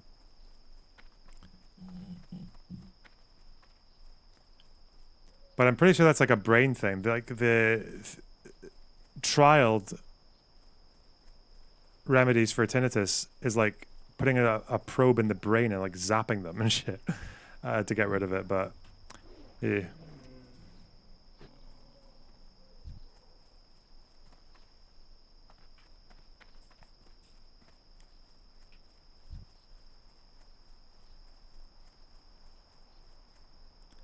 But whatever.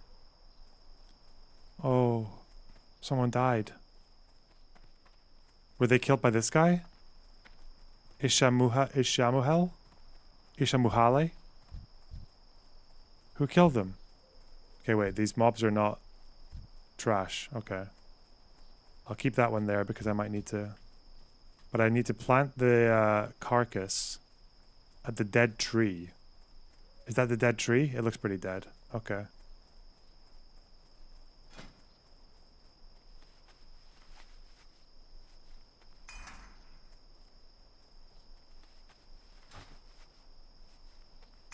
Okay. I'm ready. Where is it? Oh, hello. Why did I need evasion for this guy? Oh, hello, multiculturalist James.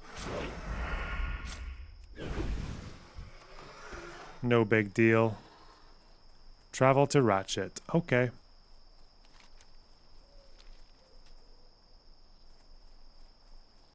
You know, I'm sure that will continue, so we'll have to do our best with the interruptions as and when they happen. Okay. Right. Anyway, sorry I missed that. Since around December of last year, I've started to experience some health problems. It started around the holidays, where I started feeling some intense pressure around my sinuses, and my ears began ringing constantly. I went to see my doctor and an ENT specialist about it, and neither could really tell what it might be, and there were no signs of infection or anything like that. The ENT said that it might have been a bug, but after talking with them a bit about work and all the other stuff in my life, they both came to the conclusion that the symptoms are more than likely being induced by stress. I've had stress-related symptoms before. When I was moving to America, I had extreme pain in my jaw due to clenching while sleeping, but what I was experiencing now was almost constant, and nothing could really be done to relieve it. I've gotten stress from this job before, but this was the first... He says to his audience, presumably of office drones or factory workers or whoever the fuck watches this shit, okay? It just feels like just a bit wrong.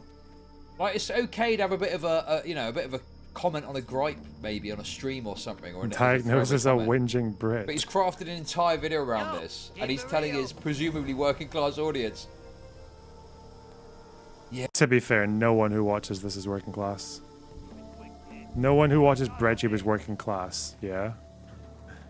You're fucking kidding me. Welcome to Ratchet.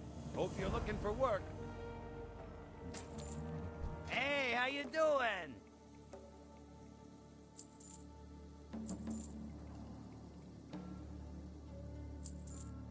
Be good. Okay, turn in quest. Let's go. Let's goop. What's up? Time is money, friend. Yeah. Raptor horns. Yeah. You know, I'm stressed out by this job actually. Time is money, friend. Okay, that's wonderful. But how do I make money off depressed people? Maybe he was chronic Lyme. Thank you for the $5. Appreciate it. Thank you. Turn in First time that it started affecting my physical health. And since then, some symptoms have gone away, some have stayed, new ones have materialized, all sorts. One consistent one has been stress headaches, where I feel tingling and pressure around my temples and forehead. Something which I know is being caused by the stress of work because whenever I take a break between videos, they suddenly disappear. I've been trying to take action to alleviate stress. I'm fortunate enough to have a therapist to speak to regularly and a psychiatrist who is... Oh god, therapist is there. Oh god, it's that fucking YouTube guy again. Oh. Another fucking hour of him moaning about having to edit videos. Great. No. I mean... Look what someone just said to me. They found the Kodo. I'm too far away, man. Look, he's over there. Wait. I can set my Hearthstone. I found Lakota, my brother, in late-stage feudalism. We are in late-stage feudalism, actually. Okay, wait. I can fly to the crossroads. Okay, what this guy's got to do? You have to fucking kite him. Are you watching? Zoltar. Drag him to crossroads, okay? I'm gonna fly to you.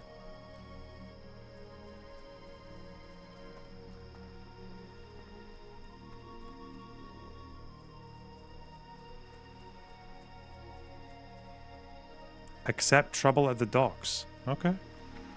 Yo. Oh, I have to fly to crossroads anyway. Okay, I'm flying. Rank 1 entangling routes. Yes. Do it. Drag him. I'll be there in 60 seconds.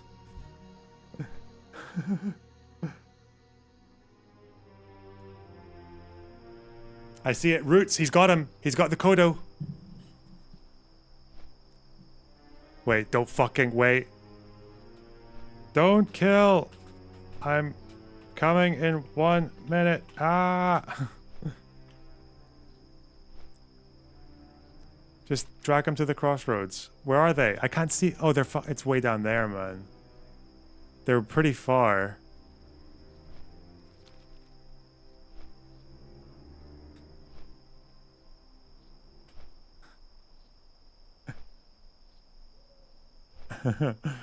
I wonder when the words late-stage feudalism were coined. What if they were coined in like 1300? That would probably make sense. Or maybe Venice, right? The merchants. Or Genoa, when people were starting to put money on ships to send them away and hope they come back with more money. With more shit. I think it was probably that. Okay. Okay, I'm coming south.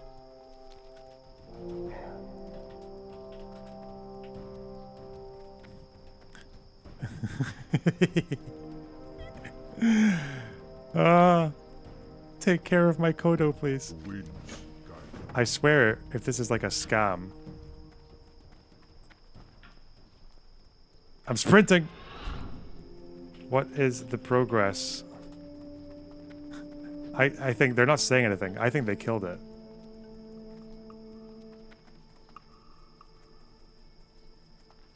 $70. Okay. I'm on the road.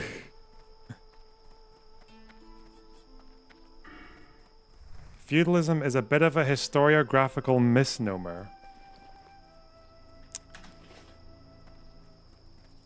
Okay, Professor. Okay. Sure, dude. Whatever.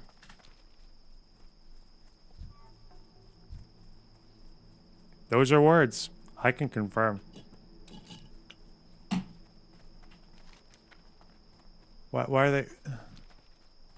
They're not coming to me. The fucking... Okay.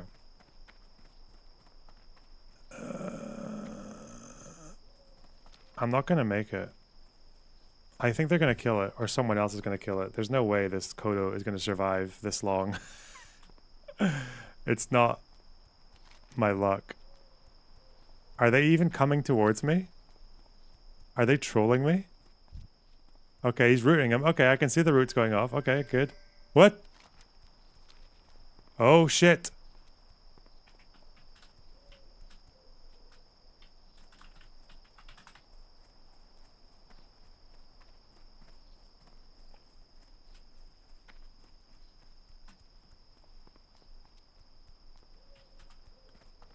Look at these fucks. Okay, they're not an issue. Okay.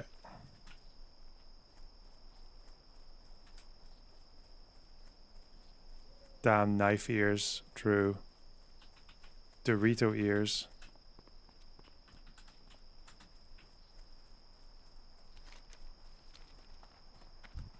Okay. Where is he? Did they make it up? Did they lie? Where's the Kodo?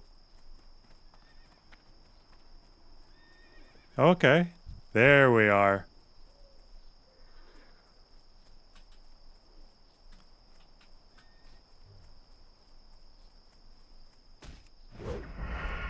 Look at him. Fuck you.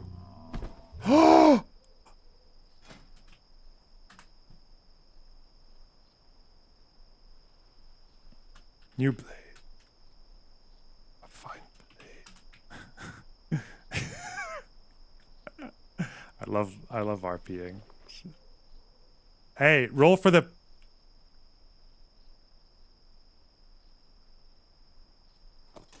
new sword, Bankai. Oh my god, look at it. Ooh.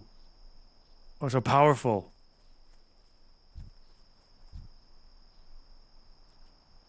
Thank you, big friend. Let's give him something.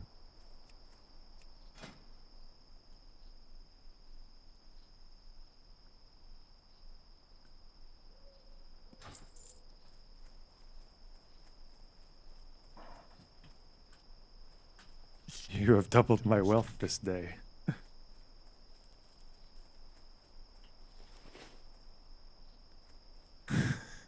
Oh shit!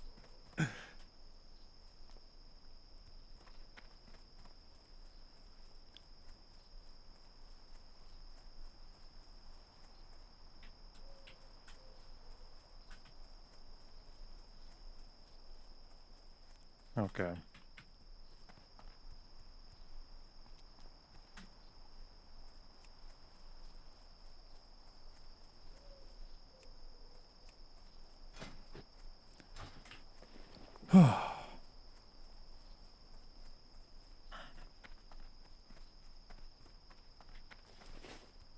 I don't begrudge someone wanting to talk about this, I guess. It's like, bro. I need to think of some lines, like the RP patter. I can't just do Lord of the Rings references. I need to like, generally if I want to get into a sort of style, like if I want to get crafty with insults, I'll maybe watch The Thick of It and take some inspiration from that. Or something along those lines. But for RP, what would it be? What would I want to watch? What kind of like series would I want to watch to get like a feel for the RP?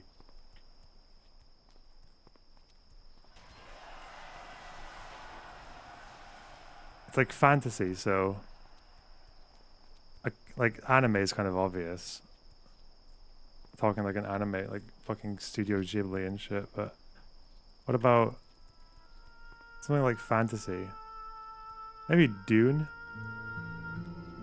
Forsaken are like Victorians who live underground. I could do Oscar Wilde, like maybe read Dorian Gray again. You're so dense that light bends around of you. Yeah, that's good. Yeah. The Thick of It is very good. You've got like one of the cushiest jobs going. How on earth are you so fucking moaning about this? It's just absurd to me. Put the capitalism bad essay in the bag, bro. Okay, we don't need to hear all this. Working with me to find out what medications work for me, but it's a long-term process, and there's no immediate solution, or at least there hasn't been anything to offer significant relief to make things easier. Now, I don't want to make this whole video about how working as a YouTuber is making me ill, but I wanted to get it out of the way to illustrate that behind the scenes, the stress of this job takes its toll on me, and yeah. Guess what? So does everyone's fucking job, bro. What are you on about? There's very few jobs where there aren't stress and pressures that are associated with it. Working as a line cook is stressful, okay? Working as an office drone in admin is stressful. Working a customer service job is stressful, right? There's certain stresses and pressures that come with all jobs. You're not special and unique, right? The sort of benefit of being a content creator is that there's so many fucking upsides that overwhelm these negatives that you're talking about. Many others at a similar level. In fact, I've spoken with other creators who have had other health problems that have arisen from job stress. Obviously, more fucking whiners, more bitching and whining from the fucking lefty tards, probably. Of people experience stress from work. There are tons of strenuous professions out there that can test the limits of any human. You know what? If nothing else, lefty bashing might just never die. You know what? Even after I get bored of like.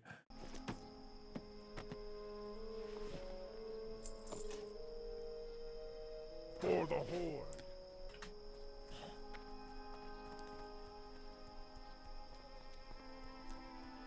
And it seems to be what for like the audience, like my audience, they like lefty bashing a lot. It's like it's disproportionate.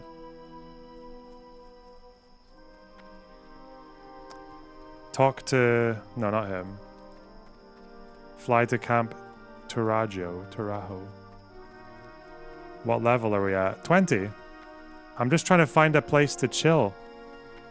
If I go to the camp, I'm going to turn in these quests. They probably won't level me. Wait, is this the fucking flight path? No, it's not. I'm just standing on a tower for no reason. Jump! Don't die! Okay.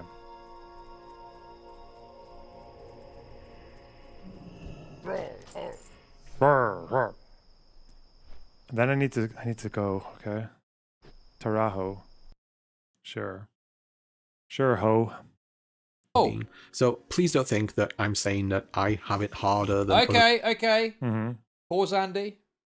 Pause, Andy. No. Actually, I retract that. That's not a pause, Andy, actually. Because this is like a plausible deniability thing. Right? This is what he's doing. He's moaning about it and he's then going, yeah, I know you've got problems too, guys. But then he's not really recognizing in any meaningful way, as far as I can tell, the benefits of it. Like, that's the whole point. Even if the stress is worse than a comparable job, the benefits outweigh it. You choose your own hours. You got flexibility. You could do what you want to do. You could talk about what you want to talk about. There's not a boss breathing down your neck. You don't have to deal with gay office politics. Somewhat you do, I guess, but not to the same level. Well, his audience, they eat this shit up, don't they? The reason that lefties will eat this shit up, like, I feel like if a rightoid tried to make a video like this, right, they would get roundly berated by their audience. The reason that lefties would probably like this is like this shared suffering. This community this almost of religious shared suffering, right, that they like to participate in.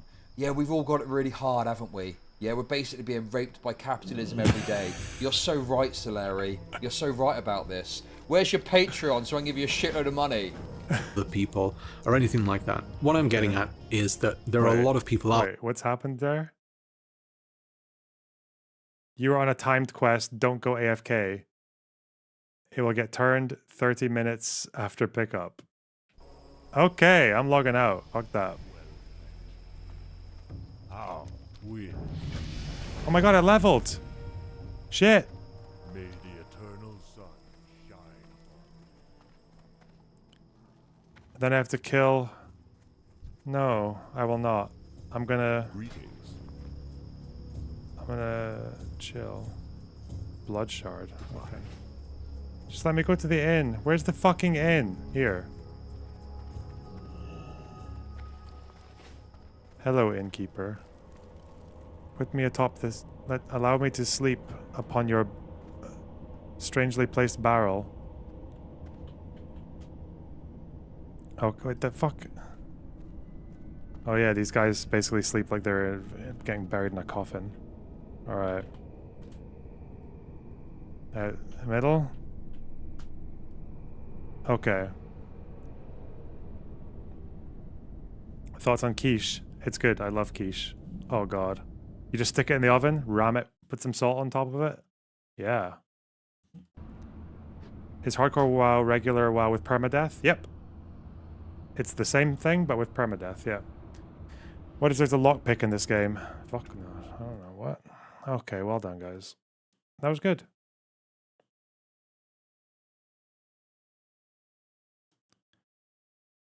Making quiche as we speak, baby. Well, fuck you. I want quiche. Yeah, well, I don't know if I'll stream tomorrow, to be honest. I'm going to have to do family stuff in the evening, at least. We'll see how little sleep I get. Okay. Listen, good stuff, guys. Well done. Behave yourselves. Don't die in hardcore. Don't get angry on the internet.